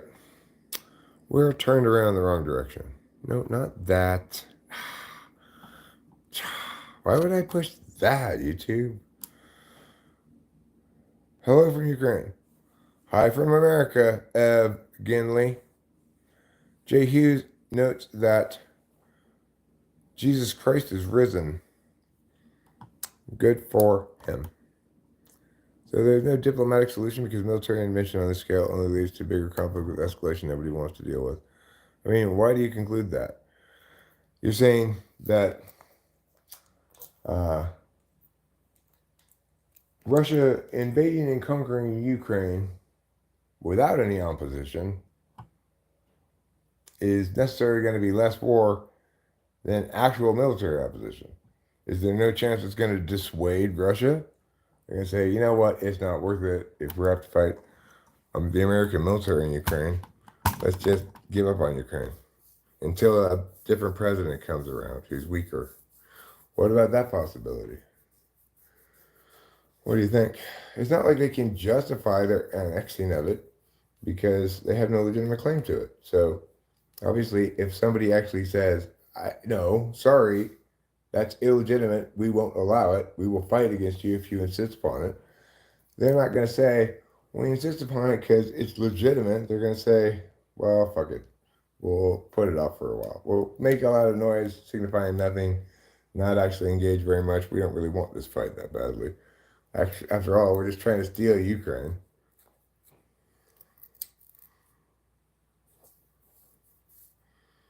Do you know what I'm saying, Mr. Bro? Do you see what I'm saying? Do you know? Do you know that I'm correct when I say these things? I hope you do. All right, so what am I doing in here? Let's take a look at what we got going on. Let's turn some lights on and let's deal with some shit.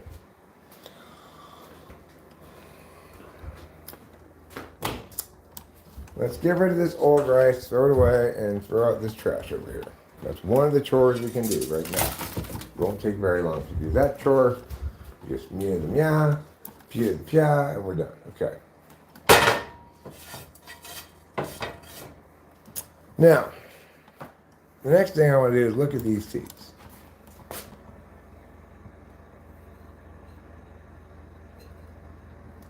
There doesn't appear to be any action from either of these two places.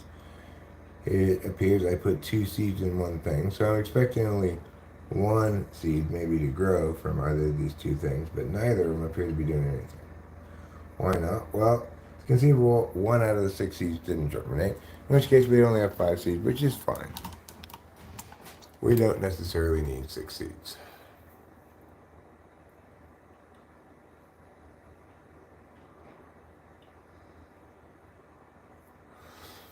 Yeah, the Minsk agreement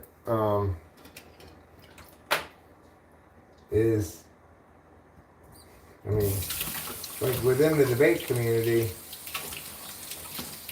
that basically was the debate when we debated Ukraine way back when Luhansk and Donetsk, how do you say that? Back when they were purportedly experiencing like Russian nationality uprising kind of a thing, which was really just orchestrated by the Russians. It was not naturally occurring at all. The debate was, what should the U.S. do? And it was, but more specifically, it was about, should the U.S. admit Ukraine into NATO? The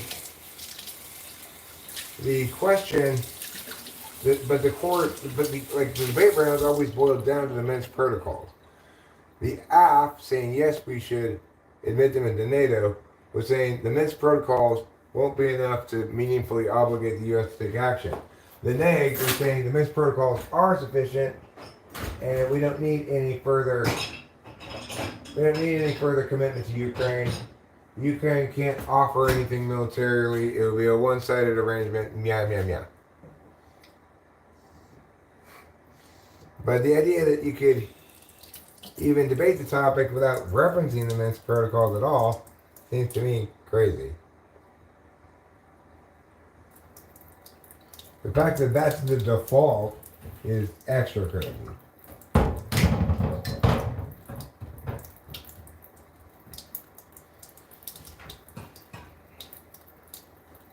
Okay, there. Now, what we're going to do is something called cleaning a pot. Have you ever made something requiring a pot before? If so, you might have encountered the following phenomenon: dirty pot syndrome. After you're using your pot, there's a decent chance that you'll have stuff at the bottom of it. Old food, cooked on, depending on what you're cooking, right? It may not be instantly easy to clean. In this pot, the previous thing I made in it, the last thing I made in it before I put it in the sink here, was rice. So if you've cooked rice before, you know that it'll get stuck on the bottom. And you need to let it soak a little bit so that it comes loose. But then even once it comes loose and you wash it, rinse out all the actual rice pieces, there's still this ricey meow on the bottom. It needs to be scrubbed away with a scrub brush and some soap. So once you scrub that clean, as I just have, then it's time to rinse it out. You go like this. You're going to meow. So you put some water and swish it around to make sure we get all the soap away. And swish it, swish. Swishity swish, we go until it's all cleaned up. Now, we're going to get a paper towel or two. We're going to wipe the outside of it, which is kind of dirty, but doesn't really matter. And we're going to dry out the inside of it, wipe the outside of it again. And we're going to put this, oh there, Mr. Pot.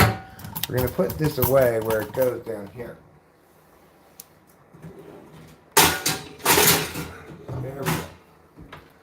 I'm going to pick up yet another chip that Rachel was dropped on the floor and put it in the trash. I need to vacuum in here and take this trash out as well. Let's go ahead and do that right now. Let's get that checked off the list. the old Listeroo while it's halftime in a men's game. I think we should probably cook something a little more interesting than just a frozen dinner. Since I'm streaming, might as well make a day of it. We might as well have a fun time cooking something, right? We could make Easter surprise, whatever that is. Do I have all the ingredients for double cheese goodness? Seems unlikely, but I might. I could try to make double cheese goodness.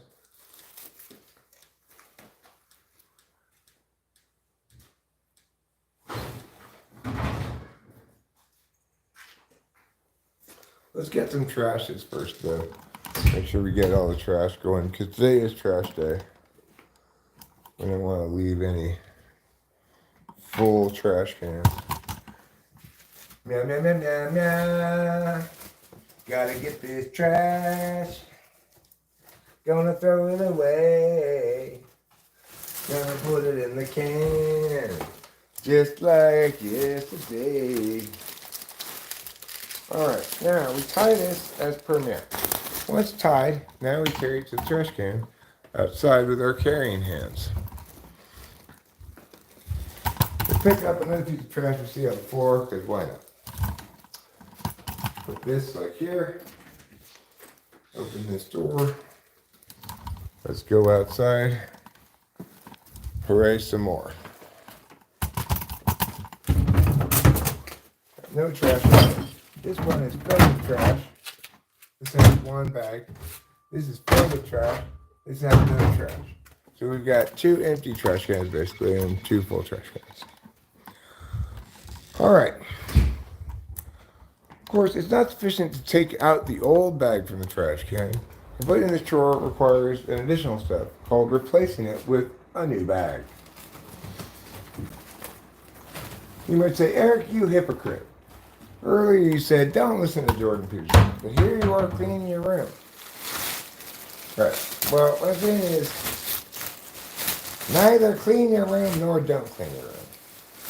You know? Depends what you feel like doing, right? If you feel like cleaning your room, clean your room. I feel like cleaning my room right now. If you're like me, you may require amphetamines to feel like cleaning your room.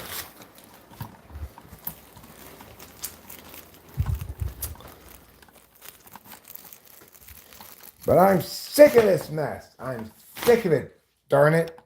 I'm sick of it, and I'm going to get rid of all this mess.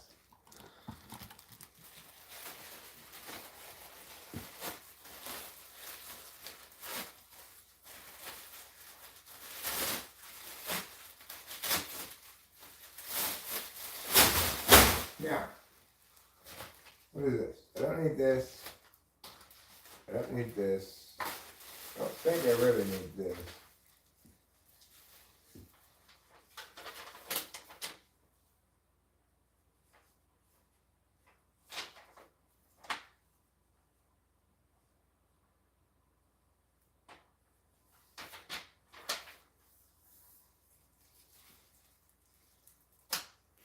I don't really need that, but whatever. Oh, wait a second, Squirrel. I could call them and tell them, but I probably don't need to. Just throw it. Alright, there. Alright, we're making some progress. Let me get Rachel's old coffee, empty that into the sink. Okay. Now, what am I going to do for food? Am I going to cook something? If so, what? Am I not going to cook something? If so, what am I going to microwave?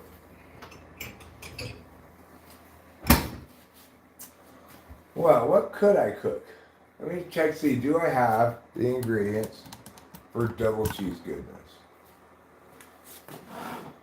More or less I do. I have the ingredients for double cheese goodness. I could make it for the first time ever with Rachel. I mean, I made it plenty of times before, a long time ago. But for the first time ever with Rachel. Do I have corn though? That's the question. I do have corn.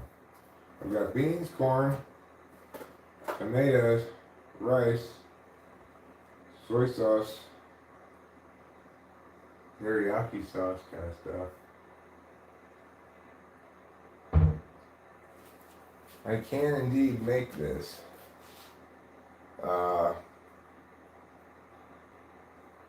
Should I make double cheese goodness? Wow. This would be quite an exciting endeavor. So double cheese goodness is one of my most famous dishes that I make, and I haven't ever made it for Rachel. I could cook it today. Could for sure.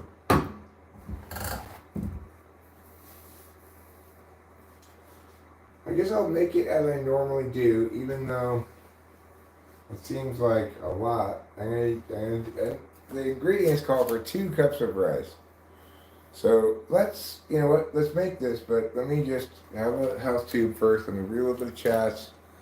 Let me set the stage before we start doing this hugely significant moment in talking with trans people history. This might be the first time I ever, but if it's not, the first time in a very long time, definitely the first time since Temple City, that I have made Eric's famous, patented, copyrighted, but not copyrighted or patented because it's a recipe, double cheese goodness.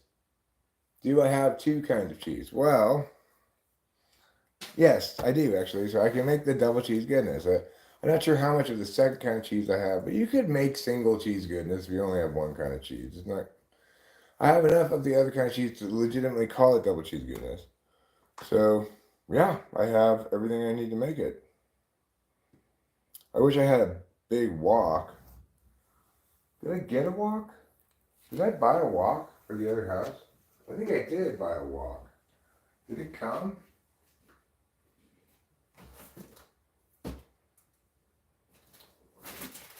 I did buy a wok, I'm pretty sure, but I don't see it here anywhere. I'm not sure what happened to that. If it's not come yet or what, or if I didn't buy a wok, I'm not sure. I bet it's that one down there, maybe. Might be that one. Okay. What are you growing? I'm growing marijuana. Fuck you on, says Adrian Garcia. I'm on the ground. I'm on. What are you on? I don't know.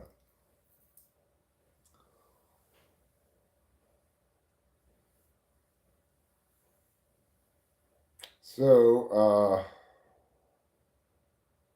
yeah, I'm growing marijuana. Yes. I bought seeds from a seed bank and I'm growing it. So I think maybe this is the walk. Let me look at it. Is this the walk?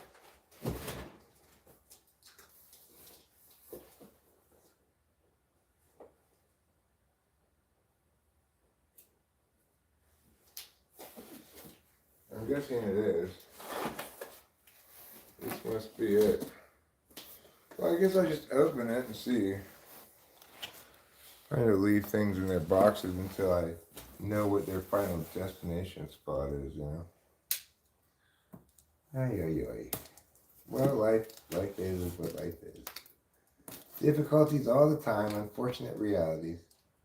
Things that make you go meow. Because that's just how life is. So, you just have to deal with it sometimes. I don't need to preserve the integrity of this box. I don't need to just tear it the fuck open.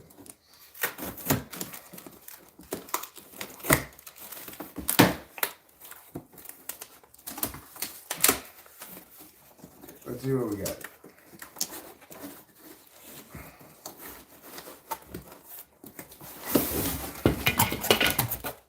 Okay. Thanks a lot for falling apart. This isn't a walk. Maybe I didn't get a walk. Maybe I got this instead. I don't know. Is this any better than the existing pen I have?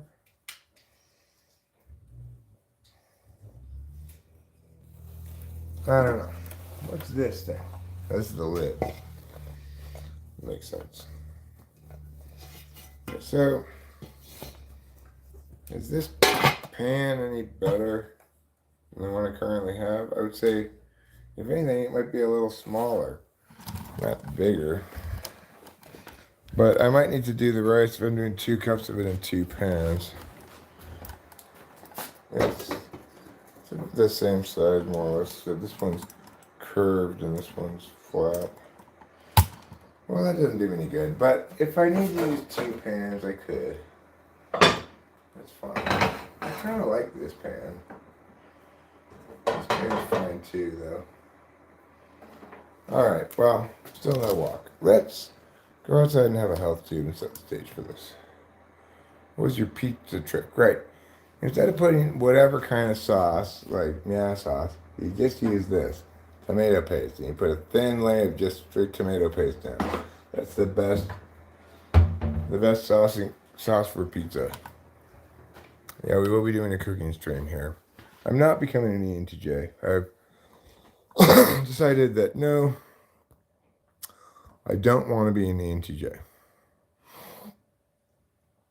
I do want a health tube, however. So I'll go have one. Then we'll make some double cheese goodness. When you hear how you make this, you're going to look like James Charles, huh? Well, what I'd say about that is I hear from so many different people that I look like Mia, right? And the thing is, I hear so many different names of people I look like. I like that because it means I don't exactly look like any specific person to the exclusion of others, you know? Get myself some more coffee here. Put some more creamer in it, of course. Gotta have plenty of creamer or else your coffee is shit. That's one of the rules in my 12 rules for life. Along with don't listen to Jordan Peterson and don't tell people what to believe. I'll add, if there's not enough creamer in your coffee, it's just shit. It's rule number 3 of my rules for life. I don't know who James Charles is. I look like your dad. He traveled for milk to Shanghai.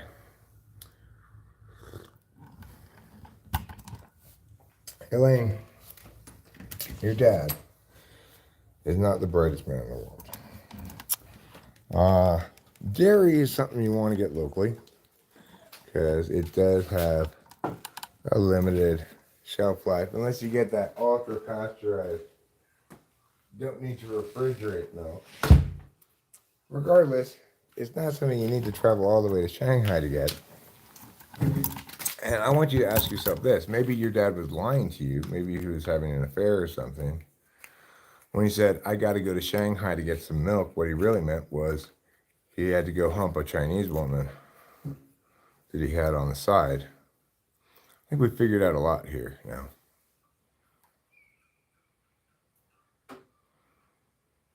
He told you to divert the river to keep the troll away. I did go to college and I was an English major. I graduated with a degree in English.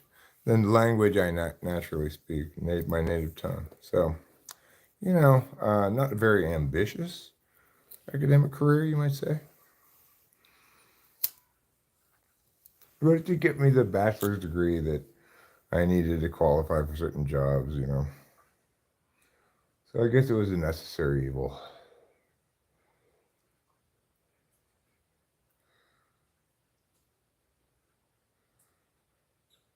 Without a bachelor's degree, I never would have had the entry requirement into the field that I eventually, I ceased teaching regular ed and became just a competition debate coach, which was what I was sort of destined to do there. I was born to coach debate, you know. I was an excellent debate coach, and it requires multiple specific skills to be manifest in conjunction with each other. You got to be argumentationally um,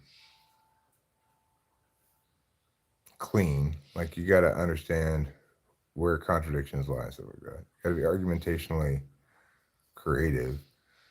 In other words, you got to come up with shit people haven't heard before. Really, it actually makes sense when you can. Um, you got to be like deep in your argumentation. You have to understand how things work structurally with framework and case level and stuff like that. You also got to be a good motivator of students, and you got to want to win a lot. You got to put a lot of time in, a lot of work in. You got to be both a team leader and a project manager for a bunch of individual students engaging in variations on like the stock case. Anyway, it takes a lot of things to be a lot of specific skills to be a really good debate coach. And obviously, with anything, as with anybody, whatever you have as specific skills, they come along with specific deficits in other areas in life. So I'm not saying that I was a great debate coach because I was able to master all those skills. I'm saying I was a great debate coach because those are the skills I was born with and designed to implement, and they correspond with my job very well. And my deficit areas, equally glaring, are just in other areas.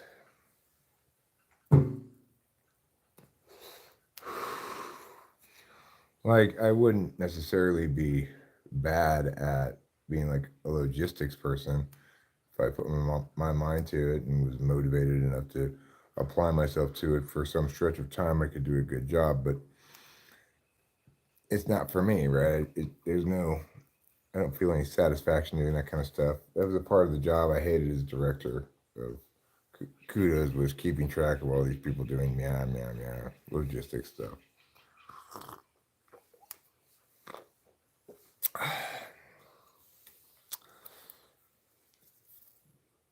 What was your thesis about? I'm not sure I had to write a thesis. It was just a bachelor's degree, right? If I wrote a thesis, it was about some kind of literature thing. I don't remember what. I was a very half-assed college student. I didn't try very hard. Probably finished towards the bottom of my class. It was in Santa Cruz. It was woke before woke was woke, you know. So I was being thrown a lot of like gay. I had to, I had to take gay studies. I had to take community studies, other identitarian shit. I just didn't even really think about it. I was just like, well, what am I supposed to do here? What bullshit am I supposed to echo? I didn't care enough, you know. I just was felt like, okay, if I can just somehow pass this class, it's gonna be make me happy. Whereas failing this class will make me sad. So let me see what I can do to pass. I was not really good about attending class, you know. I was pretty good about waking up and smoking bong rips and reading the paper and shit, but not so great about going to class.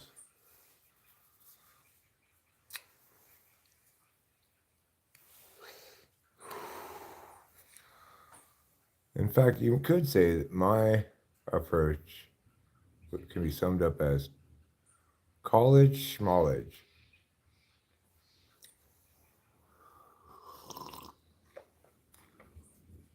I've learned so much more.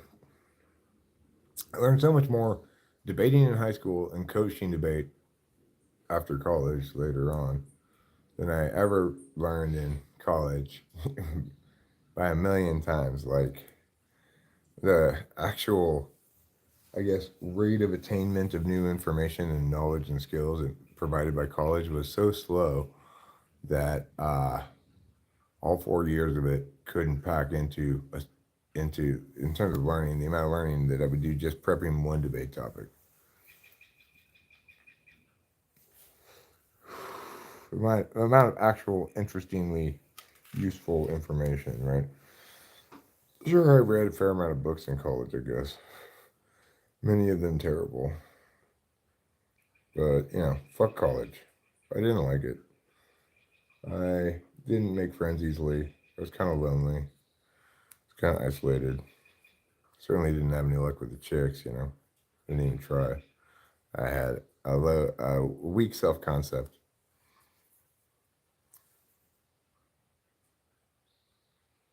I was glad to get back home to LA,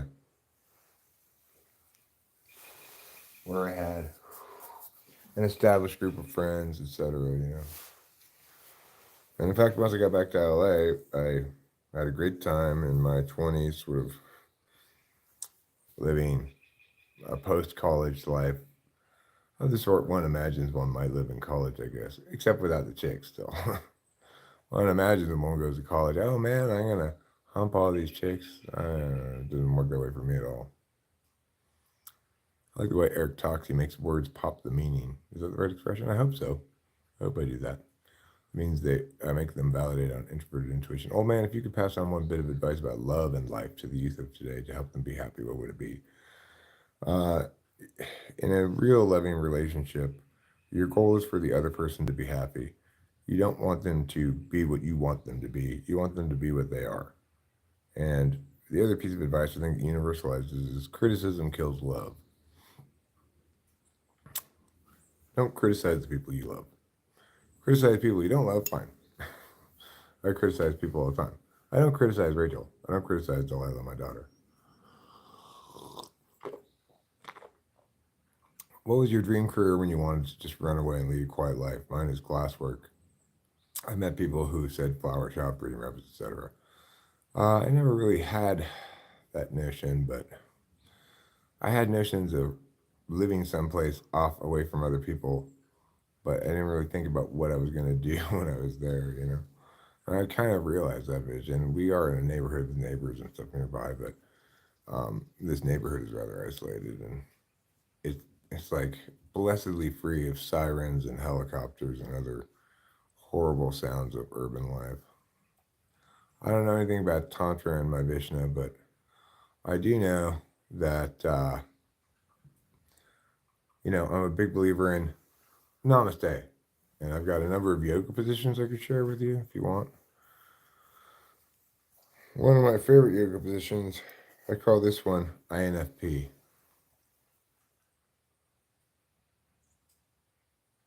Hold it, and release. INFP sitting by the window musing, sipping coffee. I call this one so surprised.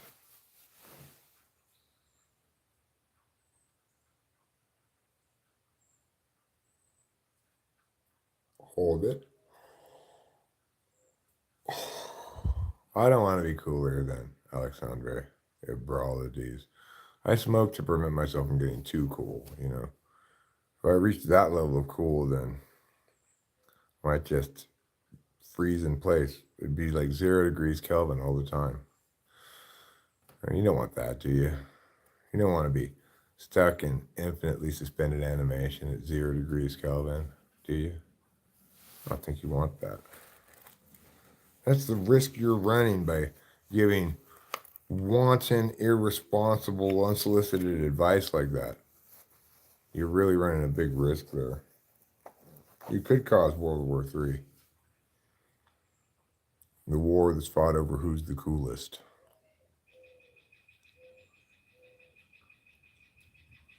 Like, how in the world could you possibly conceive of life such that somebody's habits that are entirely their own, entirely subjective matters, could be significant to you in evaluating them?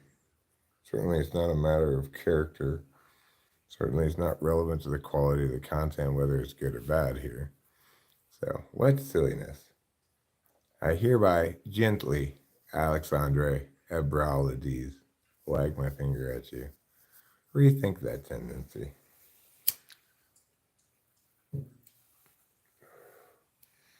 I'm going to be a guru in this instance and tell you to rethink that tendency. I don't normally tell people what to do, but obviously, that's never a good idea to interfere in other people's subjective business like that. Like, you should grow your hair out. Fuck you. You should marry me. Yeah, you should shut the fuck up.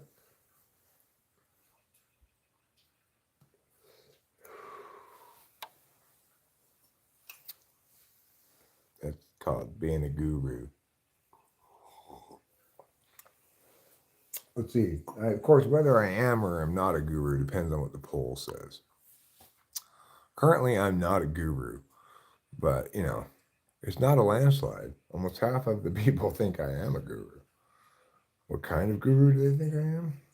You know, kind from India that levitates and that teaches the Beatles how to play sitar. That kind of guru. I should be free. I should, I agree. I should be free, my child. Yeah, I do smoke some weed. I'm known to smoke a little weed here and there. Sure. Maybe I have an occasional health tip. But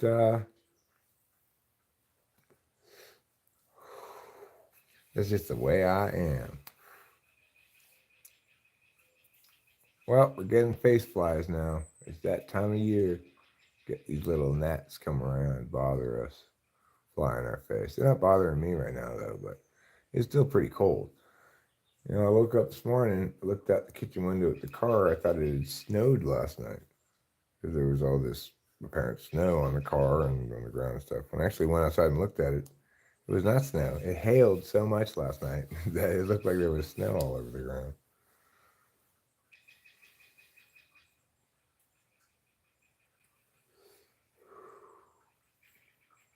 But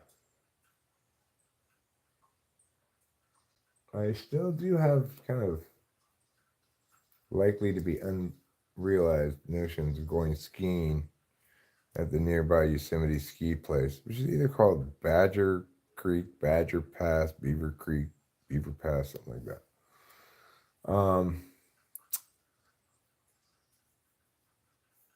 So it's a rare opportunity. They got more new snowfall yesterday. They might get more today. It's super cloudy right now. And if it's cold enough here, it have snowed a couple days ago, and we're predicted to get more snow this week. And it's definitely cold enough at the ski resort. I could go ski on Monday, get some relatively fresh powder. I know that the Yosemite ski place is not a particularly large place, it doesn't have a ton of runs. So that's fine. I'm not in shape for a ton of runs anyway. If they have bars there, I could even live stream while skiing, which would be cool.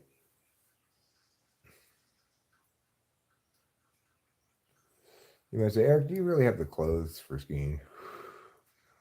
Well, you know what I do? I just put on some sweats and put these overalls on over them. Put on a couple jackets. Got a hat. Just put on some sunglasses. So instead of goggles, and just go ski. Like half day of skiing. Ski in the morning, and then go home. I'm sure my legs will be very sore every time I do go skiing, or haven't gone in like 10 years or something. But when I did go occasionally, every time I went, my legs would be just so sore the next day because I hadn't used those muscles in such a long time. But since I learned to ski so much when I was so little, it's like riding a bike for me. It's not like I ever forget how to do it. The muscles know what to do already. They just aren't accustomed to doing it anymore. All right, so we're going to go inside. We're going to end this poll. I think we're going to go inside. And I'm going to introduce the topic of double cheese goodness into our frame of reference here. Why criticize the people? What about exploring the mistakes that lead us to new understanding? Well, I mean, it depends on what the people are doing, right? People are making public statements or behaving in certain ways. Words and behavior are always legitimately subject to critique. In general, when we have to critique a loved one, which occasionally we do, we should be very careful to critique their words or behavior and not their person, not to generalize to their person. However, it's equally important that we critique the words and behavior vigorously of public figures making public statements, producing discourse that produces objects on the external metaphysical field, as this does, that such people should be accountable for their words is absolutely appropriate. Critiquing those people is fine. If they're wrong and doing damage with their wrongness, then they should be called out for it. There's a difference between your personal relationships and your engagements with public objects of analysis. Like anybody who's producing media is creating public objects that can be analyzed by anybody independently because they can all access the same media. Should those people be critiqued for saying bullshit? Absolutely. Also, like, you know, the Me Too movement was all about holding people accountable for unacceptable behavior. That's totally fine. People should be held accountable for unacceptable behavior. Again, though, there's a difference between your engagements in your private life with people you love and public figures. I think it's appropriate to occasionally be disappointed when a loved one behaves contrary to who they are in ways that are bad or something. It's appropriate to be mad at public figures when they don't uphold standards of legitimacy or righteousness. It's the duty of right-thinking people to correct such bullshit when they encounter it.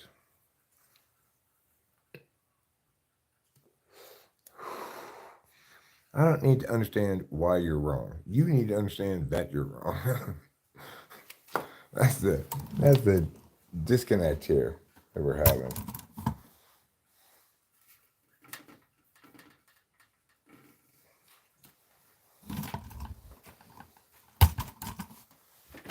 So many little bugs. Oh no, it's little bug season again. What happens when we die? I don't know. Simple Girl says she thinks I'm amazing. Well, thanks, Simple Girl. I appreciate that. Hey, I don't know if you know me, but I'm Anthony Richardson, QB of the Indianapolis Colts. Are you really Game Time Productions? I'm actually not familiar with you, but I'm a fan of football. And I'm not a huge Colts fan per se, but I don't dislike the Colts. If you are in fact a QB for the Colts, well, that's really exciting to have an actual famous person here, famous football player. We don't normally talk to actually famous people around here. We normally talk to unfamous people, but that's fine. It would be great to have an actual famous person around, and if you are such, then welcome. I hope you find this content interesting.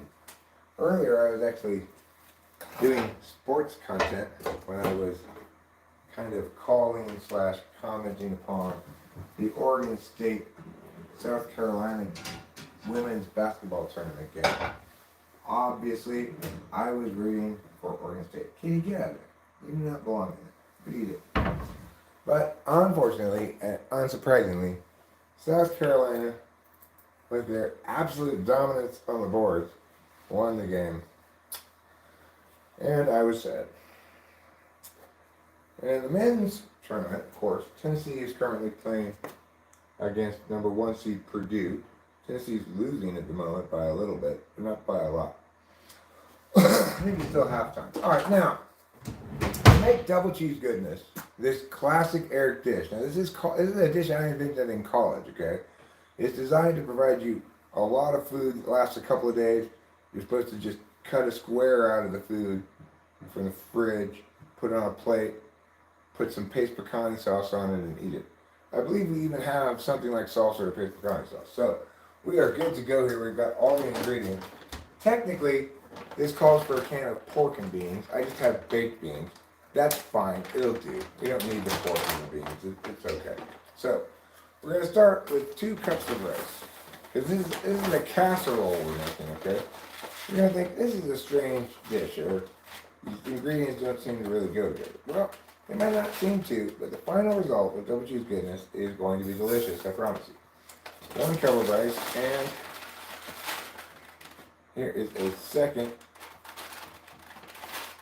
cup of rice. Alright, now that we've got 2 cups of rice in there, what we're going to do is put some water in the pot as well. To cook rice, you need both water and rice. And we're going to bring the pot over here to the sink so we don't have to carry the water so far and run the risk of spilling it. Now we're going to put in 4 cups of water because there's 2 cups of rice. There's 1 cup of water. Okay, and here's my beloved wife Rachel. Good morning, darling. Good morning. Here's 2 cups of water. And we're going to get a 3rd cup of water. And that's right, a 4th cup of water. You might think, you ever need so much water? It doesn't seem like a lot of water. But the ratio is 2 to 1 on rice, so that's just how it goes. Now, we're going to wash our hands because we're going to touch food soon. Hi, Chelsea. Before we touch food, it's good to wash our hands.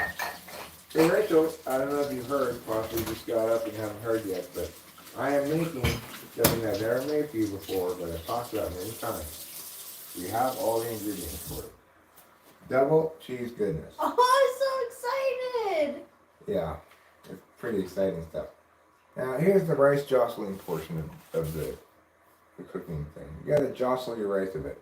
Break up any clumps, spread it around all evenly along the bottom. Just like that. Okay. Next,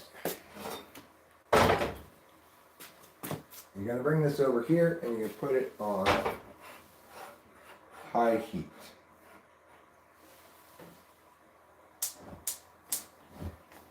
This is a little more water and rice than normal. So instead of putting the timer on for 6 minutes, I'm going to put it on for 7 minutes and I'm going to look at it. We don't need to worry about any of the other things until the rice is done. Once the rice is done, we're going to stir fry. We're going to make fried rice essentially. And then we're going to, after we get the rice all fried up nice with some soy sauce and teriyaki sauce, then we're going to add the other ingredients, mix it all together, pour that in a casserole dish, bake that.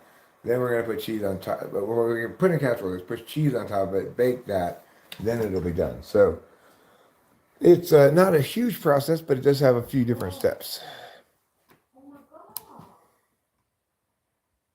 What are you saying? Oh yeah, somehow I managed to put in 2 seeds in just one of the seed things. Omer Edge says, bro, you can go bald like Walter White. Omer Edge says, I think you should let it go. I'm sorry if you felt disrespected just looking out for you. Let what go? I'm not sure what you're talking about. You saying that I should go bald? Well, you can have your opinion about my hair. That's fine. I don't care. I don't agree with you, but there's nothing disrespectful about you having an opinion about it. Have whatever opinion you want.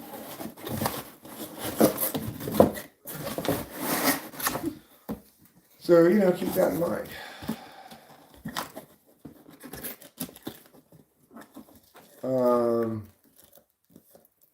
Sean L is here. Oh, Sean L's here.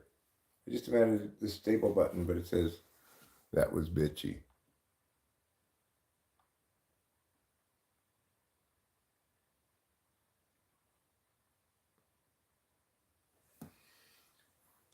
I am the guru of grundles?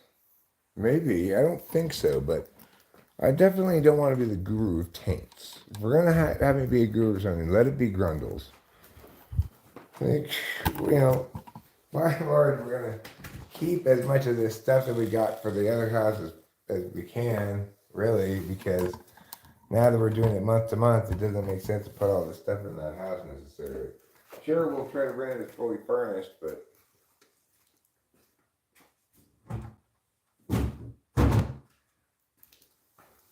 little bugs, horrible little bugs. Un Margret du Canard au vin rouge. I don't drink alcohol, so that includes wine. To the extent that I miss alcohol, the thing I miss the most is wine. But Canard, I believe, is a duck. Duck with red wine, or beef bourguignon, or foie gras. Now I'm making double cheese goodness. It's very much Not fancy like that.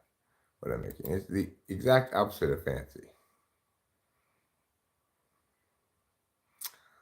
I like fancy food, but I don't really make fancy food. I think the French do an excellent job of cooking food, but I cannot emulate them very well. So I just make what I know how to make, which is not very many things. I'm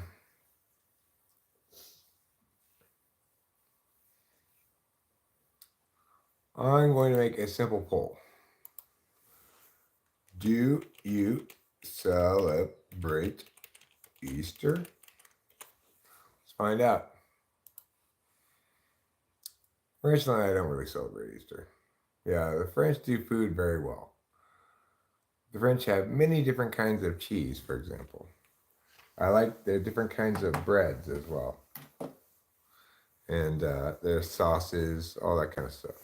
Also, I'm with the French. Yes, butter, no olive oil. Okay. When you need some kind of oil, the correct oil to use is in almost every instance butter. If you're cooking. Obviously, if you want oil for a salad, you're not going to put butter on your salad, but it probably would be good anyway, actually, instead of olive oil. Unfortunately, I don't think you can mix vinegar and butter without curdling the butter, probably. So we're giving this a little bit of a wait here. While we're doing so, while we're waiting for the timer to ring and let us know that the rice has reached a hard boil, which is a necessary precondition to turning it down low and beginning the 20-minute cook down process. While we're waiting for that to occur, let's check in on this basketball game on the men's side of the bracket. We've got Tennessee, the Tennessee Volunteers, competing against the Purdue Boilermakers. Tennessee just did a 3-point shot, which makes it a 3-point game. Purdue in front. Purdue is certainly favored in this game and have what many people consider to be the best player in the country in Tyler Edney. Certainly he will go high in the draft, I think. He's very tall. And he's a very skilled big man as well. So number 15 for the Boilermakers. He gives them a distinct advantage, but last year he didn't have nearly as good a supporting cast, as they say, as he does this year. So I would expect Purdue to win this game and move on to the Final Four, which I believe is what happens if they win this game. Yes, Tennessee did just steal the ball. Yes, they ran the length of the court, scored a layup, and now it's a 1-point game. 7-0 Tennessee run in the last minute and 22 seconds. Purdue crosses the half-court line and takes the timeout. So they want to talk things over. They want to discuss what's going on here in the basketball game.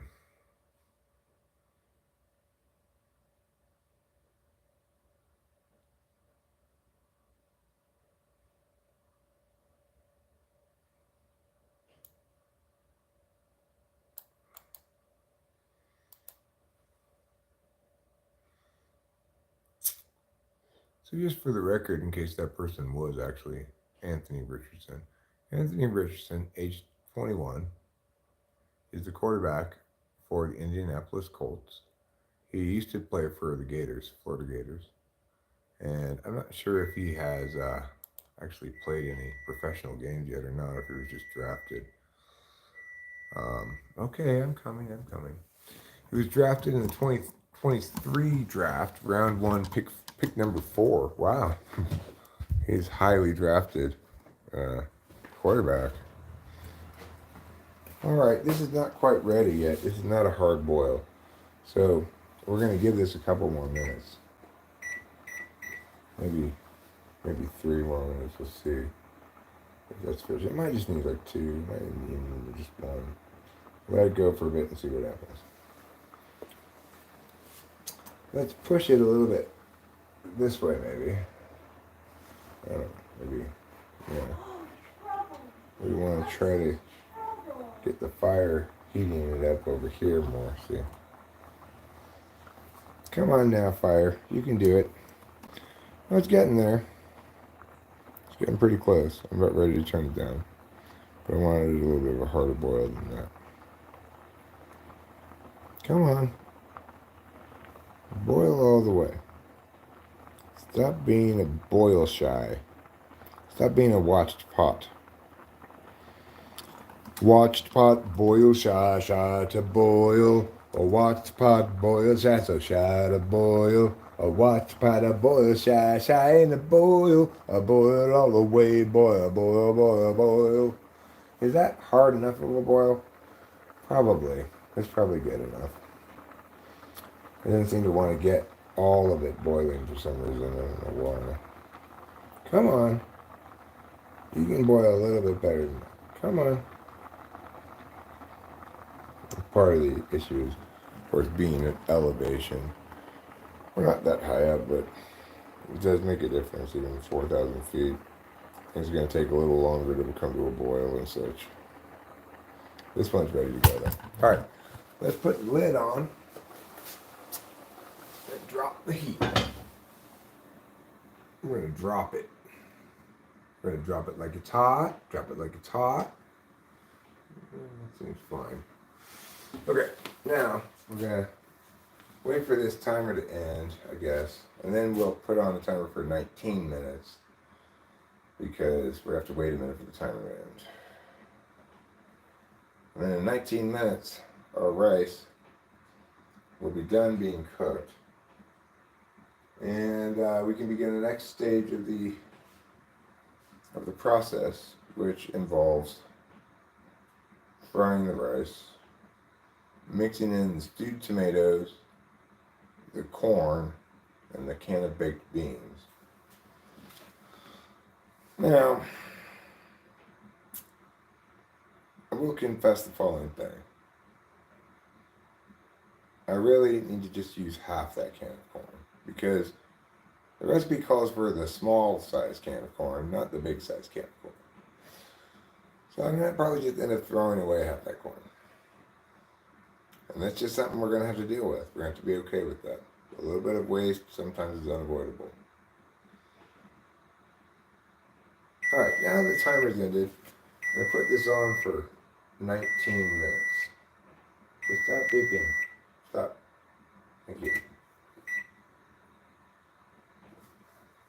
19 minutes. There we go. When that beeps, that should be done. Regarding these things, we could transplant them today, and we might transplant them today. Because we don't have to take them out of these, we just cut these apart and bury this into the dirt of the pot, so we could transplant them now. Where will I put them after they're transplanted is, of course, the question. It's too cold to put them outside. So, probably I'll leave them here in the kitchen someplace. Maybe I'll put them underneath these lights here, leave these lights on, and maybe even move this table over a little bit so that it's more directly under the lights. And I could possibly elevate them on top of something so that they're closer to the lights even. Obviously, I don't have grow lights going on. I'm planning to grow them in the sunshine outside, but we're having a very late arriving spring, in the sense that we definitely are at risk for still getting a late frost. We're predicted to get snow on Friday, so I have to be careful, make sure I don't leave them outside at night. And also, I want them to have as much light as possible during the vegetative cycle, so I might as well leave them under lights at night, All right. Having looked up Anthony Richardson, we will now see if there's anything new in the chat. Your mommy's bestie says, what you making? I'm making double cheese goodness, an Eric specialty that I invented in college to provide a good amount of calories, bulk food, for example, for a couple of days, a few days at a time. So it's designed to be... There's turkey? Oh, yeah. There's turkeys outside. Let's go look at them. Let's go look at the turkeys. Maybe have a help too. And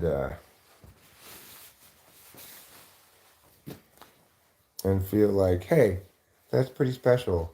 At this live stream, we get to look at wild turkeys. I think pretty special. Thanks, darling. I think you're pretty special. Thanks. Where did I put my coffee? Over here. Oh, there's coffee?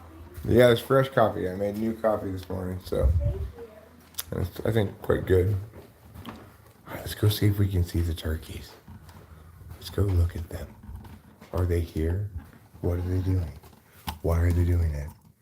Have they left already? Did I miss them? There they go. There goes that turkey. She's running away.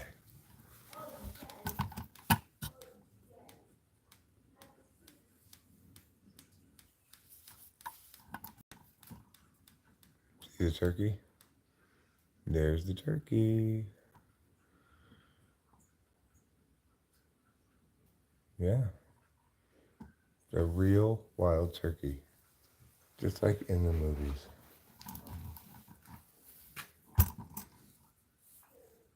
There's more turkeys over there.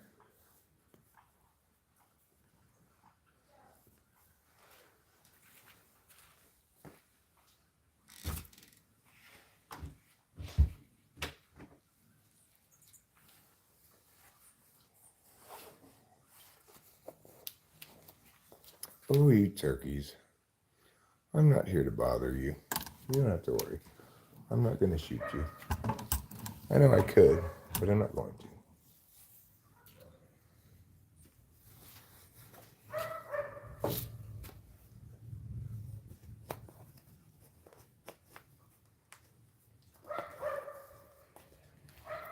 I used to be a fan of wild turkey back when I drank. If a bar had it, that would be my whiskey, bourbon, whatever you want to call it, of choice.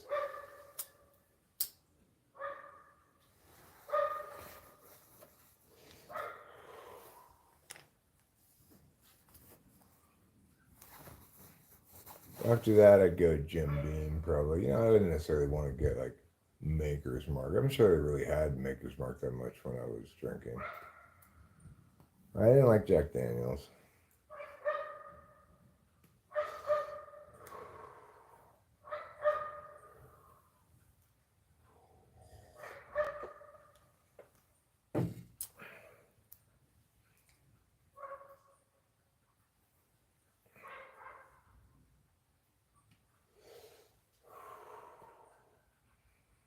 It's a nice day out, actually. You know, overcast, not too cold. And while, depending on when and where I look, I might see a lot of little bugs. At other times, like right now, I don't really see any. That dog needs to be quiet. Nobody wants to hear your barkity bark bark all the time. Granted, he's not barkity bark barking all the time, but when he does bark, it's loud and annoying like that. I should feel grateful that I don't live across from a tree from somebody whose dog barks all the time. He only barks when they're not home.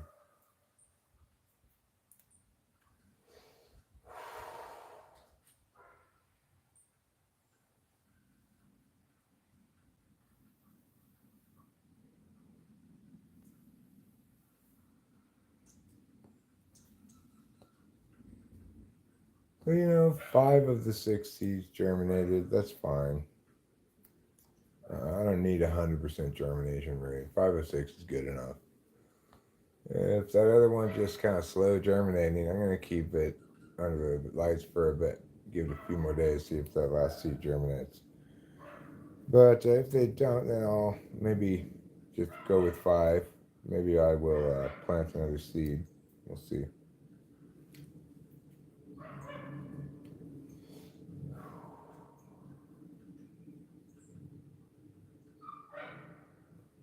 Trouble's not going to like it that I'm going to be co-opting his table for a grow space for a couple of weeks, but he's just going to have to deal with it, you know. He'll still have space on the table for his plate and his big kitty self. I wish that dog would just be quiet. Nobody needs to hear your barky barks all the time. Hi, Squirrel Joe. What you up to?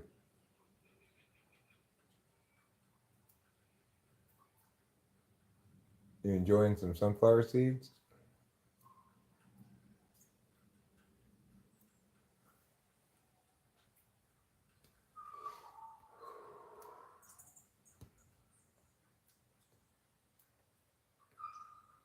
Squirrely Joe is actually a Squirrely Josephine. She's showing me behind her leg, under her tail, between her legs. There's no squirrel nuts. Squirrels have relatively large testicles for their body size, comparatively larger than humans, I would say, by a fair amount. So it's pretty easy to spot them if you can see the backside of their tail up. This is definitely a lady squirrel. She's obviously an immodest lady squirrel as well because she's going to show me her vagina. She's looking at me like, "Can you put some more cutlets out?" Okay, all right, I'll put more cutlets out. Fine. I put a little more cutlets on the wall just for that one lady squirrel there. She's wooed me with her squirrel vagina.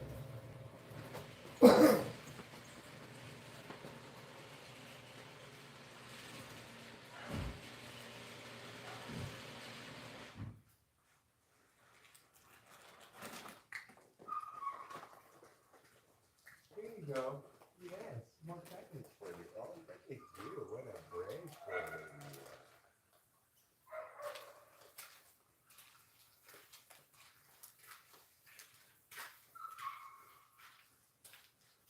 Here you go, squirrel friend. Here you go. There's some more cutlets for you.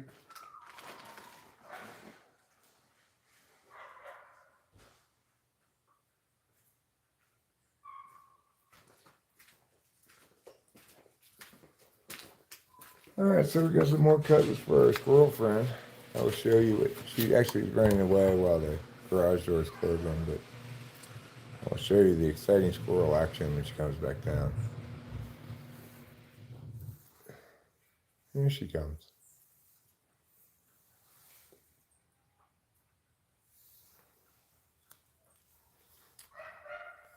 Yes, you love your cutlets so much. Who could turn down that little face looking at you expectantly for cutlets? It's hard to turn down a plaintive squirrel gaze. Plaintive squirrel gaze is how she compelled me to provide more cutlets. The little birds are taking advantage of their opportunity as well. Might be able to see them there, I'm not sure. They're kind of hard to spot because they're kind of small, but there's two of them there in frame. Anyway, squirrel's a little bit more action-packed than those little birds. So I'll give you more squirrel action for the moment, but we're about to go back inside.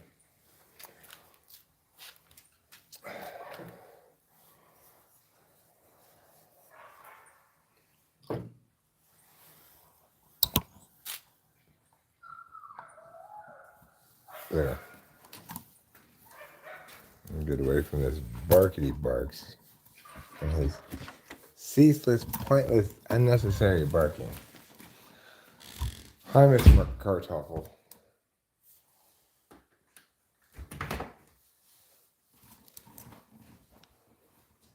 Yeah, I'm talking about squirrel nuts. Ethanol is a terrible recreational drug. I agree that alcohol is one of the worst of the recreational drugs. 7 minutes left on the race. We'll just let that do its thing. Let's go sit down. We'll check out the basketball game. Obviously, we've got a very low chat rate today. We've had some decent, like maximum number of concurrence and stayed pretty steady above 20, but not a lot of chat to engage with, which is fine. I can manage just fine on my own without any chat to engage with. I've been doing this a long time. You're so handsome. Thanks, my beautiful darling. You're so beautiful. Thank you. Right now, there's a commercial I don't like, so I watch it. This guy, for some reason, knocks the popcorn out of this other guy's Yeah, hand. what's up with that? Yeah, I don't know. Like, popcorn's not okay to watch during basketball? Well, first of all, he's just making a huge mess for no reason. A huge mess. And also being, quite aggressive with this person who's carrying popcorn. Yeah. So, hasn't talked with God on the porcelain telephone. Yeah, so have I. Plenty of times. I feel like I have, I can't tell if I have post-COVID symptoms or if it's allergies. I still feel sick. You want a couple of Tylenols? Yeah.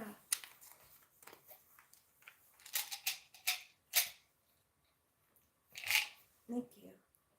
Yeah, you sound a little congested still. You're still getting over it a little bit.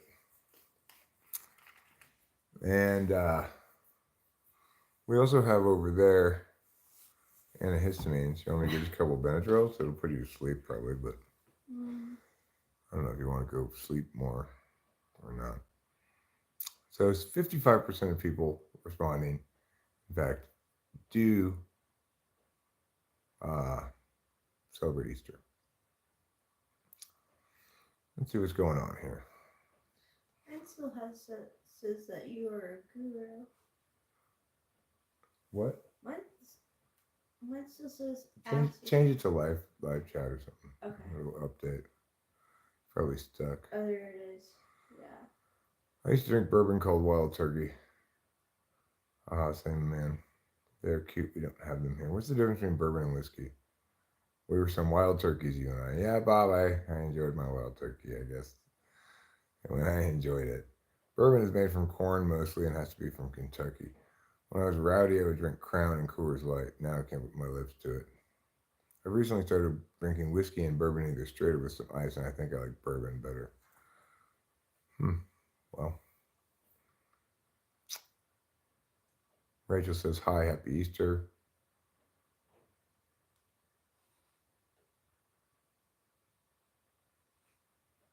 Blonde bunny, blonde bunny, blonde bunny. I'm fine now, but I used to drink a lot and was sick a lot. Yeah, me too. It's kind of the inevitable consequence of drinking a lot. Let's see what's going on with this game here. Once again, we're in the Elite Eight. That means there are only 8 teams left, and there are actually fewer than 8 teams left because some of these games have already been played yesterday. But really? in this game, yeah, yesterday they played the Alabama versus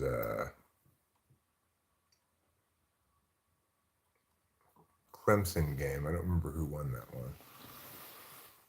And I think they also played the UConn game. UConn destroyed whoever they were playing, if I remember correctly. But I could be wrong. I could have it mixed up with the previous one. This game is quite tight here. Purdue's up by 2 points now. And there's just 3:56 left in the second half. That is tight. Tyler Edney's at the line shooting the second of 2 free throws at the moment, which he mismakes. Bounces in. Tennessee inbounds the ball, down by 3. Crosses the half court line. Number 5, the point guard for the Tennessee Volunteers, dribbles between his legs. Passes the ball out to number 3, who drives the lane from the key. From the top of the key. Gets fouled in the lane. May have been in the act of shooting. It may have been before the shot. We shall find out.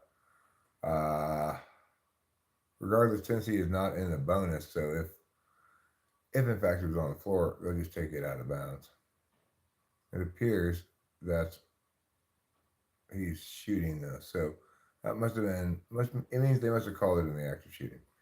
He's not a particularly good free throw shooter on the year, but he makes the first of 2, and his name is Connect, Knecht, Connect, and Connect has 32 points in this game, and he's shooting a second free throw, which he makes. It's a 1-point game. Purdue up by a point. And 34 for Zach Edney, 32 for Connect. So I guess Connect must be either Tennessee's star player, or at least he is on this occasion. Purdue brings the ball across the half-court line. They get in their half-court set. Number 3, their point guard, dribbling around the top of the key, drives the lane. I guess that was a pass, or it was a block shot that went into Tyler Edney's hands, and he scores 2 points. Now Tennessee across the half-court line. The point guard gives it to number 3 again, who misses a 3-point shot. The Boilermakers grab the rebound. They've got a 3-point lead and the ball with 3 minutes left in the second half.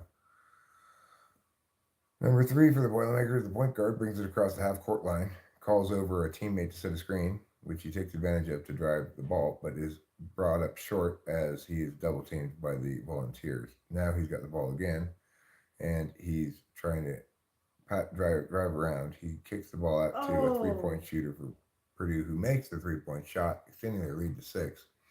Boilermaker fans are ecstatic. Volunteer fans, not so much. Tennessee now with the ball. Number 3 has the ball way out near half court. Now he's driving the lane. He does so successfully, but is fouled on his way towards the basket. And number 55 from Purdue said, "What did I do? I did not foul him. This foul call was egregious and wrong." It was definitely a pass. I thought maybe it was a block shot, but it was definitely a pass to Tyler Edney, who on that previous Purdue possession, or 2 possessions ago. Lance Jones with the 3. That's number 55 for Purdue. I believe the same guy who was later called for the foul. Now that one was on the floor, not in the extra shooting, and Tennessee is still not in the bonus. So they inbound the ball and attempt a 3-point shot, which is off. Purdue is looking to extend their lead now and possibly put some kind of nail in some kind of coffin. It's conceivable where they 2 score here. Because with 2 minutes left, Tennessee is going to need to have as small a deficit to make up as possible if they're going to have a realistic chance of winning this game. Kick to the 3-point shooter. Purdue takes the 3-point shot, misses it. It's long, kicks off the back iron, but Purdue grabs the rebound. Now, up near the half-court line, Purdue is dribbling the ball. One Purdue player has ran into a volunteer player, fallen to the ground. Edney with the ball goes for the basket and is fouled. He's going to take 2 foul shots with a chance to extend the lead to 8 points. Now, we're going to need to turn the rice off and let it sit for a while. You got to let rice rest, just like you do with steak. You need to let steak rest, and you need to let rice rest. I didn't know that. Yeah, after you're done cooking steak, before you cut into it, you're supposed to let it rest for a few minutes so that all the blood doesn't come out when you cut it. Similarly, after you're done cooking rice, you should just let it sit there for 5 or 10 minutes because it needs to finish cooking, and it has to do so after the fire is turned off. Now it's a 7-point lead for Purdue. Purdue's looking as though they've got this game. They've got this game locked up, probably, but one never knows. Tennessee could launch a few threes here, make them get a steal or something. Tyler Edney with a chance to make an 8-point game. Attempts the free throw. It's good. It's 8-point game now. Tyler Edney is lifting his arms up saying, "Come on, Purdue fans, celebrate our achievement." Tennessee now with the ball. Only a minute and a half left. They are desperate for points here. And we'll probably have to play foul parade if they have any chance at all. Drives lane, 2-pointer, good. 6-point game again. Still a minute and a half left. Timeout is taken. Let's return to the chat and see what's going on.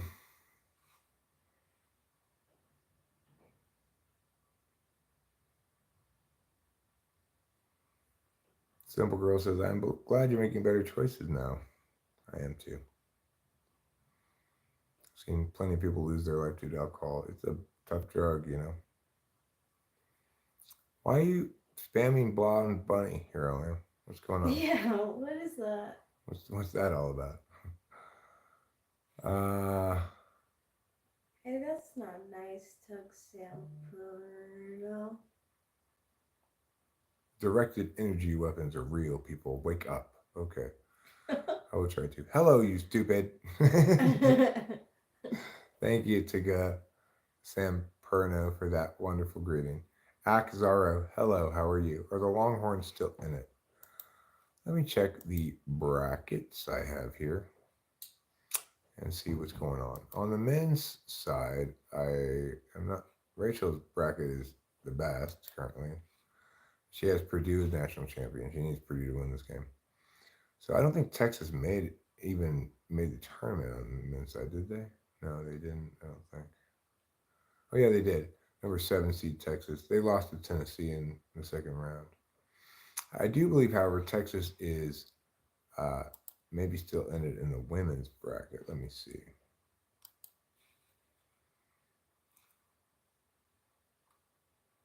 South Carolina, Iowa, USC, Texas. Texas is a 1 seed, and yeah, they're currently actually playing NC State 3 seed NC State in the third quarter and losing to them. So Wow, Texas, NC State really is doing very well. yeah, well, they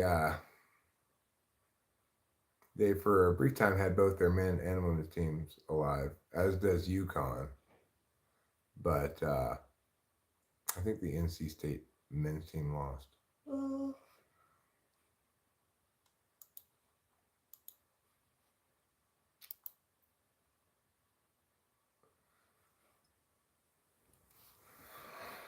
I understand the unfulfilling part. However, we have to dig deep to find some sort of fulfillment. I like the joke, Bob. Bob says, turns out I don't need liquor to achieve an unfulfilling life. That's excellent. Excellent work there. Thanks for petting my arm, darling. I love petting you. I hope you don't mind. Not at all. So, now that I know there's another game on, Hello City Plays, I will put that game on probably. This game, well, it's a 5-point game now. Wow. Purdue's up by 5. They have the ball. There's under a minute left. It doesn't look like Tennessee's going to foul. It looks like they're going to let them run out the shot clock, which is at 17. And I think that's a smart decision. See if they can get the rebound, see if they can prevent Purdue from scoring here. Their defense is going to have to be successful if they're going to have. That's a foul. They're going to call that foul. It's like, if you're going to foul them, foul at the beginning of the thing, not the end, dumbasses. Today I found enjoyment opening up my windows and blowing the stink out. Enjoyed the breeze while I cleaned and listened to my inspirational music. What kind of music is inspirational to you? She listens to songs for which the lyrics are taken exclusively from inspirational posters. So there's a song Louise Hay and Hang in There. yeah. You miss 100% of the shots you don't take. Yes. Keep your feet on the ground, but keep reaching for the stars. Hey, Sadie, please. All right, let's cook a little bit, guys. Let's do a little cooking. So, has that rice really rested enough? You might be saying, that's good enough. You don't have to be, a Nazi about it. All right, so now I'm gonna watch this spatula, as it's called.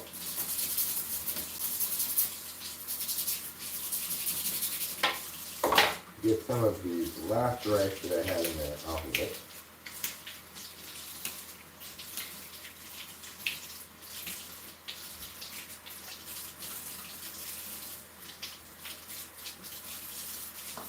It's being a little bit stubborn.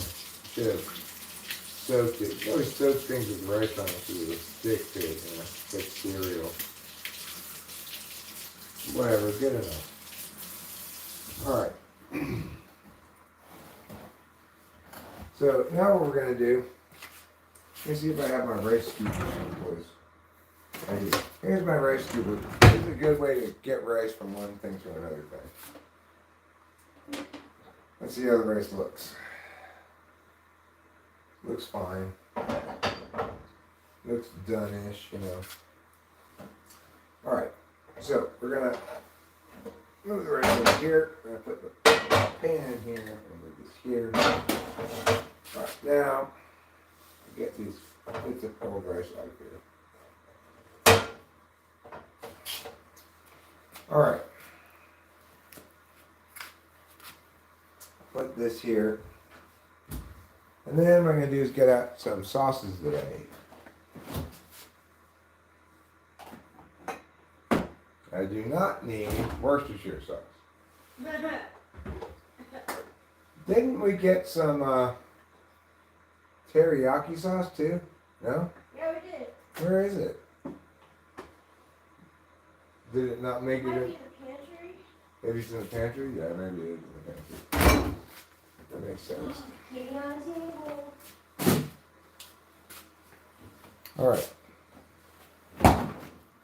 Now we got some sorts. Is it in the pantry? Okay, cool. Can I have it?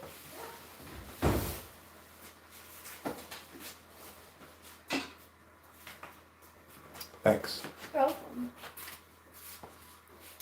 This stuff is teriyaki sauce.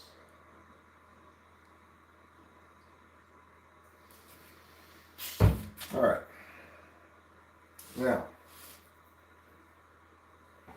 we probably are going to need a little bit of oil for this pan. So I think I will.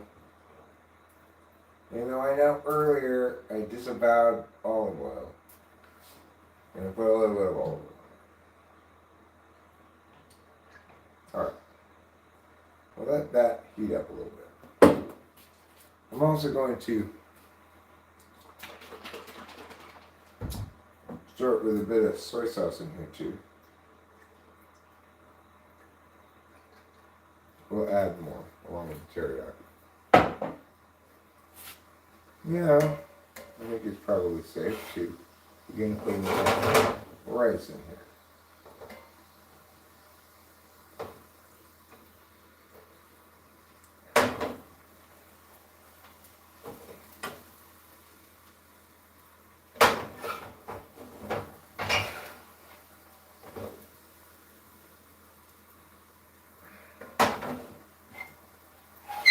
Because this is a casserole we're making, I have 2 cups of rice. This is kind of a lot of rice to successfully fry in one pan, but I'm going to give it a shot rather than trying to run 2 pans worth of rice concurrently.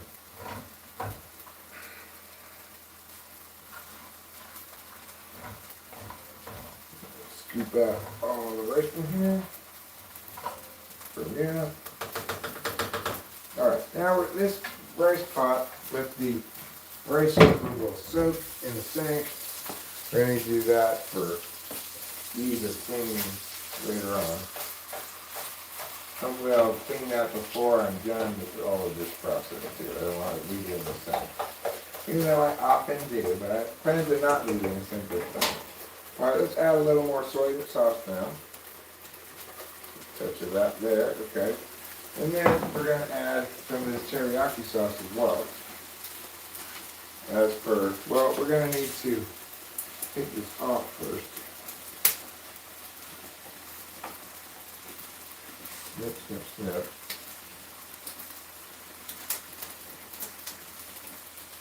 There we go. Get that off, good. And continue to try to take this off. Even though it's being a difficult dam for some reason. Come on now, open up. There. So, put the lid back on for a moment. And shake, shake, shake. Then give it the shake, shake, shake. As per this. Shake, shake, shake. And then we're going to pour some on here, as per me. That's plenty. Quite a bit, really. That's fine. That's not too much, but there's plenty, but not too much. We're going to start stirring this around and frying it up. I'm going to mix it around so that all of the soy and teriyaki sauce get on all of the rices as much as possible. And we may need to add some more soy to get this fully sauced up. But right now I'm thinking maybe it's properly mixed, we're getting close to the right amount of sauce.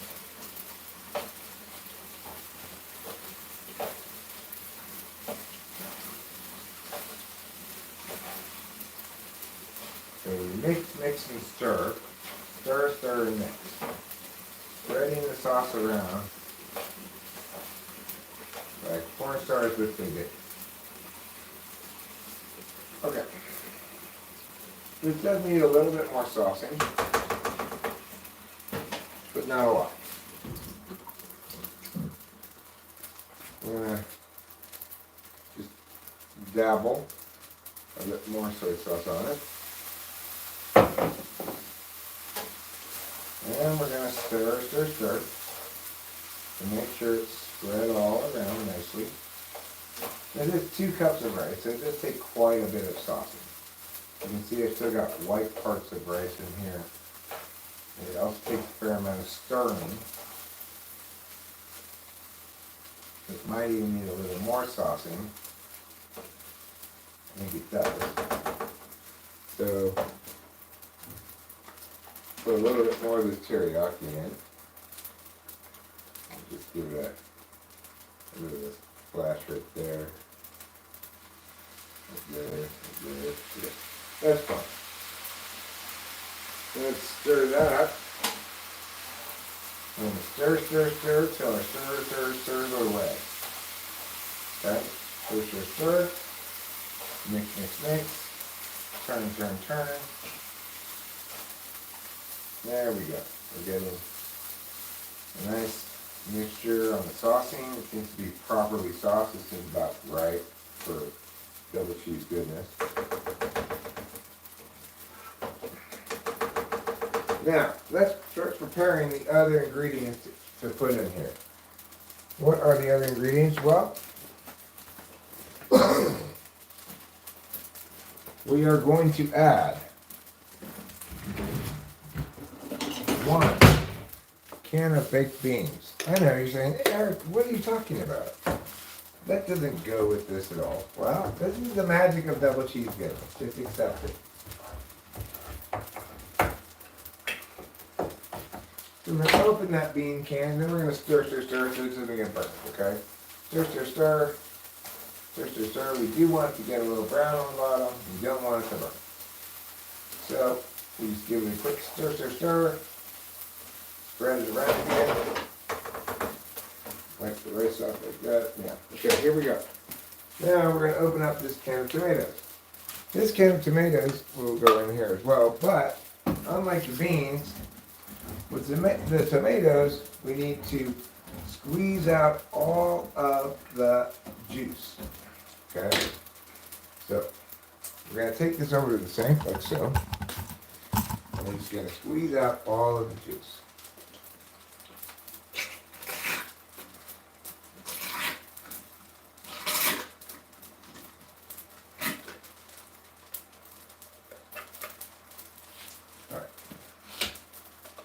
Need to finish that off like that. There. Now I can squeeze better.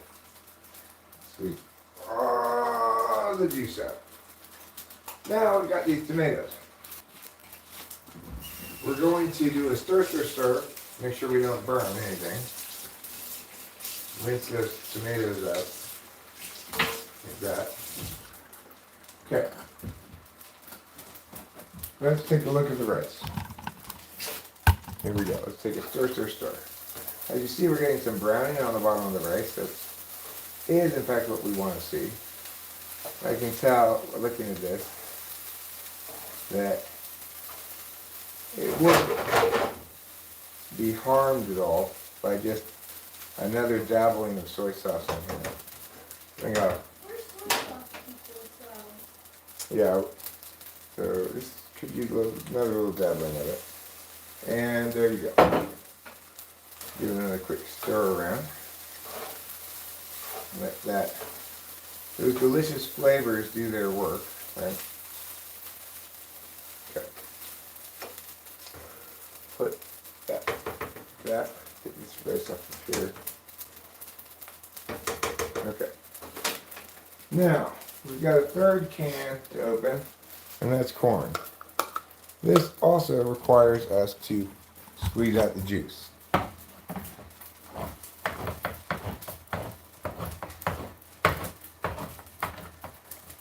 Alright, I'm going to open this can. Oh, wait, this is creamed corn?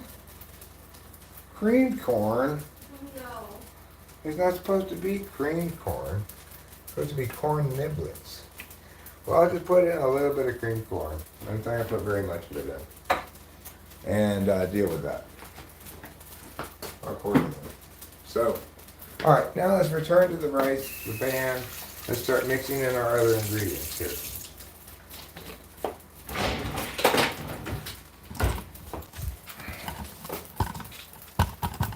Give it another dabble of teriyaki because once I put the other ingredients in, we're done with the saucing. So, I don't know. 2 cups of rice. It takes a lot of sauce. I'm not worried about this being over sauced, you know.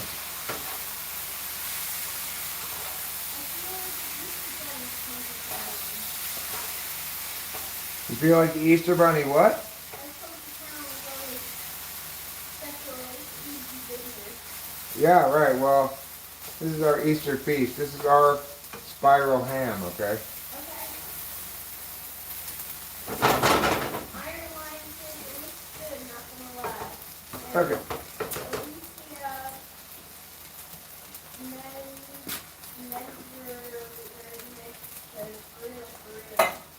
Alicia Now you might say, Eric, what in the world are you doing? You're pouring a can of tomatoes and a can of beans in your otherwise delicious looking fried rice.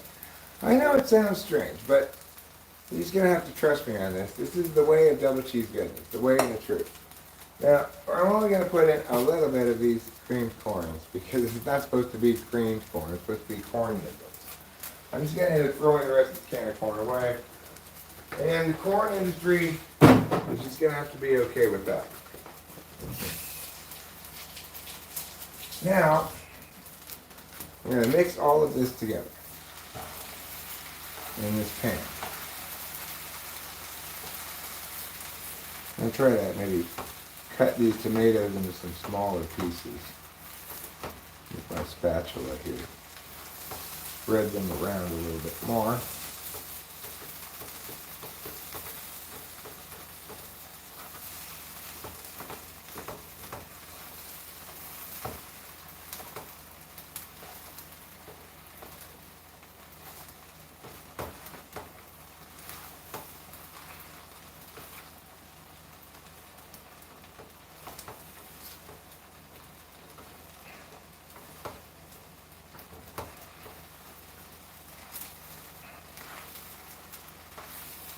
And you're going to want to let this mixture of rice, beans, tomato, and corn cook for a bit here in the pan before you put it in any kind of casserole dish, okay? You want it to dry out a bit. You've added a lot of moisture to the equation when you added these ingredients. You just managed to get your rice the proper amount of dryness after all that cooking, and then you add all this moisture. So you're going to want to let this cook down a little bit as a mush here in the pan. Get out some of the wetness of it before it goes into the casserole dish. So, Shay asked, not too small of a pan for such an amount of food? Yes, it is too small of a pan. And I considered using 2 distinct pans to do this in, but if I'm careful, I can make it work with this pan. I'd rather have a big wok to use, but I don't have one. Did we? I don't know. I got this white pan here that's not a wok. I thought we ordered a wok too. Did we not get it? I guess not. I don't see. Smart. Ruben and I got Maybe it didn't get repeated after we had to redo everything. Remember? Possible. Alright, so I'm chopping up these tomatoes a little smaller, letting this cook here. Just turning it around. We just flatten it out, let it go for a bit. Okay. Now it's time to start putting things away and throwing things away.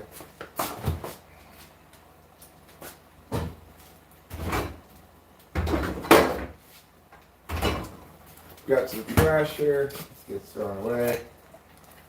This gets thrown away.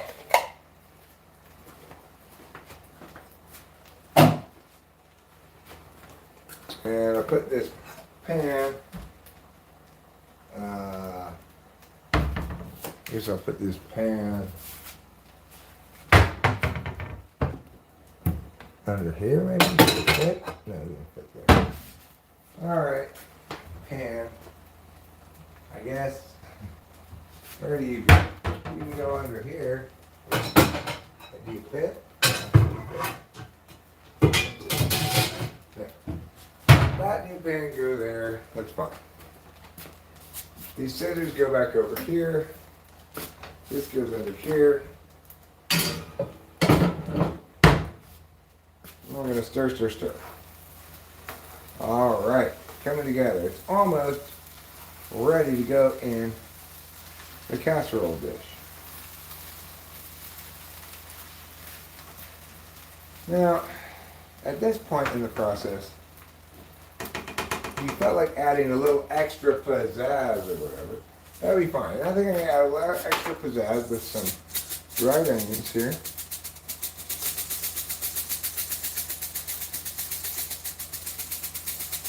You can always add a little extra pizzazz. And a little bit of black pepper.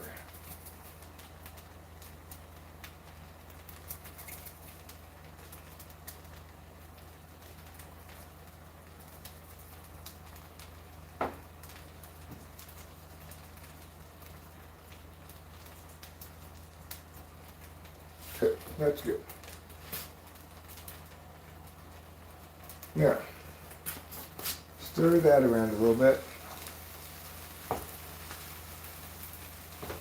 Got some nice browning on some of the bottom of this. That's good. Not too brown either. That's also good. All right. We are essentially ready to casserole this.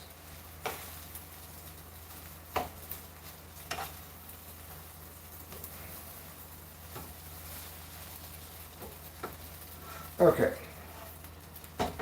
Now, we're going to turn up this fire. And we're going to get this size casserole dish. This is why we have 2 cups of water. 2 cups of rice, because we're filling up this full size casserole dish. And you put all of this into the casserole dish as follows. Yeah. Get all the rest of it off. Put that in there too. As per yeah. Get all of that. Go like that. Okay. Now, just leave that there. I'll put this spatula in the water to soak. Oh, actually.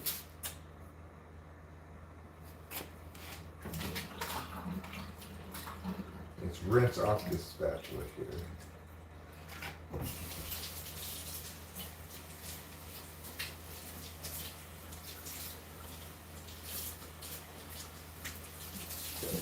And we can use this spatula to flatten it all out.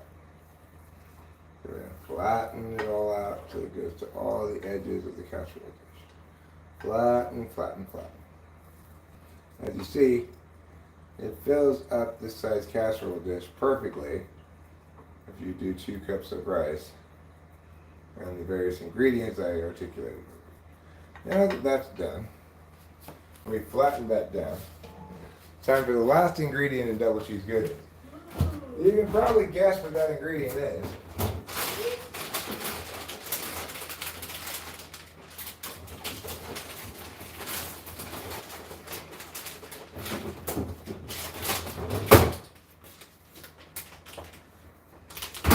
It's 2 kinds of cheese, white and yellow cheese. You need both white and yellow cheese. For our yellow cheese, we're going to be using this shredded cheddar. I'll apply that liberally as such. We may even add some more. For the white cheese, we're going to be using these mozzarellas. Now these require a little bit more effort on my part. I have to open these things up, take the cheese out, and break it into pieces. Alright, so that's fine. We'll just break this into little pieces like so. Place it around here and there. It's permeable. And you really can't put, you could in theory I guess, but you'd be hard pressed to put too much cheese on top of this. It's double cheese goodness. So remember, you're looking not just to have 2 kinds of cheese, but to double the amount of cheese you think you might want to put on here. Whatever your estimations are, they're half as large as they should be. It's like firewood in that regard.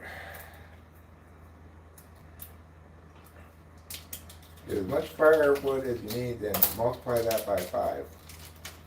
And then you get how much firewood you actually need. Okay, drop these bits of white cheese various places all around.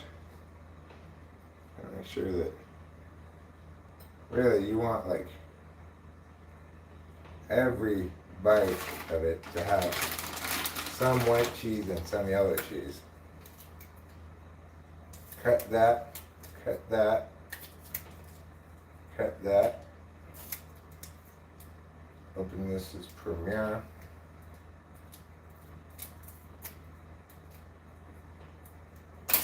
Come on now, you difficult cheese.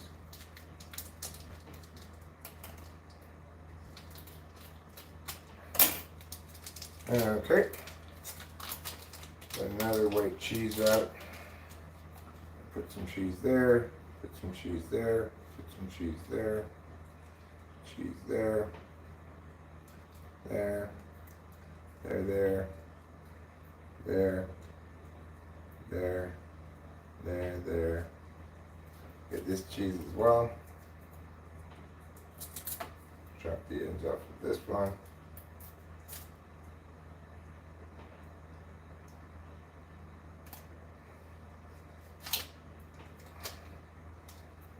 And then cut that open like so. There we go. Put some cheese there. Cheese here. Cheese goes there. Cheese goes there. Cheese goes there. Cheese goes there. As you see, we're cheesing the whole of the top of this. We're not leaving any bits uncheesed. Because we care. That's why. We care.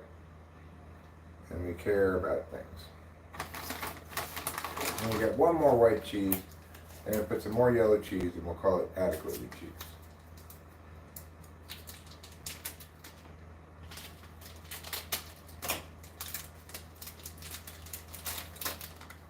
This white cheese, by the way, is mozzarella. You can also use Jack, like white Jack cheese. I wouldn't recommend Swiss. I'm not a big Swiss cheese fan. If you like feet, then go ahead and have Swiss cheese. But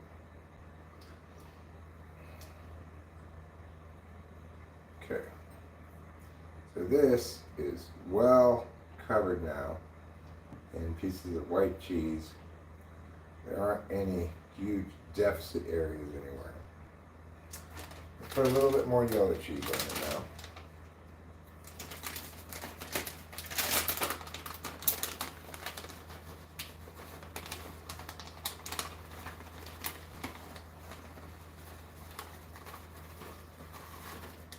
Okay, so that is now adequately cheesed. So, I'm going to throw away these empty packages. I should have already been preheating the oven to call it 375. Probably, I don't remember whether I cooked this at 400 or something. It doesn't really matter. Everything's already cooked. You're just going to put it in there for 15 or 20 minutes. Let it bake, you know.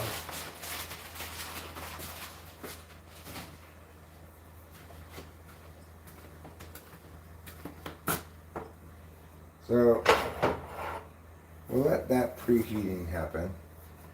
Throw away this stuff here.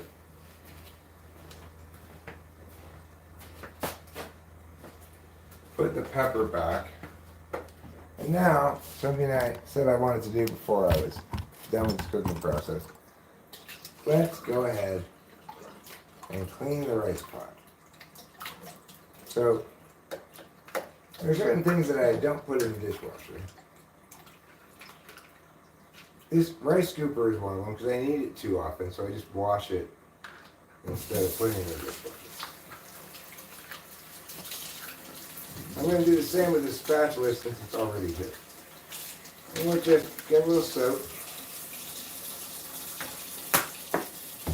Rub it around, get it all soapy. Rub this around, get it all soapy. And then just rinse it up. That's fine. It doesn't need to be surgical instrument clean, you know. It just got dirty with some rice anyway. It's not that dirty.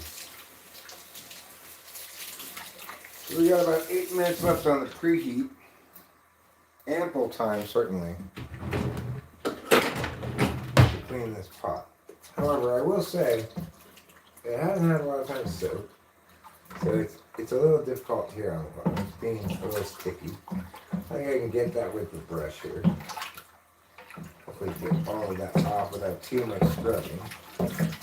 It's kind of why I tend to leave rice pots for a bit, is because they do need to soak for a little while to loosen up the rice, but they don't need to soak for a super long time. That was probably long enough.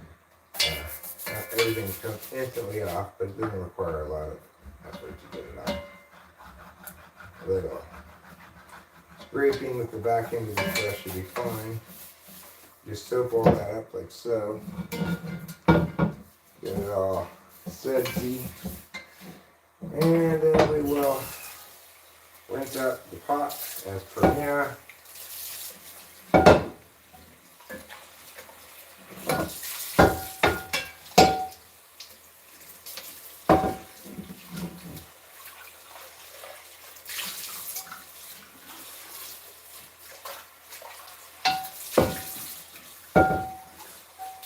Okay.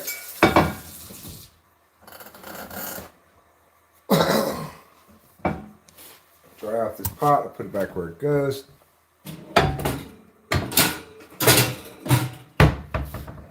Excellent.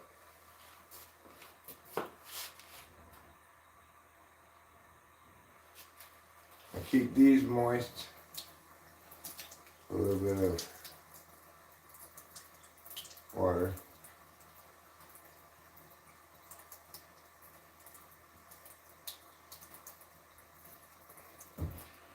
Put that back here for now. Okay. Got a little bit of a dirty sink here. Let me squirt that stuff down there.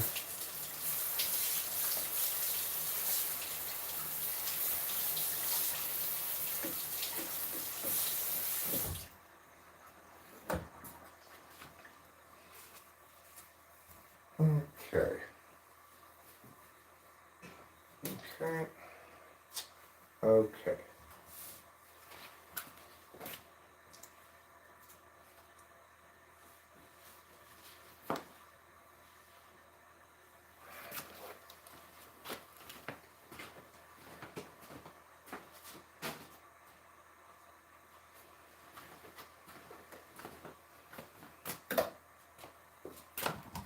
Okay, so we're just gonna wait for this oven to preheat. We're gonna put this in the oven. I'll put this back, and more or less we're all cleaned up. I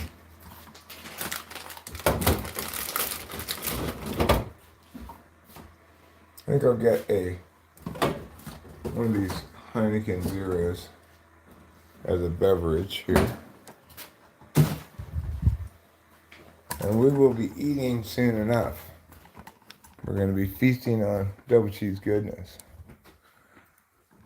What do you mean the Bible doesn't talk about, that's a pickle jar. Yeah, they're pickles, Nathan's pickles. I used to get Clausen. Then I got Nathan's like last time and I liked them. So I said, They're good. let's get that again.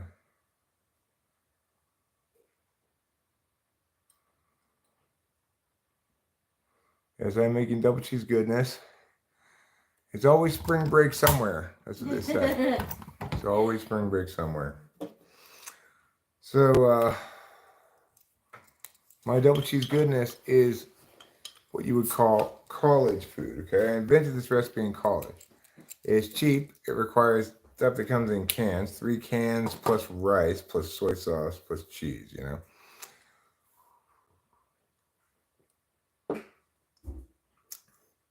It does not contain any fresh ingredients.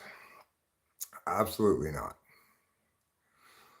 So, Easter, honestly, do you think it's a Christian holiday? Because it's not. I don't know. I don't celebrate Easter. I don't care. Yes, I'm practicing Roman Catholic. It's fully pagan. I don't care. Again, I do not care. I do not celebrate Easter. Tell me this. Where in the Bible does it says rabbits have eggs? Page 4.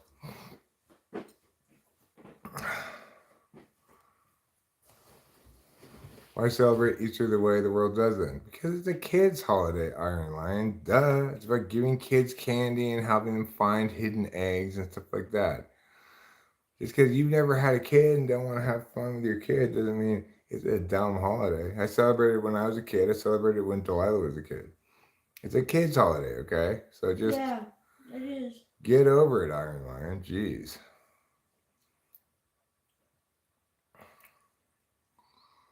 Gogster VR says, "Hey, Daddy.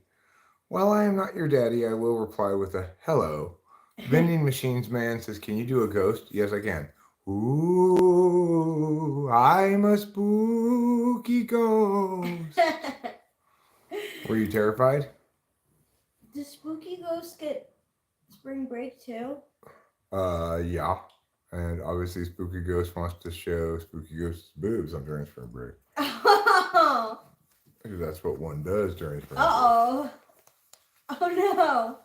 Whoa. Spring break! Me! Spring break! Oh, this is a big one. NC State first Duke. Yeah, this is the least predictable of the regions. You got a 4 versus an 11 in the Elite Wow. Eight. So, you know, in the other one, Alabama beat Clemson. So it's Alabama UConn. So 1 versus a 4 in the Final Four. And if Duke beats NC State as predicted here, then it's going to be Duke versus Purdue in the other Final Four matchup. And I think you're looking at UConn versus Purdue in the championship game. And I think UConn wins that probably. So keep that in mind, everybody. Meanwhile, the NC State Wolfpack have 2 players named DJ. All right. We're waiting for that to preheat. Let's see what's going on here. Man, no with a vape. Roger says, "I am a pastry chef and cook. Believe me, the fresh food I know, since it is me who buys it and prepares it." Well, I'm sure your food is much better than mine, but I'm just making an old recipe I invented in college to have cheap, high density food, you know.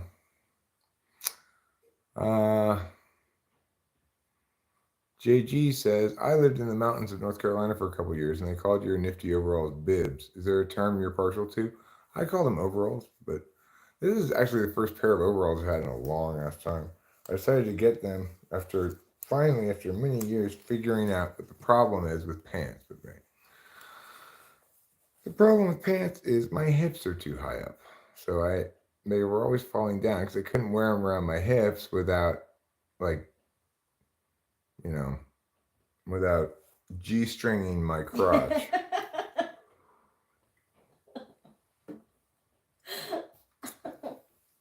Oh my god, I think you're such a special guy. Thanks, darling. I think you're such a special lady. Oh, good. The oven is successfully finished preheating. Let's go put the food in. Put it on for 20 minutes. I'm calling all you Christian make believe. Nobody cares, Iron Lion. Shut the fuck up. Jesus Christ. It really is. It's like whether or not I celebrate Easter is unrelated to my Christianity. Okay? So just, you seem to think the rest of the world is as religious as you are. Let me tell you guys, Islamic people, the rest of the world does not give a fuck about religion, even a tiny fraction of the extent to which you guys do. So just knock it the fuck off.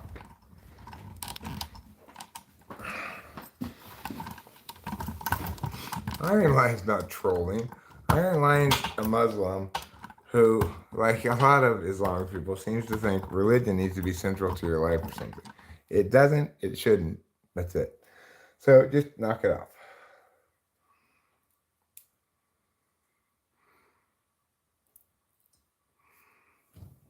Yeah, I'm giving a fuck about your discourse, right? Not about Easter. I'm giving a fuck about your discourse. I like Easter candy. I like Easter candy too. And I always do give a fuck about people's discourse. Your words, Iron Lion, are subject to my critique.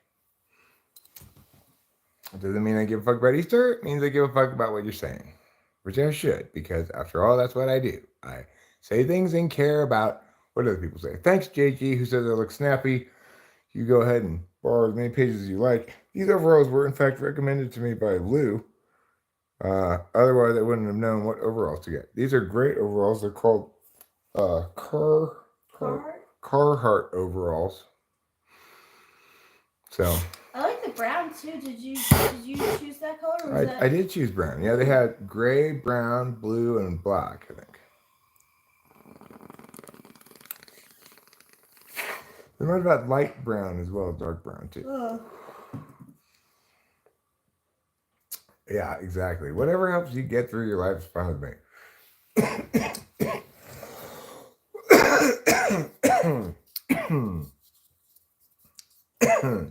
The nice thing about magical thinking frames, Iron Lion, is that doesn't matter if it's a pagan holiday. Christians can still celebrate it anyway. After all, it's a magical thinking frame. It doesn't need to be logically consistent.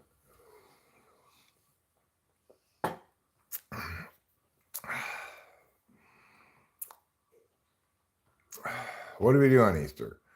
A lot of people eat ham on Easter. Mm-hmm. People hide eggs for children. Children try to find those eggs. Yep. Prior to Easter Day, it's quite likely that people have dyed the eggs that they're going to hide on Easter Day. Yes. You know? That's not an activity that's likely to occur on Easter Sunday, but nevertheless is an Easter activity. Some people go to church on Easter to focus on the resurrection of Christ as part of their religion or whatever. That's true, yeah. And some people like me do not. I don't go to church at all. Did anyone see him today? Did you get to see him rise? Did I see Jesus rise? Yeah. I missed it. I got up too late. You missed it? I definitely got up too late for it. You did too. He's an early riser. Well, yeah. I mean, he figured I've been dead for several days now. I might as well get off my ass and rise. So the thing is, Iron Lion, the point is, who cares? Iron Lion, what it represents in Christ or not. People can be Christian and not celebrate Easter or celebrate Easter, either it's a Christian holiday or not. They can have the eggs and the bunnies or not. People celebrate it all different ways. The point is, who the fuck cares? You know, so like there's Orthodox Easter, which is like a week or two after Christian. Oh yeah, Orthodox Easter is later on, huh? Yeah, and they get like really offended if you say Happy Easter to them on like your Easter, not theirs. Huh. Yeah. Interesting. Like, oh, it's not Easter yet. No, it's just like, dude, it's not that serious. Like, the world is celebrating. Like, I don't know, whatever. So formally, whether it's timed appropriately or not, whether it was based on some pagan holiday or not, yeah. Formally, it is the Christian holiday that celebrates the resurrection of Christ. Yeah. Even if you think it emerged from some pagan holiday, who fucking cares? Even if people have co-opted the holiday such that it includes lots of secular celebrations, who fucking cares? Same is true with Christmas, right? It is true with Christmas. Most people celebrate Christmas. They don't necessarily celebrate the religious aspect of it. They just have Santa and stockings and presents and tree, and none of which have anything to do with Christianity. No. Actually, you could even argue that that's for the kids too. Santa's definitely for the kids. I'm not drinking alcohol, dumbass. This is Heineken 0.0. Jeez, everyone. Whenever you're drinking the Heineken 0, it's always like, oh, drink it, eh? I don't drink alcohol. I haven't for over 10 years. So I quit completely, when I quit, and I haven't had any since. At least not on purpose. All I heard you say was mumble. Well, Iron Lion, then I don't know. If you don't want to hear my words, I don't know what to say about that. There's no obligation for any Christian to celebrate Easter in any particular way, nor is there any obligation for any non-Christian to celebrate Easter in any particular way. It's absolutely idiotic to think that one's faith should be slave to some historical interpretation of a framing of a holiday. Just because Easter may have emerged from some pagan holiday doesn't mean that's what it is. And Ireland, will you stop? Will you shut the hell up with telling other people whether they're Christians or not? You are not a Christian, right? You are a Muslim. So you need to just zip it. You're being very confrontational. I'm timing you up. I don't think Ironline is just trolling, you know? I honestly don't. I think he's an earnest, well-intentioned person who's wrong. He is also Islamic, but I'm not saying that necessarily always results in somebody overestimating the role of religion in life and mistaking it for being something you argue about or whatever. But it may be relevant. Muhammad went to the moon on a donkey, everything good there. Muhammad went to the moon on a donkey, yes, that is his way. He's gonna get that donkey launching up. A terminal velocity isn't, but he's gonna burn that moon to the donkey. I like this idea that Muhammad went to the moon on a donkey. Is that true, SK? Is that what they say in Islam? That Muhammad went to the moon on a donkey? If so, that's possibly the most delightful thing I've heard since Get Out of Here, Baldy. Yeah, me too. You know, it's kind of nice. You don't really hear the moon brought up in many like religious texts. Right, yeah. So what happened on the moon? I like to imagine Muhammad, coming out of his like house or whatever, going up to everybody and be like, "Guess what, everybody? I got some big news for you. I just got back from you'll never guess where on you'll never guess what." It's like, I don't know. The moon and donkey. Those are the answers here. I just rode to the moon on a donkey and back, and I'm here to tell you all about it. Really? Wow. You've got to tell us about this amazing trip you took, Muhammad. How gullible could people possibly be? Easter has closer connections to Jewish Passover than it does to paganism. All right, well, regardless of what its connections are, what it is the Christian holiday that celebrates the resurrection of Christ. It doesn't matter. All these other things are irrelevant. Whether or not you celebrate it that way is also not relevant to anything. I guess bunnies and chickens and chicks are like brought into it because they're like spring animals. Yeah, spring animals. Yeah, sure. It's like eggs represent the hatching of new life, the sprouting of seedlings, the making of baby chickens, whatever. Okay, so Hadi Abrahimi says, I have never heard such a thing after being Muslim for 56 years. So Hadi is taking exception to the notion that Islam says Muhammad rode to the moon on a donkey. Goat Eye is whatever's behind me is just the shutters. We have plantation shutters. Yeah, well, I appreciate your encouragement on my not drinking. The nice thing about my firm decision to quit drinking was that it doesn't matter what anybody says. I'm not susceptible to being influenced either way. I'm not drinking. So, like I said, Goat Eye, the thing behind me is a plantation shutter. Oh, he rode a Barak to the moon. What's a Barak? But he actually did. According to Islam, apparently. A Barak is a magical horse-like creature that served as the mount of Muhammad. And he rode it to the moon, apparently. Wow, I didn't know the moon was involved in any religious script. Well, I'm impressed, Me too. It's just like Baldy. My chair is also behind me, and the wall. And the lamp. A lamp, Those are the things that are behind me. No. No, Muhammad did not ride Barack Obama to the moon, obviously, SK. That would be silly. Yeah, Okay? that's That would be silly. silly. Muhammad could not have ridden Barack Obama to the moon. Barack Obama wasn't born for a long time after Muhammad.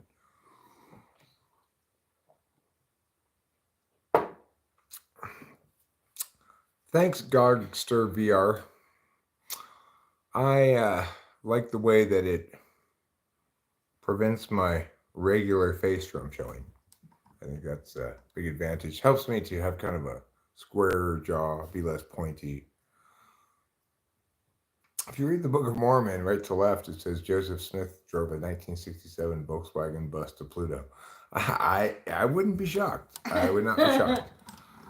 Joseph Smith and Muhammad have a lot in common. Joseph Smith? Yeah, Joseph Smith and Muhammad have a lot in common. They do, apparently. Both of them claim to have channeled books directly from God and just like these are God's words. These are not my words, these are God's words. Both of them make that same claim. So, Muhammad, he's got his notions. Joseph Smith, for example, he explains that the reason the Indians have red skin is because God doesn't like them and he punished them by burning their skin. Really? Yeah, it's in the Mormon. Oh my faith. God, that's terrible. Wow. I mean, like, He didn't like Indians. he really didn't. Even though they were there before the Mormons. Instead of saying, I don't like Indians, like, Jesus came down to me at night and told me, it's fine to not like Indians. Me and God don't like them either. Oh my God. You're not Muslim? I'm like, well, what are you then? I thought you were Muslim. Well, whatever. Why do people think religions are basically different? They're all the same. I mean, I agree with you, Hadi Ibrahimi. I'm just as likely to make fun of the Bible. The other day, yesterday, or whenever, we were having a great deal of fun with this ridiculous thing from the Bible. And I do self-identify as a Christian, but I'm not a Bibleist,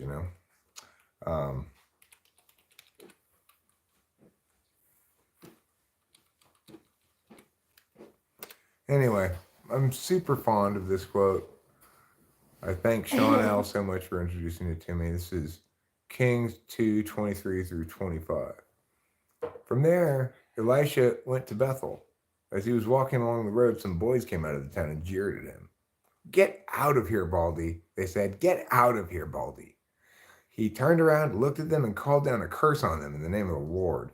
Then 2 bears came out of the woods and mauled 42 of the boys. And he went on to Mount Carmel, and from there returned to Samaria.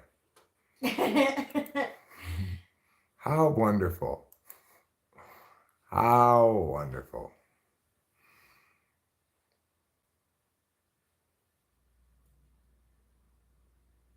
The Mormons also believe that American Indians are Israelites.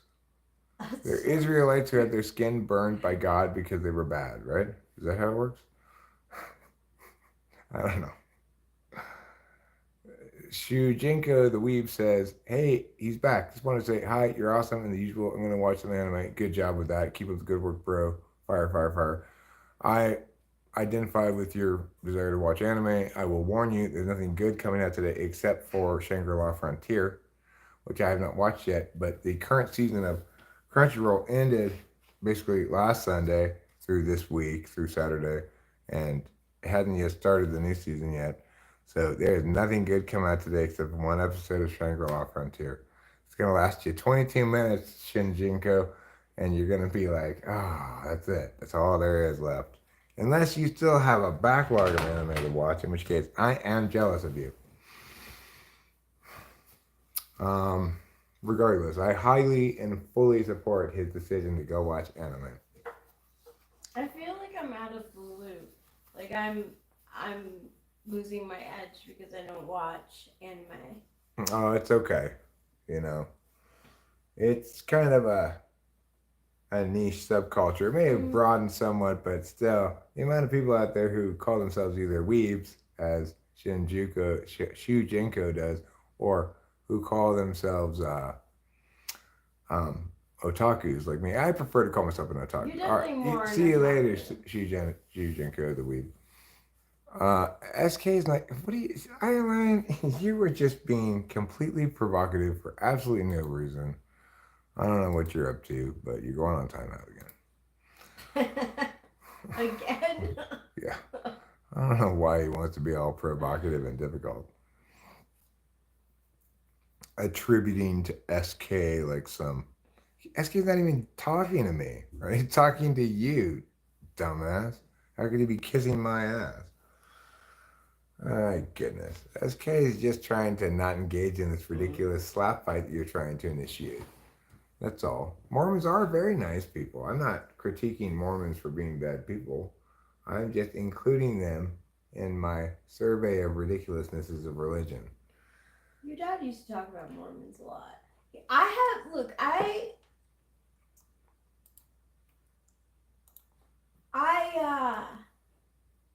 think that they're a little weird. The Mormons? Yeah. Well, you think of them in terms of their strange sexual proclivities that you believe they have. Weird. I don't know if that's really, is that, I mean maybe it's knew true. People who used to take advantage of that. So, of their promiscuous ways because they're so strict with it.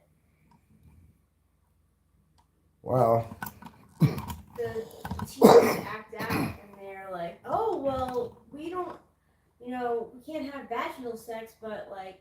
you can fuck me in the butt. Yep. Bup, bup, bup, bup, bup. Well, you can fuck me in the butt. Bup, bup, bup, bup, bup, bup.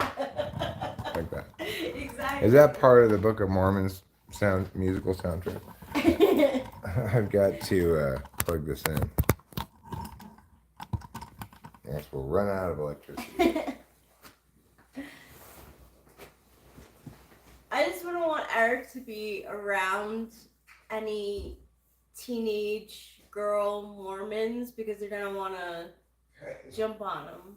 Rachel, I'm not going to want to get on a jump on teenage women. I know. What are you accusing me of? Here? I'm sorry. I'm not accusing you. I don't even poke you in the butt. No. Why would I want to poke somebody else in the butt? I'm just saying they would want to with you. Well, not that it you doesn't would matter to what with they them. want. They can't have it. Okay? Good. I'm glad. I know I got a lot of riz. You do. I know my yacht makes everybody go like, damn. It does. But my point is, they can't have it. I don't want them to have it. That's your job. You are responsible for that. This is the first time I've gotten this one. I mean, Paul Kyle, it kind of is like that. Fuck me in the ass because I love Jesus. Only the good Lord would want it that way. Twitter, that's got to be the first time I've ever heard that one. I look like a pedophile? I have heard people say that I do. That's a common enough attack on me. But I'm surprised. Who says that? I don't know. Yeah, he probably did also have a wife for dishes, a wife for laundry, and a wife for yard work. Okay, now we're going to take the food out and it's going to be done. I'm going to leave you here to be plugged in. Leroy, just go away. I'll not get rid of him in a second.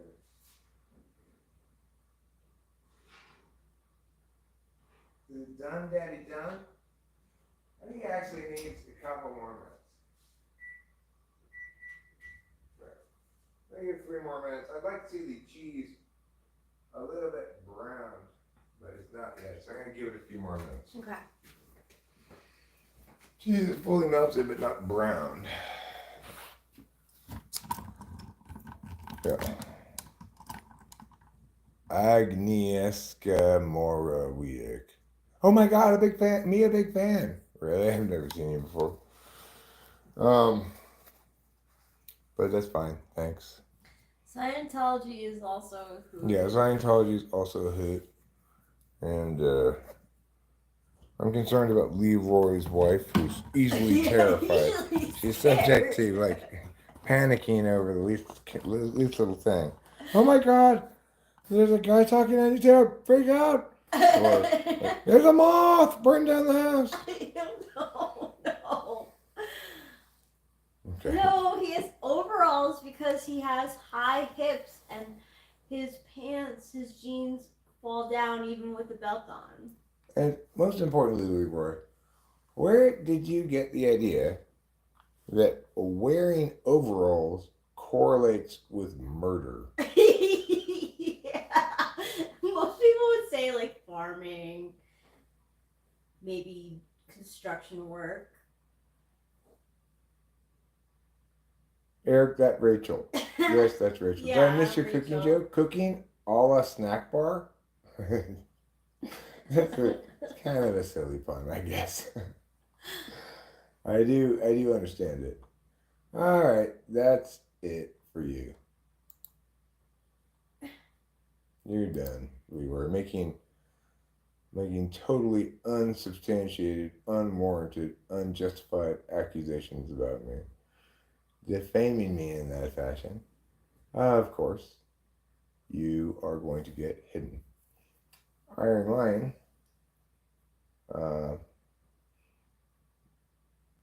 Well, I guess you're keeping track. So, yeah, you just keep on making that spreadsheet, keeping track of my numbers. I don't need to be updated this frequently. Let me know in a few months after you've gathered some more data what's going on. His overalls are great. They do really show off your gat. Agnieszka Morawiecki, I am not going to scare my wife. Now, this food is going to be done in just a minute or two. And we're going to take a look at it. I think you're going to say, hey, you know what? That looks pretty darn good. And you're going to be right about that. Then, Rachel, do we have any salsa at all? Yeah, we do. Yeah. So, well, the final step here, the final ingredient is typically to pour a little bit of paste picante sauce or something equivalent. Yeah, it's the picante sauce. It's going pretty good. Mystery. Going great. Rachel says it's going pretty good, Mystery. No. I unfortunately carried you away while she was talking, so you may not have been able to hear her. All right, here we go. Yes, it's got a little bit of browning at the edges. Could be slightly more done, maybe, but this is fine. This is good enough. So we are going to look at this underneath the light. Oh, it's sizzling. It's cheesy. Sizzling, cheesy, and delicious. If you don't have, or if you prefer, salsa / paste picante sauce, you can also eat this with ketchup. That's good too. Sometimes it's better that way, really. I'm gonna let this set a bit, all right? Because if I were to try to cut a piece of this right now, it would just all fall apart, right? It needs to settle down a bit. Right now, it's too excited, too excitable. It's gonna suffer from excitability fall apart syndrome. So we're just going to let it rest. Right. How long must we let it rest for? Well, I mean, if we wanted to really let it set, we'd probably let it rest for a good 15 minutes. I'm not sure I'm that patient. I'm feeling pretty hungry. I'd like to have some. I'm sure if any of you have stuck around through the cooking process, which maybe a few of you have, then you too might be impatient to get to the cutting and the trying of it. This is, after all, the very first time I've ever made double cheese goodness for Rachel, and the first time I made it since Temple City. I'm excited. I'm excited too, frankly. It's got all the necessary ingredients in it. We even have the salsa. I was kind of surprised when I realized, hold on a second, I have everything I need to make it right now. I've been talking about maybe I should get stuff to make double cheese goodness. What do you mean? I have it all right now. I did, and in fact, as you see, I have completed this process and Rachel and I are due for an important feast. Alright, so to force myself to let it rest a little bit longer, then after this, we're going to have to just come in and cut it because I'm hungry. He's looking at it just like, okay, you need to eat this food right now. Looks good, right? It looks good. Chicken fingers is here. SK, bugger it, I've subbed. Looks too good. Yeah, I think it's going to be delicious. What did I brew up? I cooked double cheese goodness. Codeine is not over the counter.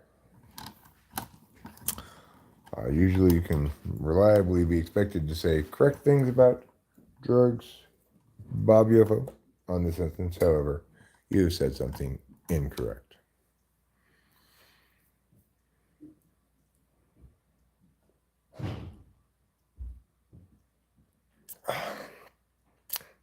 I'm already praying, Anthony. Ant says, rental cars on the streets, because I was visiting Scotland in February and there's so many rental cars. I was wondering how you guys think of that. How you guys think of what? Rental cars? I don't know who you guys are and what they were saying. Oh, it's OTC in Scotland. Oh, well, good for Scotland. Good job, Scotland. Way to make codeine over the counter. That way, if people get addicted to those kind of things, they can just drink that instead of getting methadone.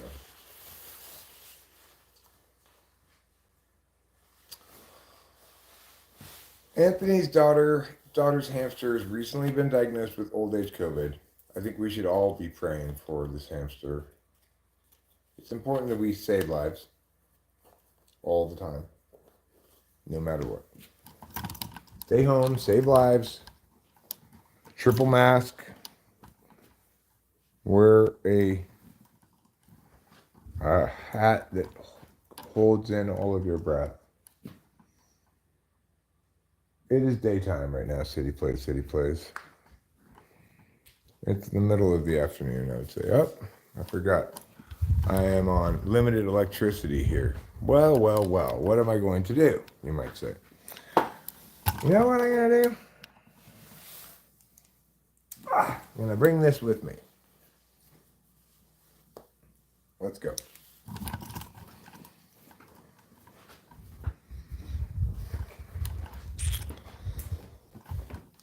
So, it does appear, at least for the moment, that the recent growth of the channel success, linking to the vertical live streaming, is continuing at a steady pace, which is to say,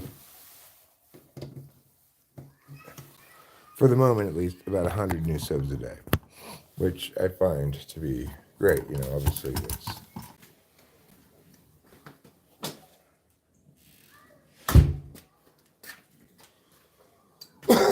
that's vastly more subs per day than I was getting prior to vertical live streaming. So in that regard, I'm really happy with that.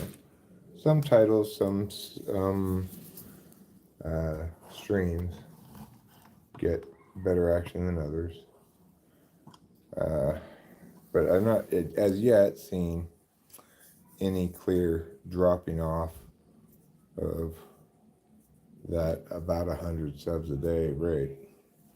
If I could keep that up, I'll just keep streaming, you know, as I always do. I mean, I keep streaming regardless of what I do. But then it won't be a super long time till I get to 100,000. You know, you're looking at 2.5 years, maybe 3 years at the most.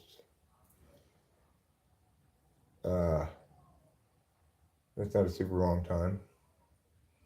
I have already been YouTubing for, you know, steadily for about a decade. Real steadily for maybe 9 years.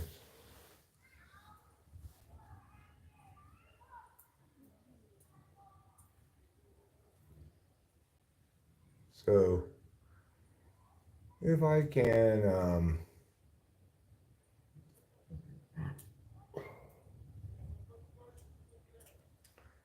successfully manage to maintain this growth rate, I'll continue to be pretty pleased with it.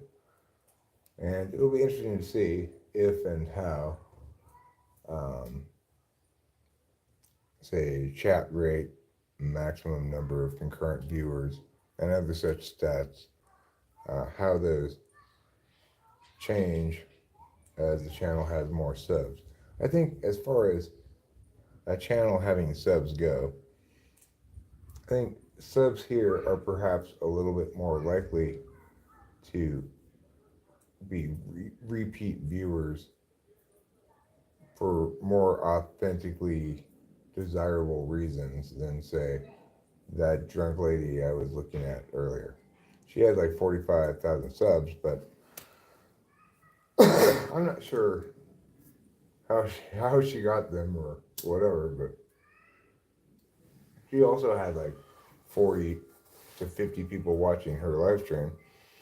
So if I were to look to her, I'd say, well, that would indicate that having 30,000 more subs than I do only wouldn't change the amount of concurrent viewers I have. Or I could conclude that in my case, I'd probably see an increase in those other stats areas because my subs are more meaningful subs.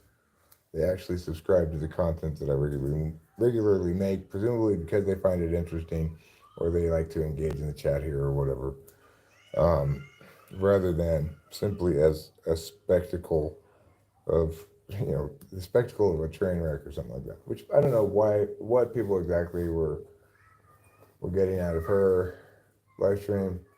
Maybe it wasn't that. I don't mean to be dismissive in that fashion exactly, but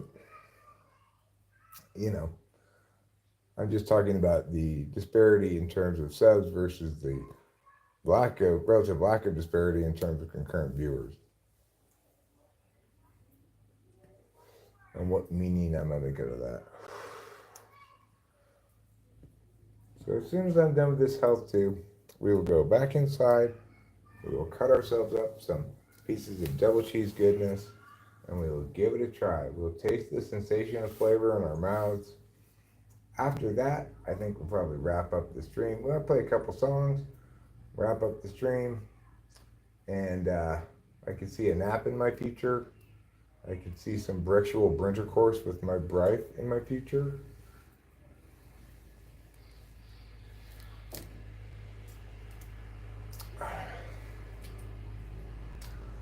I had a nice full colon blow last night, so I'm not feeling. For me, if I were on that yacht with those ladies in that commercial for Summer's Eve by Massengill, when I asked, "Mom, do you ever feel not so fresh?" what it would mean is I was feeling constipated. And the not so freshness would be, because how could you feel fresh when you're full of poop? And she would recommend, instead of Summer's Eve by Massengill, some kind of laxative or Metamucil product. Anyway, I am feeling so fresh right now because I am not full of poop. Because I had a wonderful, although, like, at the same time, painful and unpleasant, but short. The discomfort was short-lived for the good consequences afterwards. Colon blow. Once I got all that residual old leftover poop out of me, I felt a lot better. Got a good night's sleep. And woke up this morning, got out of bed. I dragged a comb across my head, made my way downstairs, had a cup. Looking up, I noticed I was late. So, I got up and left a flat or something. Made the bus 10 seconds flat. Meow, meow, meow. I heard, meow, meow, meow. I had a smoke, and I went into a dream. That's basically what I did today. So,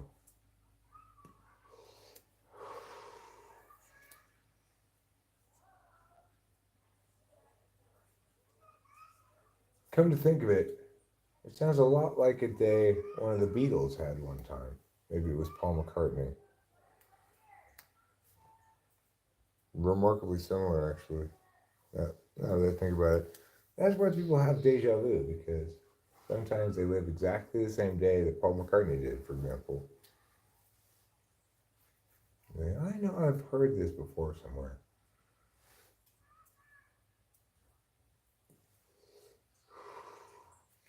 You might be saying to yourself now, Eric, did you really ride the bus today? Okay, that part I made up, okay? You might additionally be saying, Eric, did you really drag a comb across your head? All right, well, that part I also made up. I'll admit that. I did get up and I woke up, I got out of bed. Those parts were true.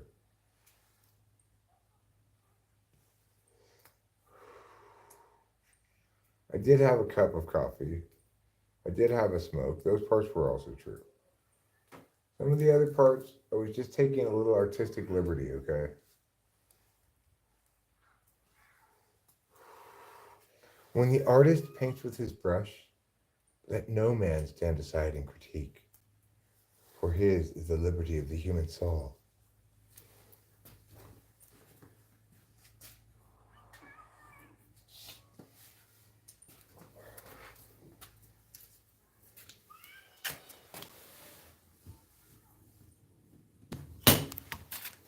So anyway, let's go eat. Maybe play a song. Maybe not, I'm not sure. And then, let's end the live stream so we can have virtual banter course. There's people who are married to one another are officially allowed to do by the Pope.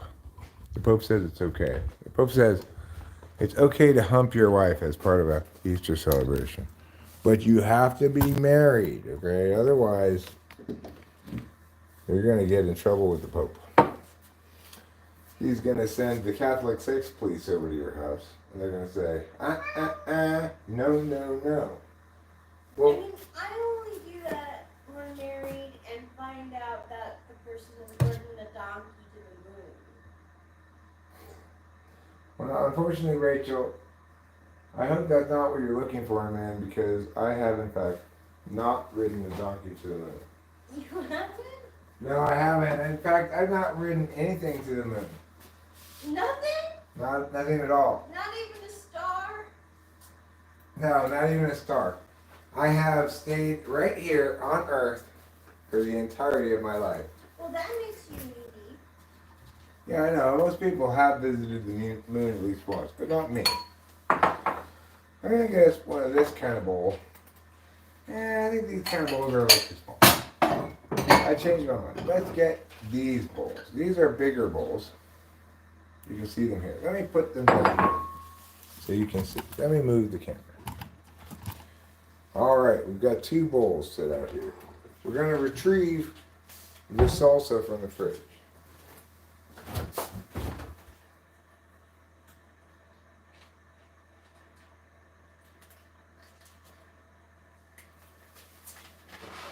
I was about to say, I don't see any salsa. Then I saw it. I found it. I'm a finder. You are a finder. You know, they say finders keepers. This seems rather like loose picante sauce, but so it goes. I guess that's how it is. All right. Look what we have here, a spatula. Here's the big one. We're going to cut into this.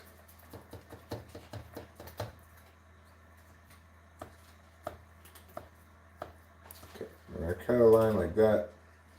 This will make 3 pieces. 1 piece, 2 piece, 3 piece. Okay.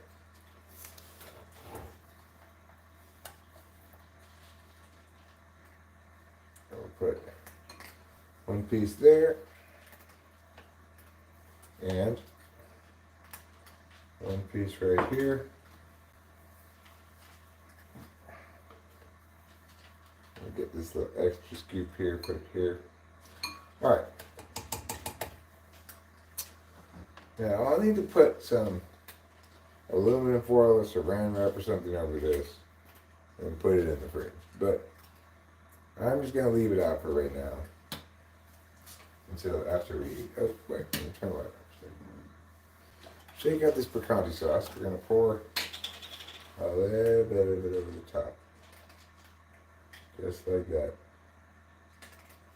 Now, you might say, Eric, this seems like a strange concoction. Now you've got Asian fried rice fried with soy and teriyaki, mixed with a can of baked beans, a can of stewed Italian tomatoes, part of a can of creamed corn, and you baked it like a casserole with 2 kinds of cheese on top, and then you put paste picante sauce on top. What kind of a monstrosity is this? Well, I will tell you that at least if my taste buds remember correctly, despite the odd sound of the whole thing, it's actually quite good. So let's see if memory serves correctly regarding that. What inspired you to like mix those things together? I never would have thought. I mean, it was college. It's probably what I had in the cabinet, you know? Yeah. Probably just that. Trouble. Just like, what do I have here? I got a can of tomatoes, a can of beans, I got rice, I got soy sauce, I got a little can of corn. It does sound like What should I make? Thank you, thank you, thank you. You're welcome. Just give it a shot and see how it goes. All right. Now let me.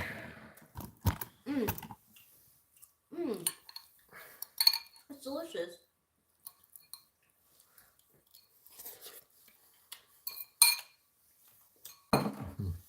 It's a classic double cheese goodness. It tastes just like I remember it tasting. It's delicious. It's not bad, right? Yeah, it's really good. Yeah, it's hot, tasty, cheesy, ricey, beany, soy saucy. It's just a weird combination of goodness.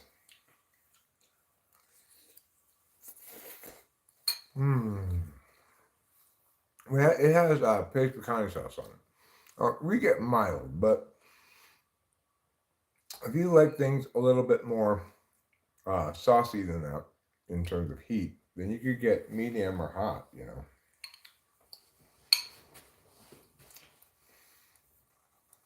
I'm a little bit prone to stomach acid, so I like to get mild.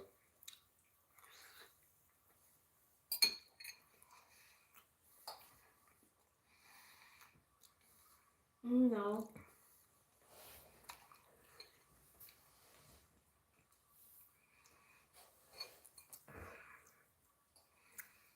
It's weird how the tomatoes play into the whole thing, huh? Yeah. They're good. I don't normally love tomatoes, but in this concoction they're great.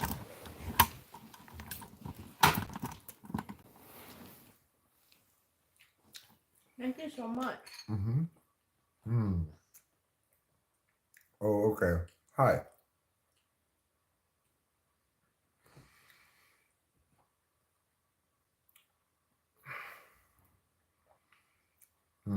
Fair enough, Paul. One time, just completely arbitrarily, of course, I had a live stream called No Pauls Allowed. Oh yeah, that's right, you did. The central pieces of which no Pauls were allowed. Did you remember the time we know Paul, like, in the stream? Oh. Munchen's mom's ex-husband. Oh, right. Right. That's what you're thinking about. That is what I'm thinking about.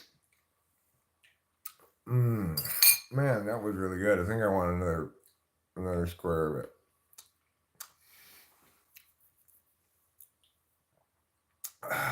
Before I'm done eating. Yeah, I do. I want another square of it. I'll be right back. I'm gonna get another square. Your uncle taught you how to kiss. Okay, thank you, Troy, for your unwanted share.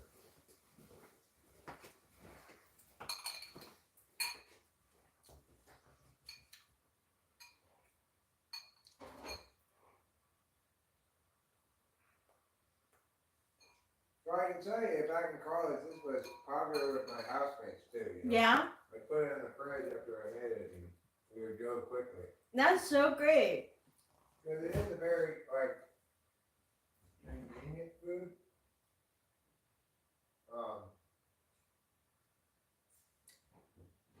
When it's cold, you can just take out a square of it, just eat it over the sink with your hands because it's so firm. It's nice and dense. You get a lot of calories out of it. Yes, Leo.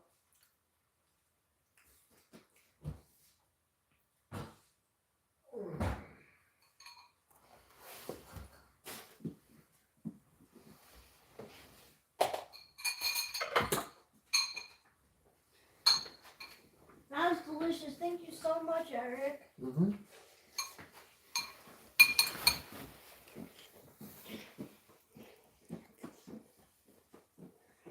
Did you see my beer in there anywhere? Yes. Thanks. Okay, Troy. Your unwanted sweatiness is done. Thank you, Winston's mom.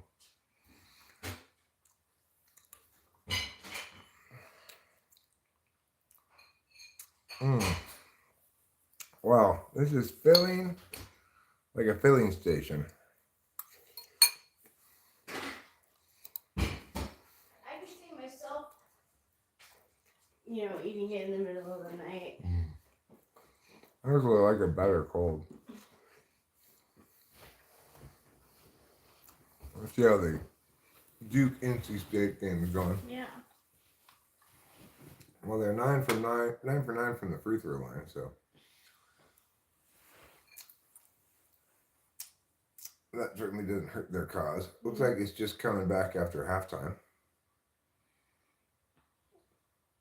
And we shall see what the score currently is. There's some shooting of basketballs, some pointing. There's 27 for Duke and 21 for North Carolina State at the half. Probably the game will resume after these commercials, beginning with this commercial for GMC trucks.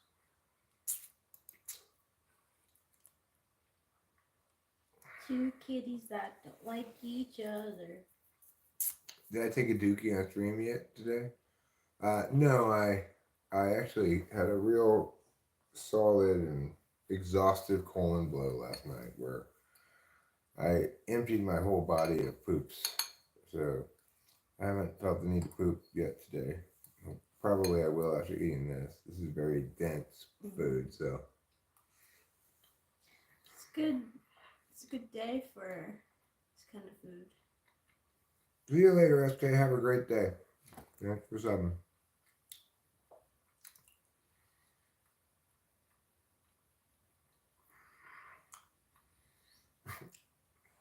Iron Man, Winston's mom does not have autism. It's ridiculous.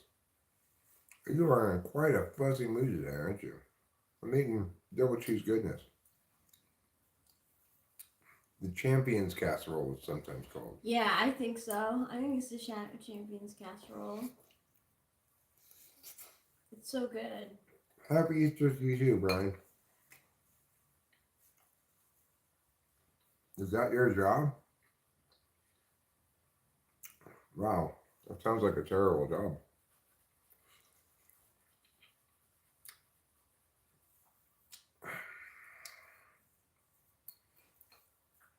Hopefully the Easter Bunny wasn't involved.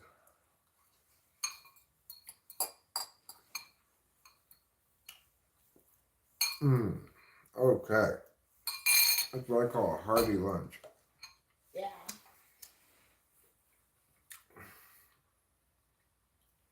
You know what, JC, you cannot come over for dinner. Iron Lion. She doesn't have autism.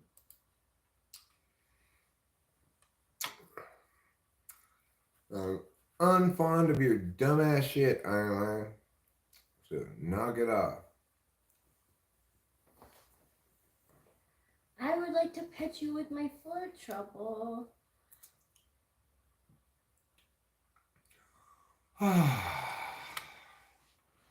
Boy, I feel a lot better now that I've eaten. That's good. So yeah, we are gonna wrap this up shortly. Just want to kind of let my food digest. Maybe have an after lunch health soup. It's halftime in the Duke, North Carolina State game. They're going to the table with 5 guys sitting around it. Each of them is going to say various things about the basketball game. So it must have just gone to half. Let's see if there's another game on, perhaps a women's game. Certainly possible. Well, the Oakland A's are on. And it looks like they might be ahead for the first time this season. The A's have gotten off to an awful start. I was hopeful. I had dreams. I had dreams and imaginings that maybe the Oakland A's were going to make the playoffs this year. Well, it's 3-3 in this game. I believe this is the A's third game of the season, or is it their second? I'm not sure, but well, thank you, whoever super chatted. Oh, thank you. Thanks, Isaac Reinhold. I appreciate it. That's your first super on a live stream, huh? Why did you name your channel this? Well,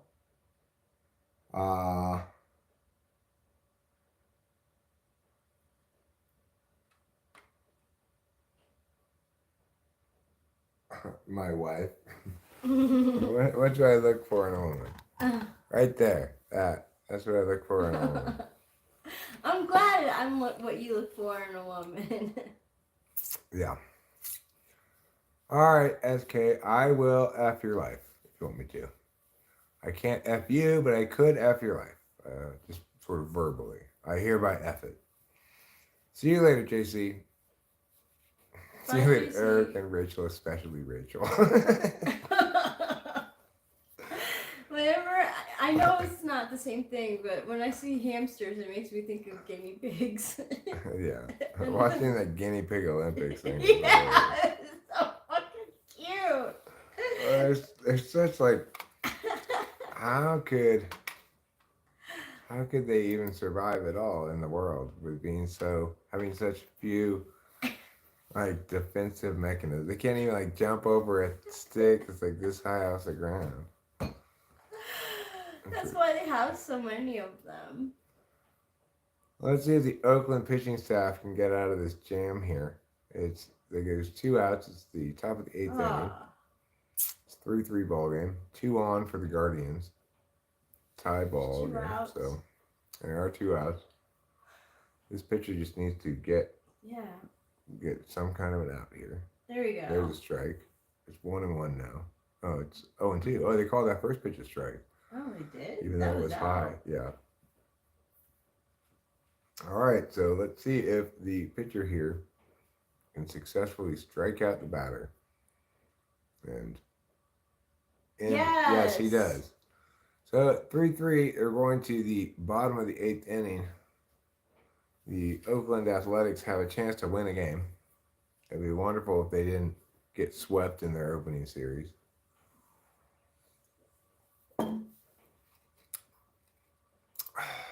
See what else we got in terms of yes. We've got the Giants. The Giants are losing 12-2. That game is probably not very interesting. We got a random hockey game going on. That's the Anaheim Ducks versus the Vancouver, whatever they are. But it looks like that game is over. Canucks? Canucks? Yeah, okay. That game is over. Then the Yankees are on. Baby No Money, went to a Canucks game. Get to this point where you And get he average. fell He fell? on the ice. Yeah, he slipped. I mean, he went out to like sing or something at the Yeah, Canucks game? like I think he was just like featured there. I see. So he walked out to wave at people and he fell down. Yeah, Interesting. he thought it was funny. I was like, good for you, because it's not easy to skate. And he was like in like skating gear, so It's definitely not easy to skate. no. I would fall down if I were asked to do that for sure. Oh yeah, me too. All right, let's see here. The Vancouver vacuums. Tiny dwarf hamster agility course. Dump truck versus pork chop. 3 minutes. Well, okay. I'll bite. I will bite on this hamster. Okay, so agility course. are we comparing hamsters versus guinea pigs? Then he just went through the whole. They're not. What is This is not that? impressive. They're just walking around randomly. They're cute. I mean, he is cute. They are cute. They're cute, but they're not as cute as guinea pigs. Oh, the replay, slow-mo replay of the hamster going over those things.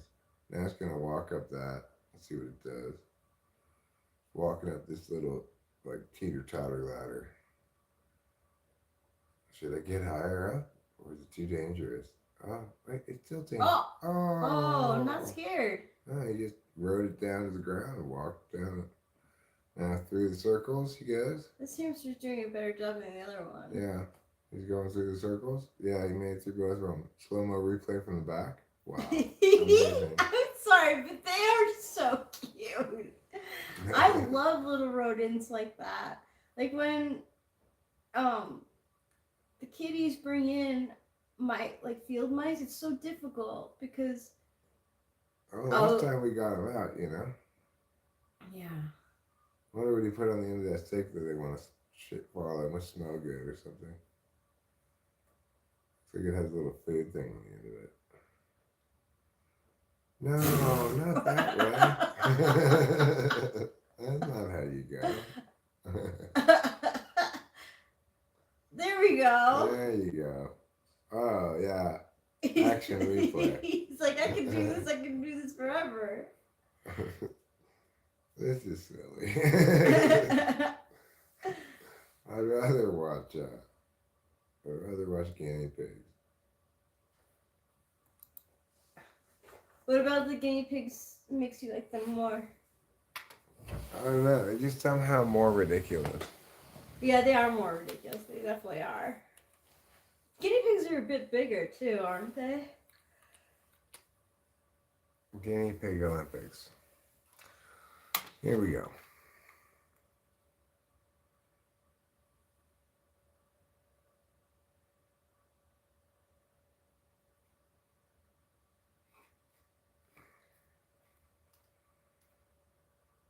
"25 guinea pig tricks all at once." Let's see what they look like. I'm excited. Come. High five. Big. It's good. Spin circles. Spin circles. What a Wow. good guinea pig. Yeah. Arm hoop. Gets a treat every time he does it. Stand up. Pause on my hand. What a smart guinea pig. Go around my hand. Pull out gum tray. Open Tic Tac container. Wow. Wow. I'm impressed with this guy's I am guinea pig too. training. Take bracelet off of my arm. Wow. Bracelet's Honestly, a I'm like lady. super impressed, but way more than the hamsters. Take a ring off my finger.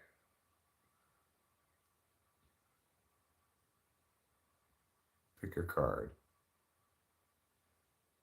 I like that one. Roll the ball around.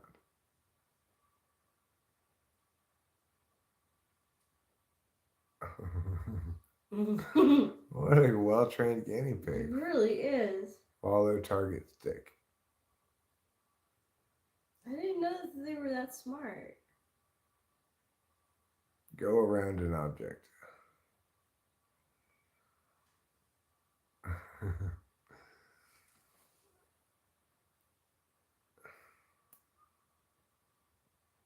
closed lid. Wow. Yes, I mean, guinea this is pigs. really impressive. Guinea pig's pretty good at what it's doing here. Yes.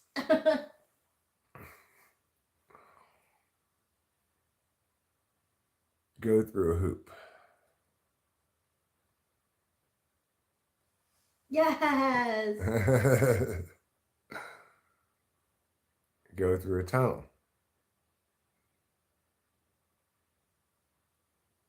What a well-trained guinea pig. Yeah. Fetch and put a ball in my hand. What a good guinea pig. Play basketball. Oh my gosh. Oh, wow. That is so adorable. Get on platform, wave paw.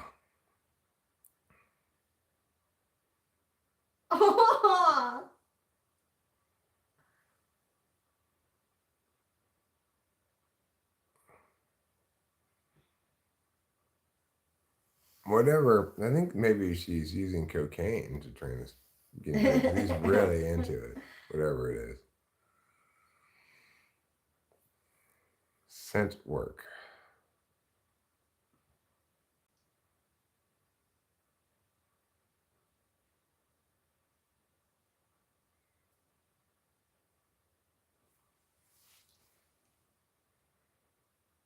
So it's got to pick the one that's the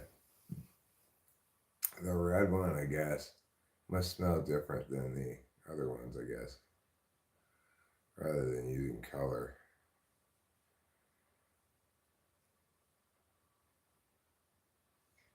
You two are so funny. Covered hoop jump. Go through it. It's fine. Yay! Yay! That was adorable. Yeah, I like that better than the hamster. Okay, let's see what's going on here. The A's game. It's the ninth inning, top of the ninth inning. The A's did nothing in the bottom of the eighth. This could go to extra innings, I don't know. There's nothing going on here. Get rid of this. Let's see what's going on here, if anything.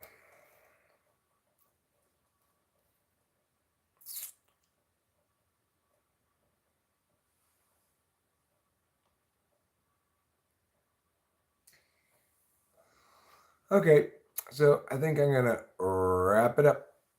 Thanks for being here, and Rachel and I might watch a little bit of sports, and then I think we'll take a nap. Have a great day. Don't forget to eat plenty of cheese.